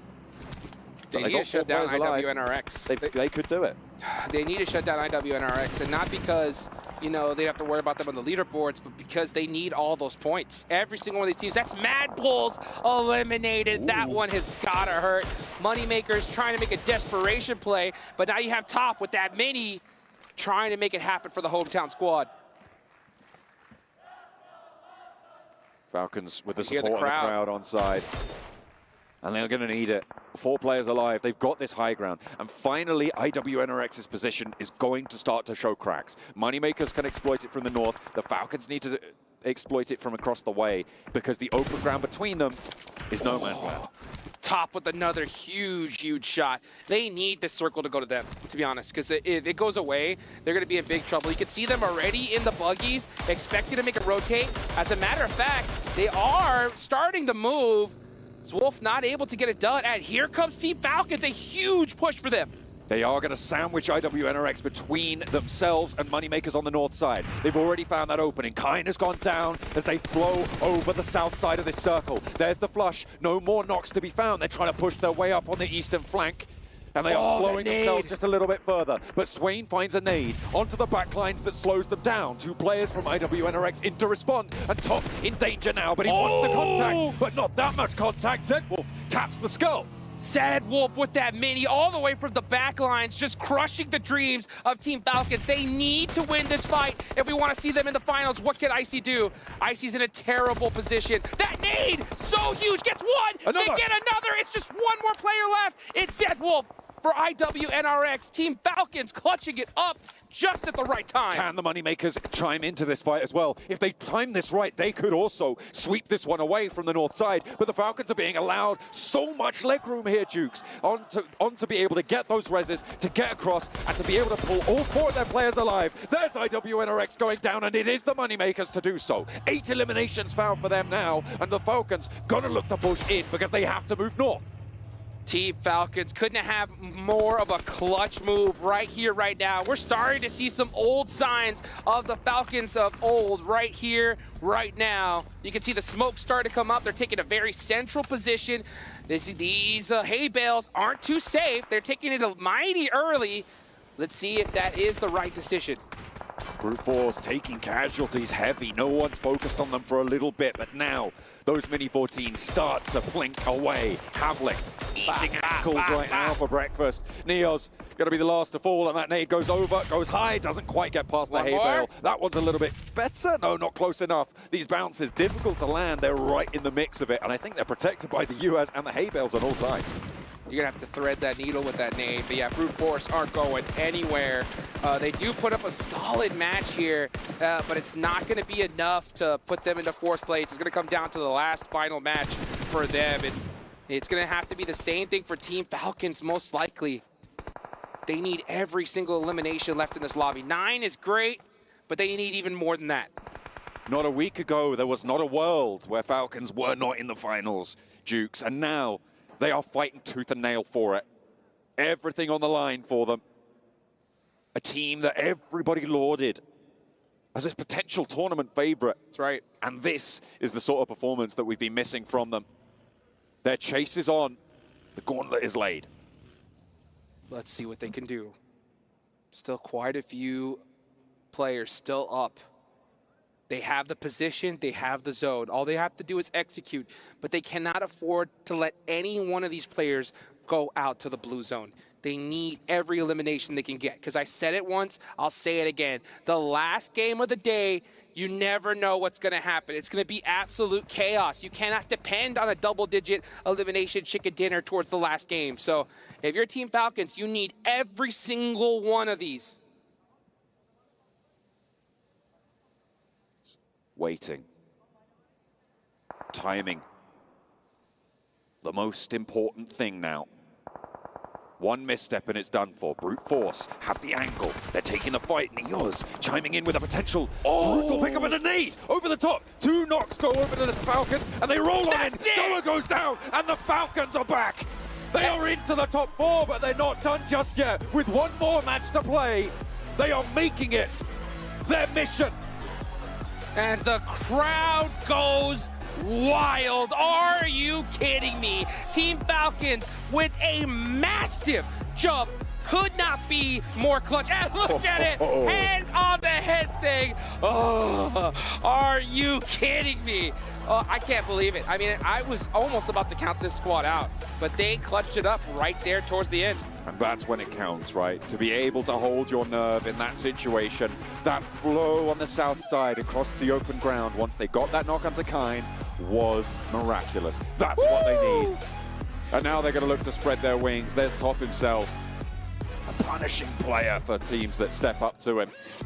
They were given a lot of leeway. The Moneymakers did not over-push from that north edge. I think if the timing had been better from the Moneymakers, this would not be the scenes we're seeing. Well, if Moneymakers had the ability to adapt, then they just proved that they don't, right? I mean, they're just playing a normal game of PUBG Mobile, and when you look at the leaderboards, they needed to change up their strategy, right? They had to just start pushing everybody because, you know, they didn't need just a 10 elimination chicken dinner. They needed a 20, right? So it's unfortunate that, you know, we're not going to see them in the finals. Hopefully they could kind of, you know, practice up for the next big show. But man, Team Falcons might just be in it with just after that game, and I can't believe it. It is absolutely crazy what we're seeing unfold here. The Falcons looking for a resurgence now into the second day of survival stage. They were able to get a lot of points. That's the nade that did it. From Top, able to take 2 down, and Koa didn't stand a chance as soon as 4 Falcons are bearing down upon you. I mean, brilliant nade, brilliant timing. It was also Brute Force getting in there late. You can see that's what they're so relieved about. Unleashing. Moving out to that east side was a difficult rotation to make. And I will say it again, I think that that was exactly the sort of play that you need to make. And I think it was the best rotation in that game. Yeah, it was so clutch. That one rotation against IWNRX and being able to finish them off. And that was a close fight, folks. So but you can see them right there towards the end, slamming that table. Hopefully they didn't slam it too hard because they're going to need those heads. Oh, look at that, Colaris! Wait, that's Falcons dancing their victory dance. I'll tell you what, if we had a mic on Colaris' knees, it'd sound like this.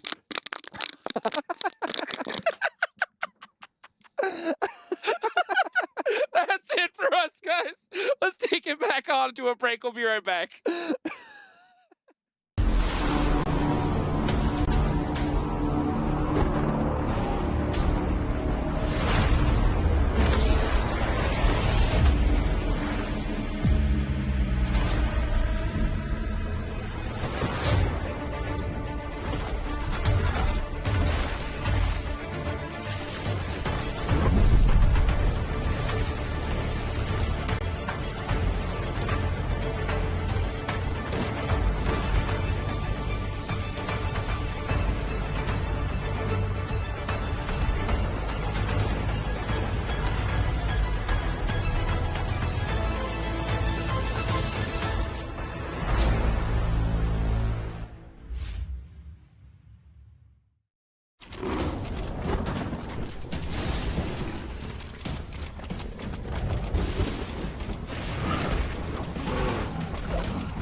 Welcome back, ladies and gentlemen, to the PMWC. I'm not playing your game because Falcons are playing their own. They get themselves a huge victory. And Max Men, the stage is yours. Yes, baby. And the voice is gone.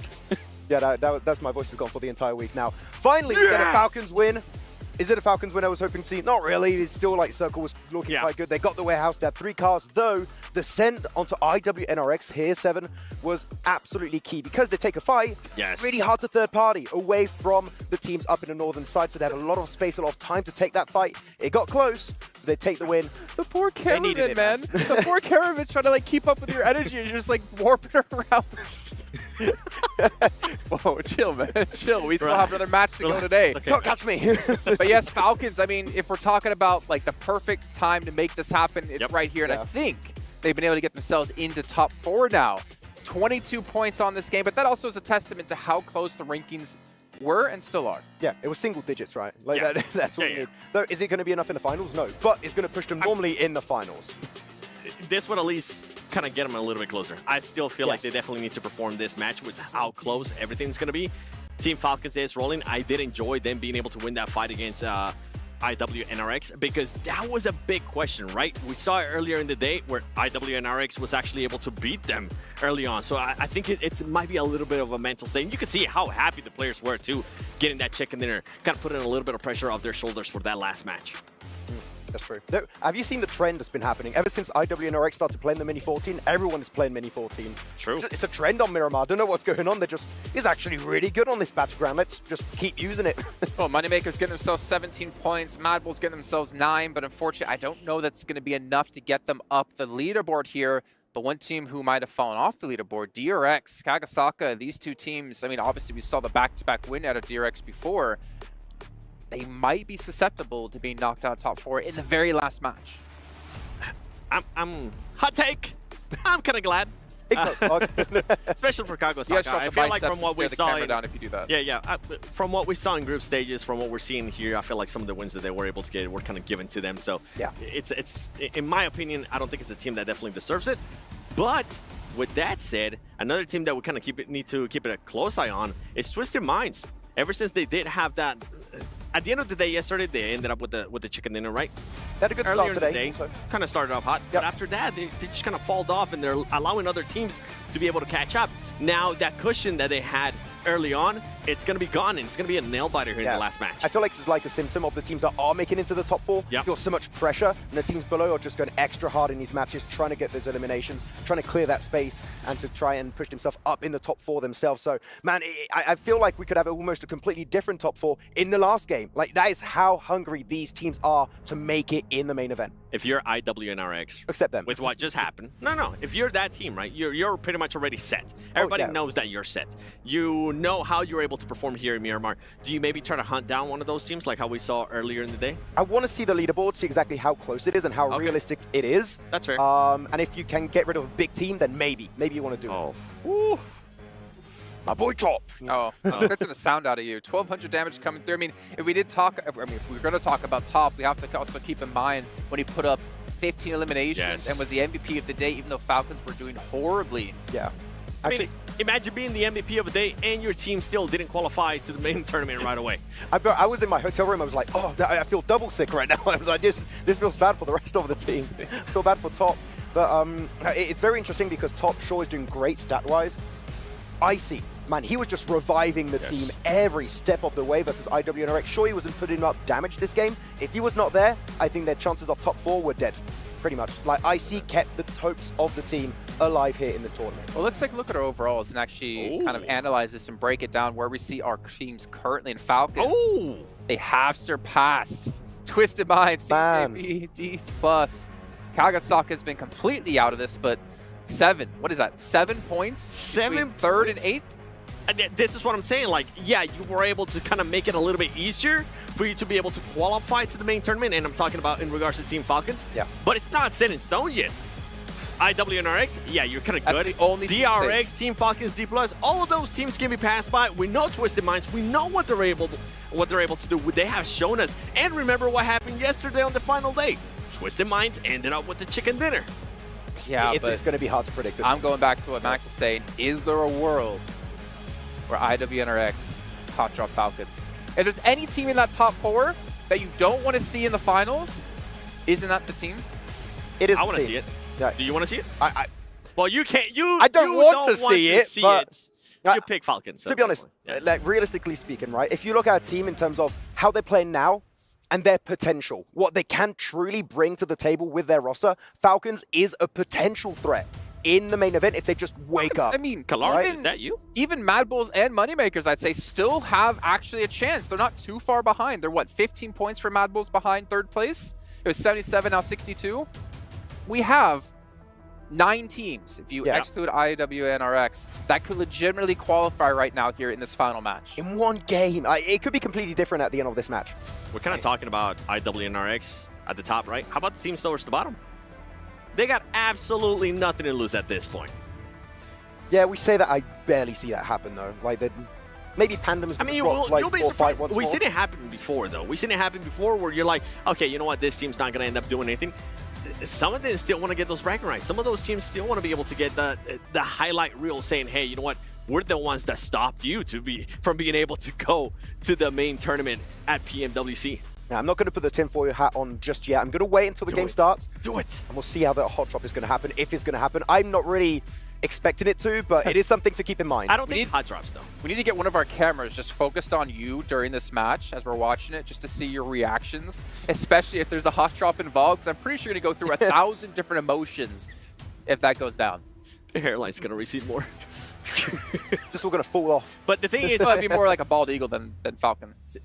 See, you're mostly talking about like hot drops. I'm talking about teams knowing the rotations that Falcons might be able to do, depending on what kind of circle we get, depending on what kind of playing path we get, right? And setting a trap for them, which we have seen it in the past. It doesn't necessarily have to be a hot drop.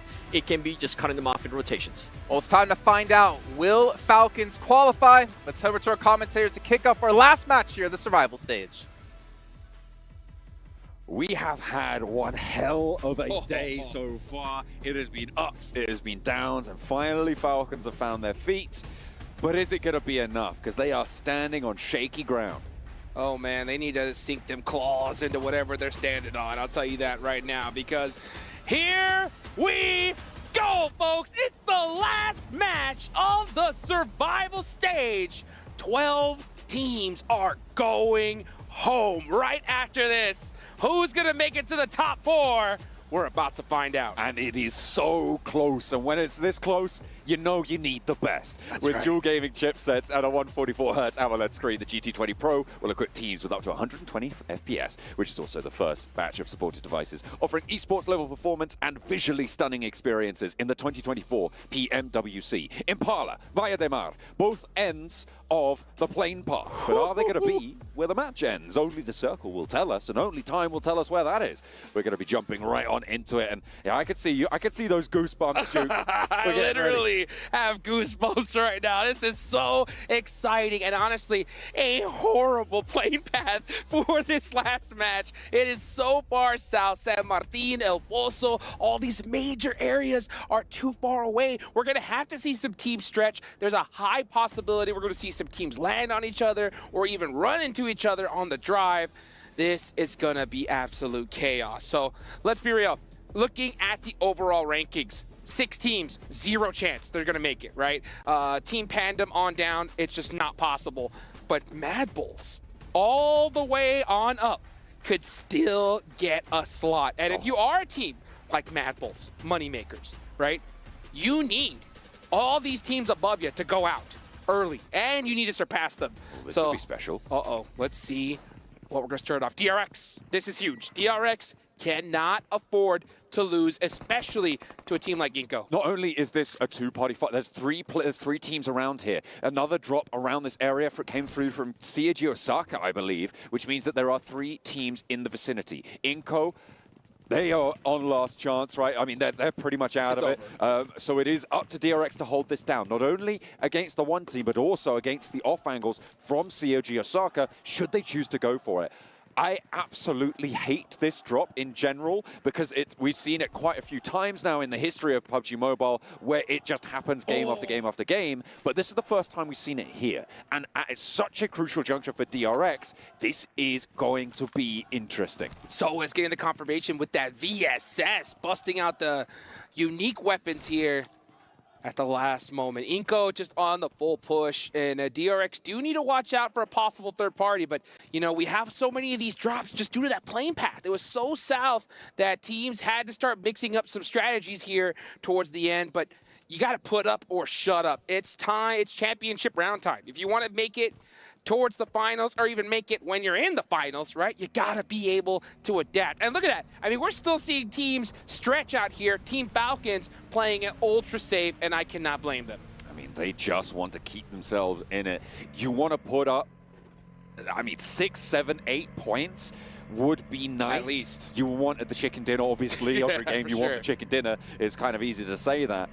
But yeah, it's going to be really, really tough. I think, I can't remember what I said. I think I was saying high 80s for the bubble towards that 4th place spot. But it looks like that might be falling quite short. But just there's so many teams all the way down to, as you said before, Mad Bulls, who still could make this one work. Pandem find a point over towards Harame Bro, which isn't impactful for either of those two teams, but the more players that get drained from this lobby, the fewer points there are towards the top of these tables for the bubble battle. Oh boy, this is intense, and you can just feel the tension in the air. It is so thick right now. It's a spot of bubble battle bother. Yeah, the triple B, something you always got to keep your eye on. Because you got, right now I'm looking at the zone, we have the Los Leones possibility here. Could we see an urban finish towards the end? That would be absolute madness. I'm seeing a lot of teams stretch out here, be extra careful. Twisted Minds were in such a good position. They were like, what, in 2nd place just not too long ago? Now they're down to 5th. So they know they need a big game here if they want to make it. These days, they go by in the blink of an eye, but I tell you what, they are long in the minds of Twisted Minds. That's right. It is so treacherous. Well, you remember that interview he had earlier, right? Oh, this is Mad Bulls. Mad Bulls cannot, and they're losing a player here early on. Yeah. This is the worst case scenario. But back to what I was saying, right? We saw the interview earlier with Igor. He said that no pressure, right? We're tranquilo, we're big chillin', you know, big deal. Do you think he has a little bit of pressure now? Definitely not. No, not whatsoever. I don't know what you're talking about, mate. None. The only pressure that they're going to feel is if they don't make the top 4, that pneumatic press on top of their key. Oh, it's gonna that's be, right. Hell, it's going to be the most... Actually, you know what? That's I don't think that is going to be the most pressure they'll feel today. That's for sure. Which is saying something. Oh, goodness. Yeah, cool, calm, and collected is all over. It is time to make it happen. And it's always great to see even teams that have been here before at this top level. They've been in these moments. I mean, it still gets to them. You just saw Top earlier, you know, put his hands on his head and just, whoo, the biggest sigh of relief. But there is something to it. When you bust out a huge, critical, clutch chicken dinner, you almost feel destined, right? You almost feel like, oh, this has got to be our game. So I'll be honest, Team Falcons are in a insane position here. All they got to do is replicate some of that magic we saw in the last game.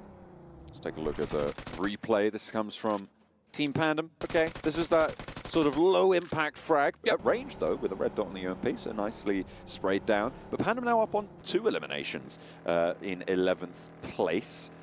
They have been a little bit of a wrecking ball in these last couple of matches, but it's a little bit too little too late. TJB, however, definitely not too late for them. They're all the way out on the west, moving from Montenuevo. They are in 6th place right now, but by only 2 points.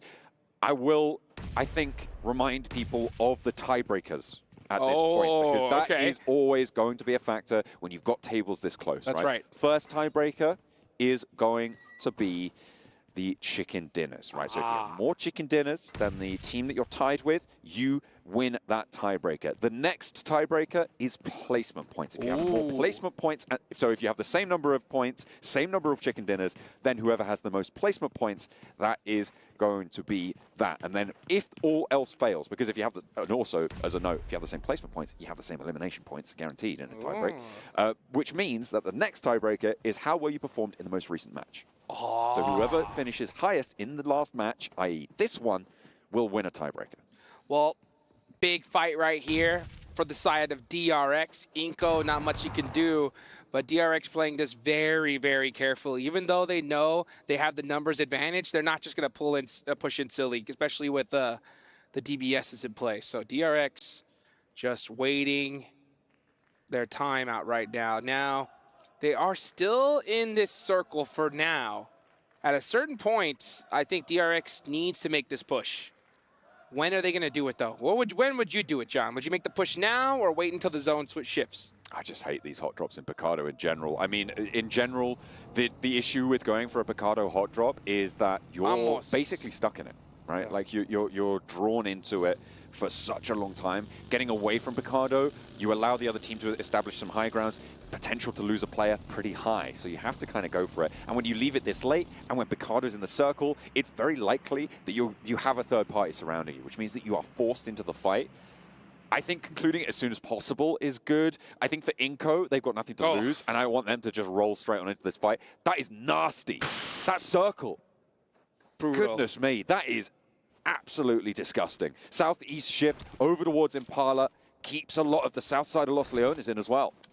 Oh boy, and now DRX have to make a decision because they waited so long. The zone goes away. I think they just need to let off the gas and just give up this fight right now. Either give it up or you should have taken it minutes ago because this is going to be a tough circle. I mean, there's so many positions already taken. DRX are going to have to deal with so many squads on the way. Twisted Minds, let's see how they're going to make it. They are actually in a really good spot in the zone. They're probably going to take this complex right ahead of them. Mad Bulls, yeah, just trying to pop some shots at it. In a great position for themselves as well are the Mad Bulls, but they've already lost a player, which does weaken their hold somewhat. That warehouse down to their south side going to be a little bit harder to hold because of that. They can't really keep too much control on the ground, and it is an important part of the ground.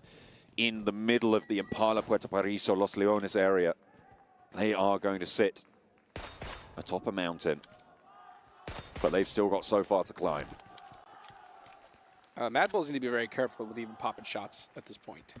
Like, peeking against Twisted Minds is a losing battle because you need every single little inch of armor that you have. So let's see what they decide to do. Team Spirit, oof. You can see the frustration on the players' faces. Kitsune, a lot of expectations. Unfortunately, we will not see them in the finals, but hopefully we can see them later on this year. Yeah, they currently sit 38 points at the bottom of the tables. The bubble sits at 76, which is 58 points behind. No, less than that. It's 48 points behind. No, I think I'm wrong again. I have to get too many points. That one. There's too many points. Too many points, that's for sure. The bottom line is Team Spirit, yeah, very, very, very unlikely that they will be seeing those finals. Twisted Minds losing a player to a knock, a long-range Mini 14 shot, though. Is it going to be flushable? Are they going to be able to roll over this one and actually pick it up? Because getting a knock, sure. Getting the flush, that is where Team Twisted Minds will feel the pain in their central position. Yeah, I think Twisted Minds should have been safe inside of that building. But I don't see Mad Bulls pushing that either. But, oh, this is the Team Falcons getting beat up top. Going to pop out that vehicle and possibly get into his US. No, actually, he's going to stretch. So he's going to commit, try to make this rotation on into this next zone. And this is still happening in the blue zone. DRX. Oh, I don't know about this play. I do not feel comfortable with this at all. I do not like it. I'm having a bad time watching it. I've always hated this Picado hot drop. It's just so slow and nobody can get away from it. It's disaster, really, for DRX. I mean, to be fair, if you just didn't want DRX to qualify, Inko doing this, if they just didn't want them to qualify for whatever reason, not that they're is really, I mean, you've got to choose somewhere to drop, right? But just dropping on Picardo and forcing this hot drop and not dying instantly is one way to go about it. But IWNRX, they've lost a second player now towards the middle of this circle. Rook, they were in the way of Falcons, but Falcons managed to find their way across the north side of that hold, and they have broken that embargo, moving down the east coast now, actually relatively unimpeded. The road between Impala and Puerto Paraíso, fairly open. Let's see what is going to happen here. So many main locations already taken, pretty much every single one. We're going to start seeing some engagements ring off here, folks. And yep, we can see TJB making some shots onto Harami, bro. They're one of the squads that are in contention here. 74 points, so close. They only need a few eliminations here. As we look at all these teams at the bottom of the tables, just battling it out with each other. I mean, why not? That's bad. Let's leave them to it. And you're right, yeah. I was saying earlier, with Pandem getting those points, it just takes points away from the chasers, right? That's right. That bubble battle bother just does not stop. It doesn't. It doesn't. Every single time you see these teams go out, it just makes that opportunity that much more difficult. One of the players from Brute Force going down is critical, though. They have 70 points. They could easily make it in here. They DRX lose one. Oh, DRX did? Yes, DRX finally leave Inco Gaming, and they took their sweet time. Very fortunate for them to have this rotation, but here we go. A huge fight. Team Falcons getting into it with Rook. Team Falcons cannot afford to go out here. A knock already sent over to their backlines, but that's getting rezzed fast. They know they need to keep 4 alive. Rook looking to try and change the tune. Nerzed in the building, holding down the stairs. They're not pushing fast. They don't need to just yet. Rook have control of this fight. They have the terrain. No one's super close to this. Seiji Osaka could come in third party in just a moment, but for the time being, Falcons just repositioning, re-establishing. Icy on the off angle is where this fight lives or dies for the Falcons. If that point gets flushed, if it gets found, they go down with it. Rook can envelop them. They will not be able to get away from it. Icy has to be forced back on in. That allows them to stay alive as 4. That is more important than keeping that high ground off angle. That's right. That is right. But they are in a really bad position here. They're completely back against the wall against a team that has nothing to lose here. They could just stay and just annoy Team Falcons. That's the hard part about this, is because Team Rook, they're not going to focus on play zone. They're just going to focus on this fight. They don't need to do anything else. Icy is getting lit up from the sidelines. Kipper Boss connects, finally able to get that spray, looking for the flush. Has to go for the reload, and no one's there to back it up. The rest of Rook tumbling down, trying to go for it. Top, what are you doing? They don't even know these. Or they might do, but they're not handling it. And Falcons now losing Top, down on 2. Is this the demise after such a glorious rise? And again, the off-angle strikes. Rook are just not letting up. Another nade moves forwards. There's the flush, and now it's just Nerzed for Falcons to try and keep them up in third place. Can he do it? Can he hold on? 4 players from Rook move in, and none of them will go down. It is disaster for Falcons. Third place locked in for them, but there are teams chasing. Their ankles bitten, torn to shreds. And you could see the disappointment on their faces right now. They know that it's going to just be sure luck if they're going to make it into the finals here, because there are so many teams that only need a handful of eliminations here, and they are done and dusted. And of course, it's the team that's pretty much at the bottom of the leaderboards here to take them out. It's just going crazy right now in the final match, and would you have it any other way here for the survival stages? Opportunity now for TJB, for Twisted Minds to push Falcons out to the side. It is dastardly here. Brute Force, central position on their hold right now, but with 3. Mad Bulls, same story. Twisted Minds, they're looking healthier with 4 and on a central eastern position as well in this next circle. It's looking good for these 3 rosters. Speaking of healthy, the Max Man curse, alive and well, John. Alive and well. He shouldn't have done that dance. How dare he dance? Oh, the crowd is devastated. That is Inco done and dusted.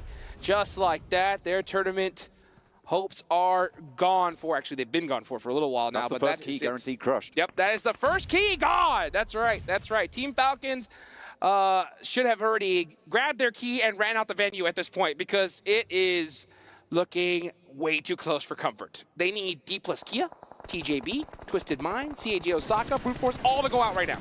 Moneymakers taking a scrap with Seiji Osaka.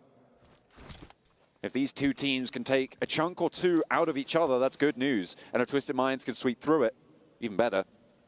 It's more likely that COG Osaka could be able to hold this long ground. DRX, by the way, up in second place. This is the team that placed dead, stone, cold last in the group stages, right? They came 24th out of 24 with 23 points on 12 matches. They have had a glow up. And now there's the potential to see 2 South Korean teams in the top 4 if D plus Kia can join them. Oh, let's see what can happen. Let's see what can happen here. Next zone is about to pop.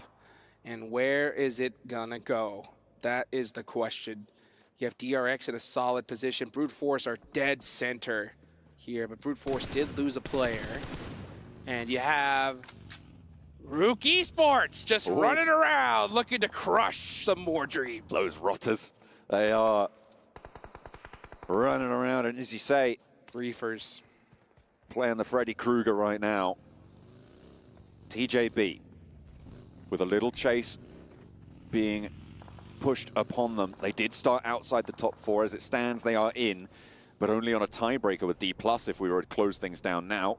Next circle, defining strength, defining position, defining tempo on this next one. It shifts out to a lot of open ground on the north side. Currently, no one holds the compound to the northwest edge. DRX actually coalesced towards the Moneymakers on that north edge. They might look to push back down south, but Team Panda might be able to get ahead of them if they want to go for that compound, that is. It sits on an interesting little ledge towards that side, and Pandem have the high ground to the south, so I don't think they're going to want to leave too readily.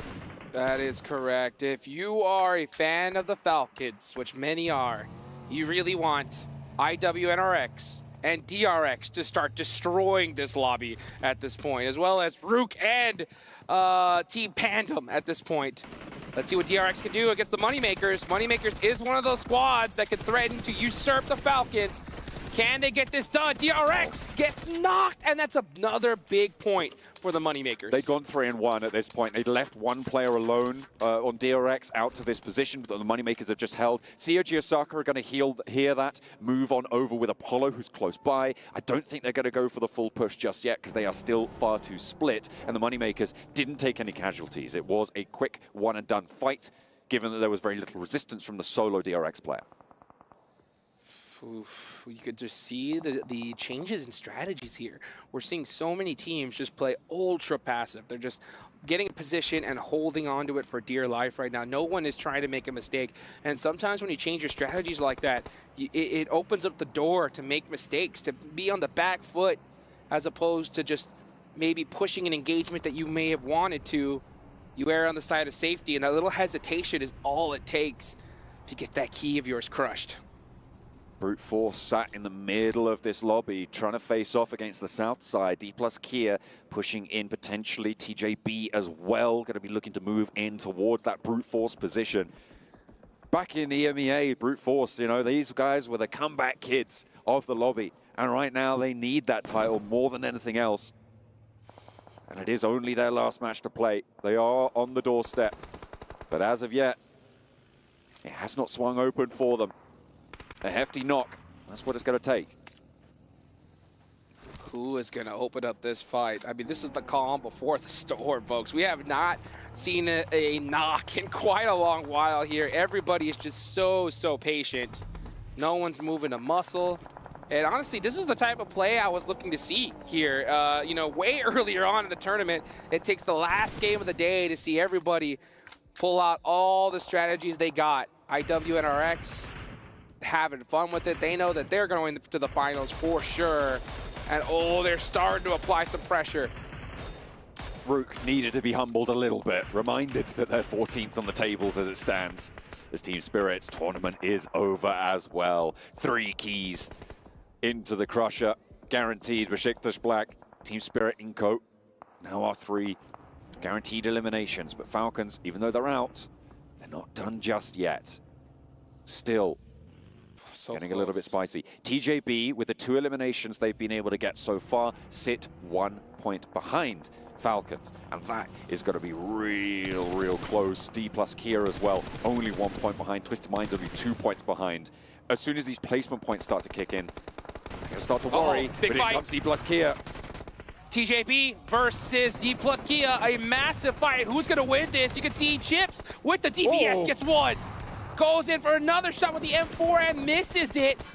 Osalt running on it, gets taken out, and that's D plus Kia out of there. TJB pass up the Falcons. Falcons now on the bubble. 77 points is the mark for Twisted Minds. See Osaka down as well. Another team chasing for that bubble. Brute Force now and Moneymakers and Mad Bulls. These are the three outside chances. Twisted Minds on the inside track as the fight continues to rage as Range moves on in. GK First is still down. Twisted Minds want to try and put pressure onto TJB. They are fighting them for this spot, and over the top they go. TJB removed the Thorn from the close side, but they have to push closer to the circle. Yes, 12Ks are starting to ring out, and now we're starting to see Twisted Minds on the move. Oh, but a big mistake from Rattle Boy right there. I believe he hopped out of the vehicle just a little too early. The nerves are starting to ring out, and it's those tiny mistakes like that that could be devastating to your squad. Twisted Minds, the patience right now. You could tell they wanted a third party that, but this is what I was talking about. They're changing their strategies here because they're erring on the side of safety. Hopefully that is not a mistake. Pressure building. DRX looking for the res on the western side. They are as well not safe. It's important to mention here. Right. It would be a little bit more unexpected for them to drop out, but it's still possible. If Twisted Minds, if Brute Force can jump up, then there is a chance. TJB still gaining momentum. TJB likely going to push DRX down to that third spot if they keep this pace up. TJB clutching it up right when they needed to. Starting to bring some nades out, trying to put some pressure onto Twisted Minds. Twisted Minds are in the next zone. This is stage 6, folks. Papa Blue is gonna punish you here. So we are gonna have to see TJB push out with some vehicles and out into the open. They may even have to make a push here on the Brute Force. D plus Kia. 1 point needed, but they could not make it. Out in 5th place. Let's look at the replay. They tried to move through TJB. Wow. And they fell 1 point short of the mark, but that's not where the mark might finish. 4th place is still 77, but Twisted Minds, they need 2 to jump up or to join that tiebreaker with the Falcons. Brute Force know what they need to do. They need double digits here if they want to make it into the finals. As we can just look at TJB just biding their time, just trying to push up ever so slowly. And that's a member from Team Pandem taking out one of the TJB players. Twisted Minds also got a knock there. If they can confirm a point, they're going to go 1 step closer, able to pick that up. At the moment, Twisted Minds win the tiebreaker against Team Falcon. So if they go even, that's the way it'll fall. TJB going down. Neos as well. Looking for more spray. 3 players are there. Can't get him. TJB getting picked apart. A nade comes in from the long-range spot for Twisted Minds, and they pick up that 2nd point. They are now up closer and closer. They're in that 4th place position. Then the Falcons go down. 5th place guaranteed as a maximum for them. And Twisted Minds take it away from them. Only Brute Force, Moneymakers, and Mad Bulls can change things now. Let's see what's going to happen here. Brute Force need to get active, but all those eliminations, all those knocks that they got were stolen away from them by Team Pandem. Team Pandem with 8 so far. That is just making it so difficult for these teams that need these points. Brute Force desperately need them. And Twisted Minds erring on the side of safety, and it is working for them big time. Twisted Minds with that tiebreaker win right now over Falcons. Placement points are starting to add up as well now. And that bubble is just going to keep moving with Twisted Minds. DRX not going to be happy about the pressure they've been under in this last match, but they've done enough today. I think that might be enough for them to see themselves safe. I don't think 2 teams could possibly jump up far enough to take them down here. Another player down for Twisted Minds, and you can just see them obscure, putting in some shots. Getting picked off, though, by IWNRX from downtown. Yeah, they barely have any coverage at all. But now here comes DRX onto the Mad Bulls. Fleek up on top in a very terrible spot, gets taken down, and DRX are going to continue that dominance. We're going to see them in the finals 100%.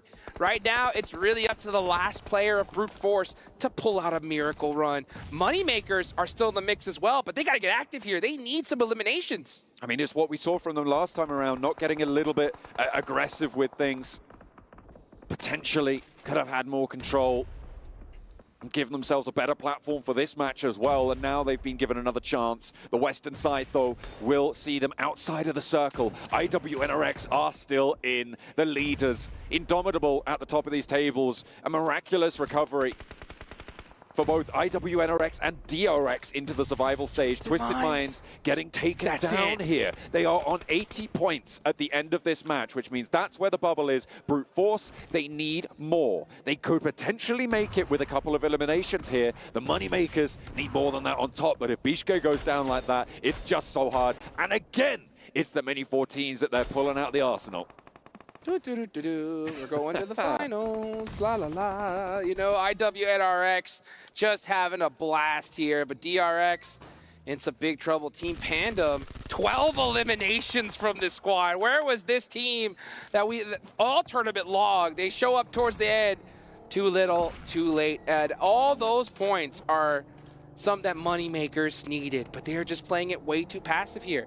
At a certain point, yeah, you don't have the position, but you got no choice. You need the eliminations or you're done for. It is highly likely we already see our top 4 on the right-hand side of your screens right now, and that's Brute Force out. They will not make that leap. It's up to the Moneymakers or nothing right now, and as it stands, I do not see this working out. IWNRX, they are looking to take the record for the 12-match streak, by the way, to try and challenge Alliance on their 2 days from the group stages. Way. What a resurgence it would be if they're able to take this final match away from them as well. DRX keep themselves alive. We now have the Moneymakers gone, and that is gonna be it. Team Pandem, I don't think that they have enough room to push on up. I think it's mathematically impossible now, but who's going to take the chicken dinner? Pandem with an arsenal full of lead right now. And over the top DRX go. They want to take the top spot away, but Zedwolf is in a distance. Kain has the Molotov, and DRX do not have the health bars to handle this one. A shot from the Groza. It's going to find one, the second as well, and he is able to take them down. Second place, nailed in, and IWNRX now, I think, guaranteed to overtake 122. They just have a couple of players of Pandem to deal with.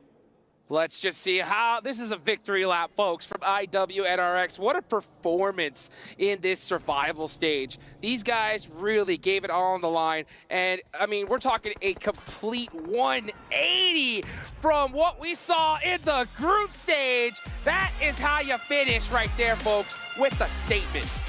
Team Pandem.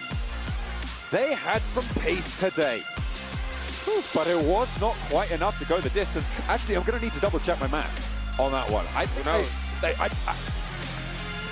don't think they did it just then. I don't think there were enough eliminations in the lobby for them to be able to jump that gap that we saw at the end of the match, but it is going to be close. If they'd have done more day one, they'd have done more in any of their other matches, maybe we would be saying something else. But as it stands, the top 4 will get closer and closer to locked in. I can tell you this for free, though. IWNRX are in.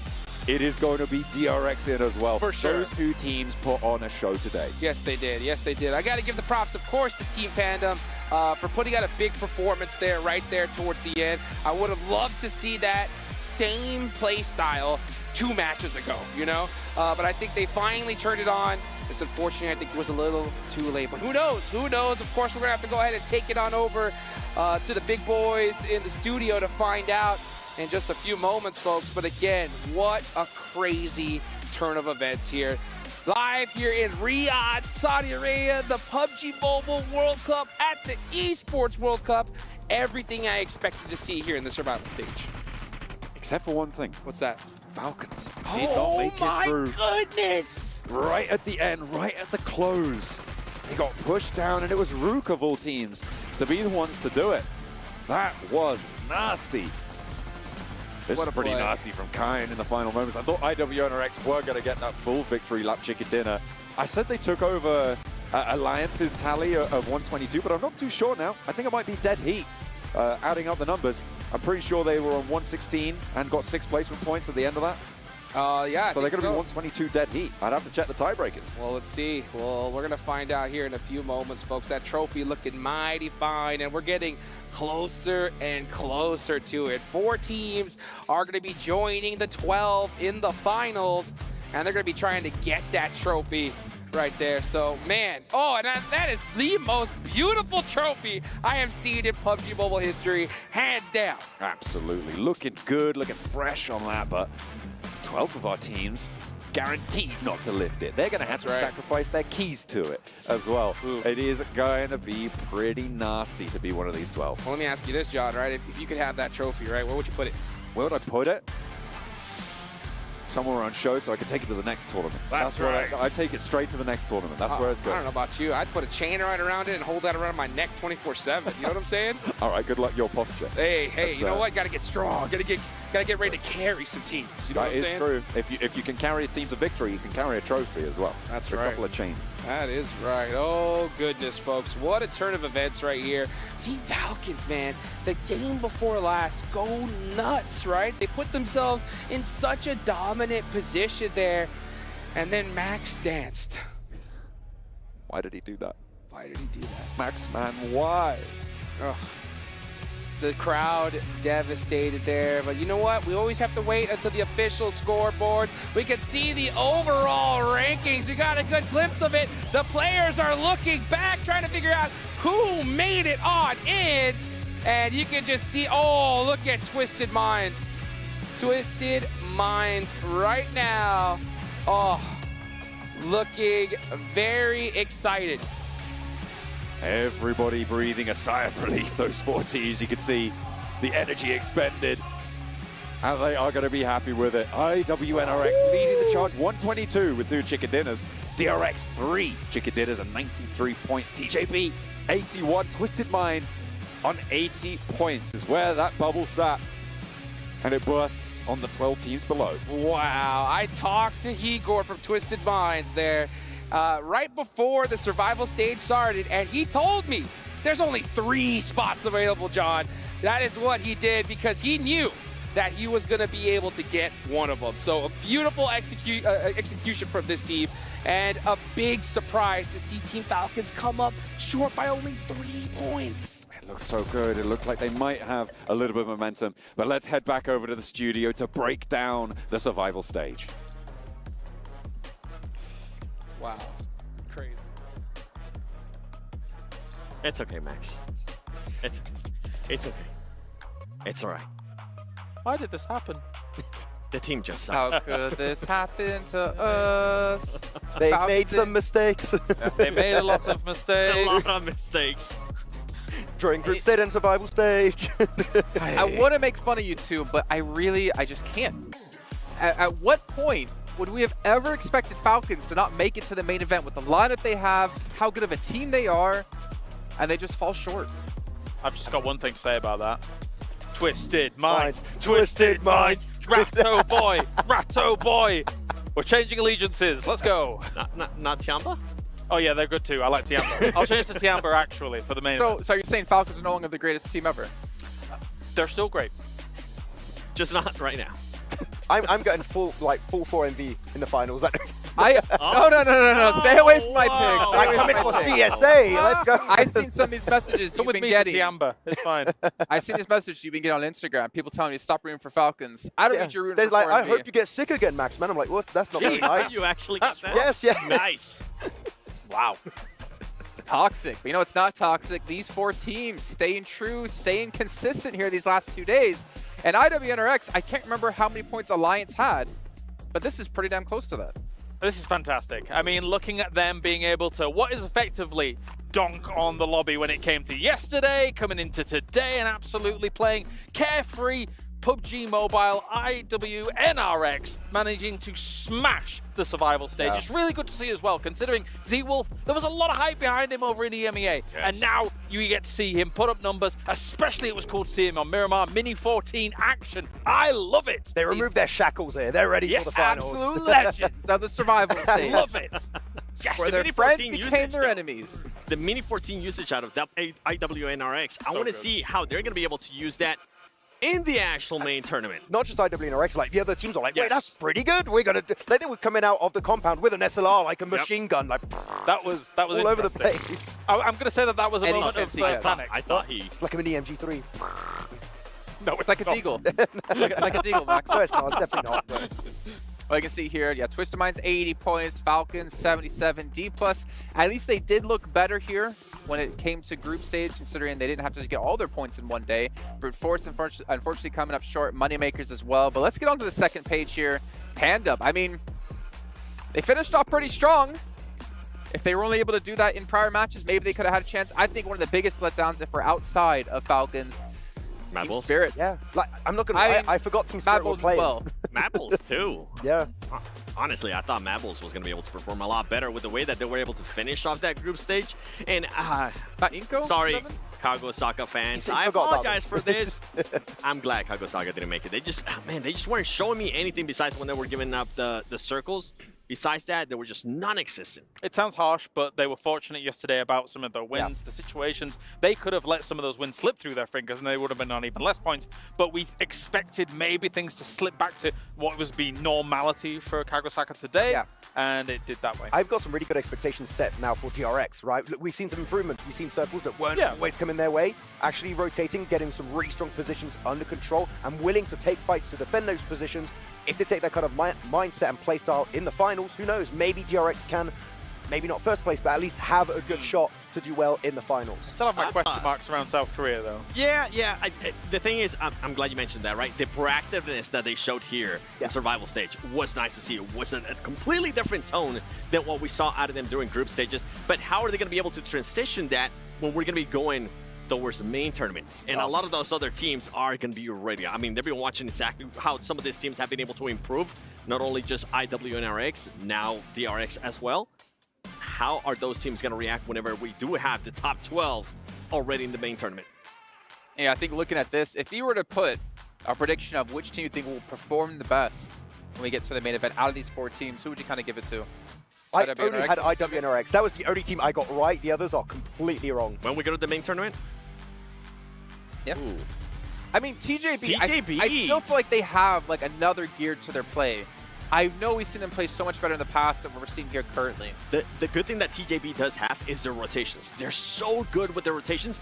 They just need to find some type of consistency because that team has been so inconsistent. They have definitely the fragging power. We see it over and over again. But yeah, if I had to pick out of those 4 teams, I feel like TJB can definitely be one of the best performing teams. I have to go IWNRX. I think they're going to be warm coming into the main tournament now. I think this is really going to give them a huge shot of confidence coming in. As much as I think if I'd have come in at the beginning of the tournament and you gave me these 4, I'd have said probably TJB. But my hopes for China really do rely on Tiamba now. I think they're going to have to carry the flag for them. All right, well, it's time to take a look at our Arcadia play of the day. Honestly, I'm not sure what it's going to be. I almost have my eyes towards top potentially with the mini, maybe some Z-Wolf action yet again. And actually, it's going to be none of those. It's going to be no. That's a surprise. You know, it's also a surprise. Oh, it's play of the day. Okay. What do you think? Oh, once again, I thought it was MVP. Hey guys, our MVP's here. We're not quite there yet. Almost. In a bit. Calm down. Oh, I've actually seen even only yes, to be fair, up against Mad Bulls on Everest was ridiculous for TJB. And I think this play almost here was maybe enough to help get them into if he doesn't clutch it, I don't think they're making top 4. Right. Only yes does get a lot of extra elimination points and keeps the team alive a little bit longer to get those placement points. So that was a very, very important clutch for TJB. And it's because of plays like this from TJB why I feel like they're going to be one of the best performing teams out of survival stage when we go into main tournament. They just need to narrow down how proactive. They need to just be a little bit more consistent on those rotations. We know that they can do well rotations, and they need to be a little bit faster too. Yeah. And even with the earlier fights too, I feel like they tend to struggle a little bit with the early fights. I would say the rotations on point. Yeah, I would say the rotations on point when you're looking at TJB, though I do want to see a little bit more willingness to take fights. I feel like sometimes they're a little bit hesitant and teams are punishing their big splits in the mid to late game stage. If they do that, that's going to be a big, significant improvement for the finals. Last note here for our 4 teams that did qualify, I have to give, and I've been saying this and I'm probably going to get like hate from you guys, Twisted Minds, the only team to actually play only in the survival stage, able to make it through to the main event, and a team who was on no one's radar at the start of the year. They had to go through PMGO, they had to go through PMSL, and now they're here, and they're at the main event for their first year, kind of in the big spotlight on an international stage. This is an amazing performance. I don't know if you would agree here, Kularis and Seven, but I think it's because they're overshadowed by Team Liquid, by Alpha 7. They're just in the background. Even he isn't saying Inco anymore. Yeah. Right? Like they were overlooked, but now they are the new blood of Brazil, and clearly they have what it takes to participate at this stage, do really well at that. And if you put Ratto Boy on a little mountain, he's going to do great. I think you have a new favorite player. Ratto Boy. Ratto Boy. No, you don't. You didn't like that. That's our new victory dance, actually. I don't know. I can't contest what you did earlier, to be Well, fair. apparently, there was 5 of me doing it. Thanks, by the way, production. That's for already putting 5 too many of you. You can run it again if you want. I don't care. Our MVP, though, I'm not going to make you guys guess on this one because I think it's going to be pretty damn hard to guess and predict it correctly. So let's take a look at our Sony MVP of the day and who it's going to be. Kind of hope maybe Imagine top. if it is just top. to get some Top something. again. Okay. He had a sick place, to be honest. Yeah, he did. Yeah. Especially at the end, the little clutch out he was able to pull off. 2,400 damage, 12 eliminations. I mean, DRX, if you want to have a chance in the main event, you're going to need to see pop-up performances like this, but it's against an even more stacked lobby. That's a really good survival time, by the way. Like, over 21 minutes, he's making it to the late game every single match play. Really good stuff from DRX. Yeah, it was a control game coming out from them here, as we saw things like 2-2 split when it came to Erangel, and I think there was something far more solid about some of their transitions. If you think about how they rock up on Kagosaka in towards that kind of Everest situation, make their move up there as well. Erangel was definitely their playground for a lot of today, and they made it look work. They're a lot more decisive. Yeah, right? agreed. They're willing to make plays, and that's going to allow them to do well, hopefully, in the main event. But is it going to work out when you have teams like 4America Vibes there, like Tianba? There's so many stronger teams out there than what this lobby was, which is kind of crazy to say because this is already a really strong lobby. But it gets so much more difficult. I mean, Seven said it, right? With some teams like Alliance, my expectation for the main event is to see if teams can look at things like Alliance did in those group stages and say, these splits cannot go unpunished. You need to be able to shut them down or employ them yourself going into that main tournament. And for Alliance, I think the big question mark that we got out of group stage out of them was how they were able to finish off the matches. If they do find themselves in the position that they found themselves during group stages, how are they going to be able to finish off the matches a little bit smoother? That was the big question mark for that team. Okay, well, right now we're going to head down to the stage for an interview, I'm assuming, with a team who's qualified into the main event with $1.5 million on the line. Let's see who Sandstorm has for us. I am here in the SDC arena with the coach, Dadin of Twisted Minds, after qualifying in 4th place, 3 points ahead of Team Falcons. Dadin, how do you feel? It was incredibly close at the end there, but you managed to make it to the main tournament. Yeah, I feel happy, but at the same time not satisfied, because even coming from the community, we are like hard workers, and I know that we can do much more. So, by the way, I'm happy. I like it. They're happy with their performance, but they're still focusing on doing even more in the main tournament. So, speaking of the main tournament, how are you going to prepare yourself to face the teams in the next and final stage of the tournament? Okay, I will do nothing different, just review the mistakes as I used to do. I have to give time for them, like step by step, they are growing up. We are getting one more finals from a global champion, and that's it, nothing new. Just give time to them that they will get better. I like it. Just keep on keeping on with the same strategy. Just keep on improving as much as they can. And one final question: which teams are you going to be focusing on going into the main tournament? Okay, Tianba and Nextria, because they have a similar game about us, and maybe Team Liquid as well. That's quite a lot of teams to focus on, and they're going to be very strong competitors like we saw with Istanbul Wildcats next to you. And speaking of IWNRX, I believe we're going to have another interview with Barney, with our first place team here in the survival stage. Yes, we are Sandstorm. Thank you very much for passing it over as I walk around this beautiful trophy, and I'm joined by Frozen from Istanbul Wildcats next Ria. An absolutely outstanding performance you've had throughout this survival stage. Let's have a quick conversation. 122 points you ended up with. I'm guessing you guys fixed your issues that you had in the group stage. Muhteşem bir performans sergilediniz. 122 puan yaptınız. Bir sonraki aşamaya geçtiniz. Ne değişti? spotlarımızı alabildik bu Survivor Stage'de ve ayrıca çok kendi mentalitemizi hazırladık, yani buradan çıkacağımıza inanıyorduk. Şanssızlıklarımız oldu ilk aşamada ama bu aşamada hatalarımızı telafi ettik ve finale kaldık. İnşallah finalde de bu aynı oyunu sergileyip şampiyon olmayı planlıyoruz. We were able to get our spots back, and we are much more determined this time, and we are going to the finals, that's for sure, and we're just going to keep it lucky. Well, clearly your confidence is a lot higher, but you're obviously going to be entering into the main tournament. All of those teams that you met in the group stage are going to be there. It's going to be a lot tougher. What's the plan between now and then? Şimdiye kadar tabii ki söylediklerinizden özgüveninizin yüksek olduğunu, kendinize inancınızın yüksek olduğunu anlıyorum. Ama gene finalde diğer gruptaki karşılaşmaları yaptığınız ekiplerle, takımlarla karşılaşacaksınız. Neler olmasını bekliyorsunuz? Neler değişecek? Neyi daha iyi yapmayı planlıyorsunuz? Ya ilk aşamada biraz bizi bilenler bilir. Biz normalde geç açılan bir takımız. Şu anda tam oturduk, yani ilk aşamayı kötü geçirdik ama bu aşamada çok iyi oynadık. Finali de bunun gazıyla gideceğiz. Hiçbir şeyimizi değiştirmeyeceğiz. Sadece daha çok özgüvenliyiz, daha çok alıştık. Kendimize de çok güveniyoruz. Çalışmalarımızı da en üst seviyede yapıyoruz. Yani ben kazanacağımıza inanıyorum ya. Those who know us, they know that we gain our momentum bit by bit in time, and it's going to be a fast one. From now on, and we're going to be much more successful than you could ever expect, and I believe that we can make it. We'll be there. Well, I'm excited to see the outcome. We truly all are, everyone that's been sitting here watching, or if you're at home watching as well. Now, finally, you've got so many fans at home, everyone who's been supporting you throughout this entire tournament so far. Is there anything that you would like to say to them? Tabii ki herkes sizi burada destekliyor. Kendi memleketinizde de sizi oturup izleyenler vardır. Fanlarınızla izleyiciye neler söylemek istersiniz? İlk öncelikle buradan takım sahibimiz Ayhan abiye çok teşekkür ediyorum. Bize hiçbir zaman desteğini esirgemiyor. Ayrıcalıklı olarak da bana hiç desteğini esirgemiyor. Buradan da Ferhat abime, Eray'a ve Mesut abime çok selamlarımı iletiyorum. Onlar da çok destek veriyor, sağ olsunlar. Hepsini çok seviyorum. Fanlar da bizi desteklemeye devam etsinler. Elimizden gelen en iyisini yapıyoruz. Türkiye'mize yani bayrağımızı dalgalandırmaya çalışıyoruz. Hep desteğe devam etsinler. Çok teşekkür ederiz. So we would like to, and I would like to thank personally for being there for us, the owner of our team, Mr. Ayhan, and I would like to thank everybody who cheered up for us, Mr. Mesut, and all those fans out there who have been supporting us. They should keep supporting us. We'll see our flag float in the air, and we'll be there. And there's no doubt about it.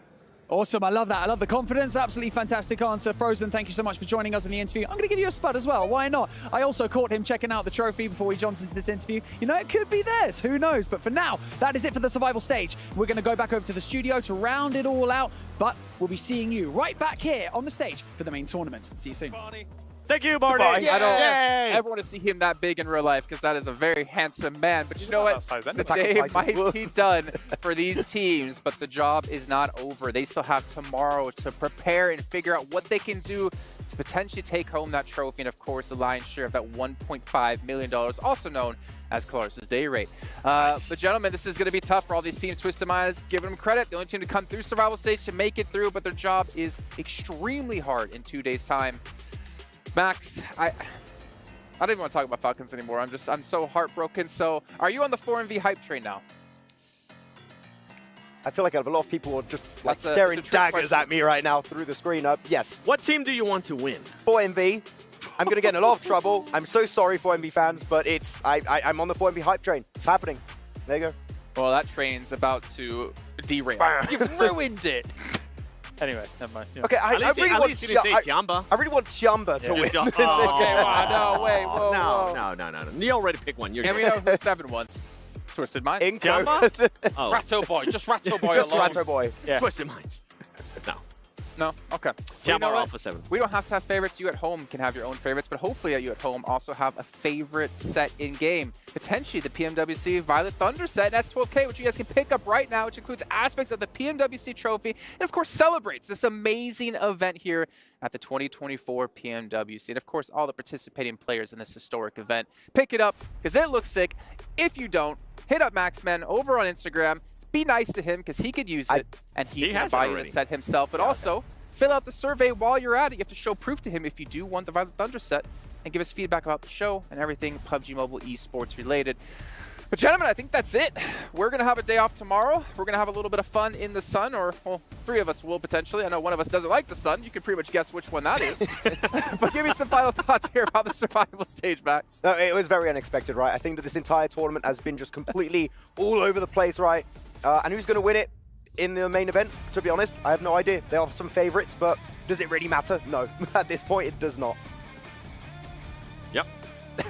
Is that, yeah? Yep. Very inspiring. You said exactly what I wanted to say. No, I'm intrigued how some of the other teams that have been kind of just sitting out for all these days, how they're going to be improving. I know some of the teams have definitely been watching that VOD review. I kind of mentioned Alliance, how they're going to be improving in their final stages of the final matches. That was a big question mark for that team. But I'm also going to be looking at some of the other teams that are favored, like Tiamba. Right now, a lot of the other teams are going to be looking at Tiamba like, okay, this is a very dangerous team. We know how capable they are of fragging out. Yeah, they know how to take the fights. And, I mean, as you say, with Alliance looking as strong as they did in the group stage, they have to be factored in. The uncertainty will still continue. The only thing that is truly certain is that Max has now cursed 4MB. Not to mention those biceps you got going on there, James, but that's going to do it here James, for another day of play at the PMWC. But we do have a day off tomorrow. So, Claus, hit us with one more flex. I've got my jacket on. I can't do it. I'll do it. I'll do it this time. Seven will do it. Bring it over here. Bring it over here. You ready? Watch it grow. 3, 2, 1. Ugh. Wow. Oh my God. Still not as big Let's as go. Lawrence's. My belly's bigger than my bicep. Well, thank you again all for tuning in at home. But remember, we have tomorrow off, like said before, which means we come back refreshed and ready to go for the main event at the PUBG Mobile World Cup. $1.5 million on the line. You're not going to want to miss it. So we'll see you next time.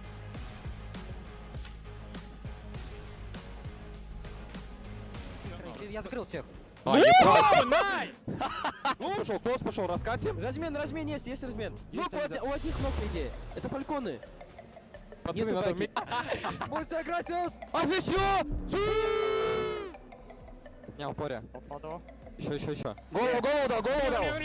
Камер. Один в один. Камер вас. Иди высаживать. Нет, готовись! Флэш.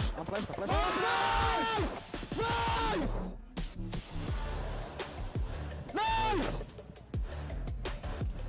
Is Nerex nice? Boom. Agent up. Nice! Let's go, Falcon. Nice!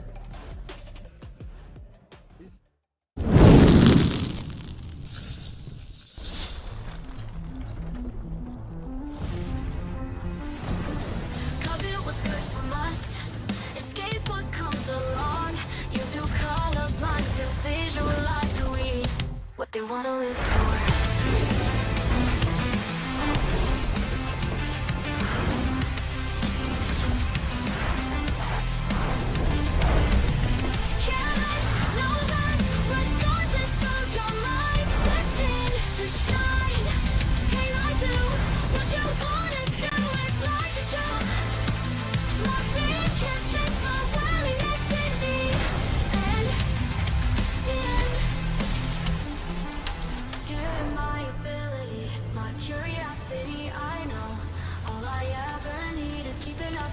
Why'd you prison me instead?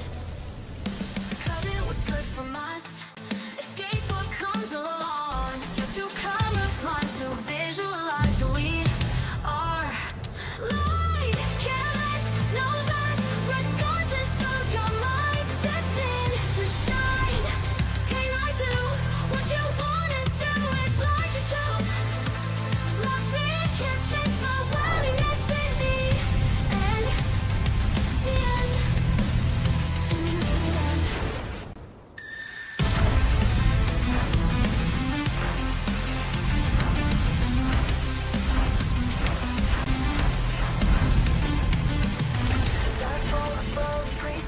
wonder what they wish for, what they want to live for.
You ever wondered how a Hollywood movie is shot?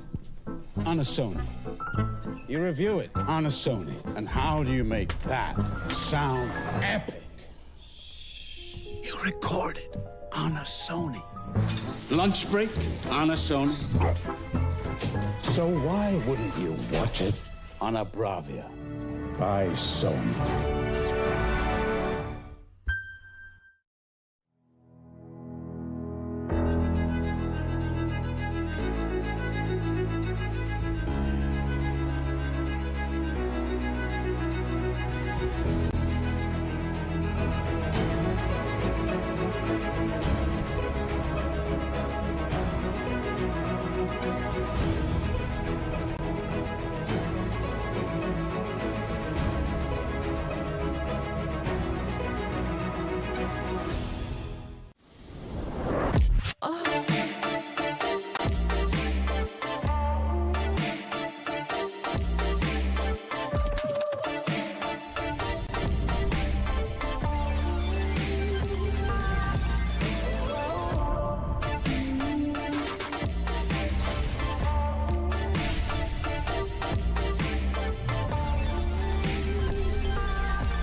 They wanna live for.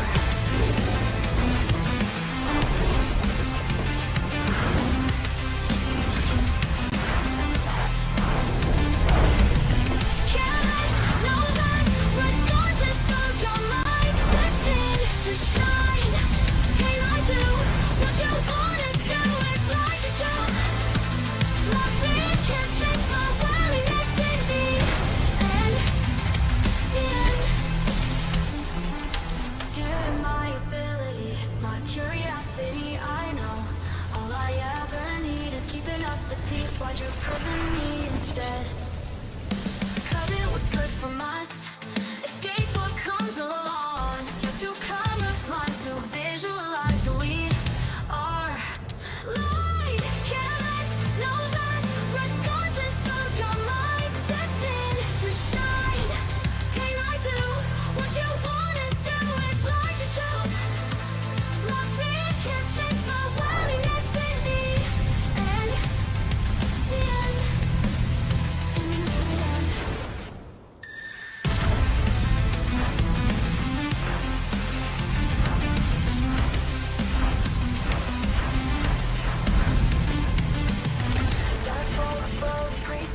wonder what they wish for, what they wanna live for.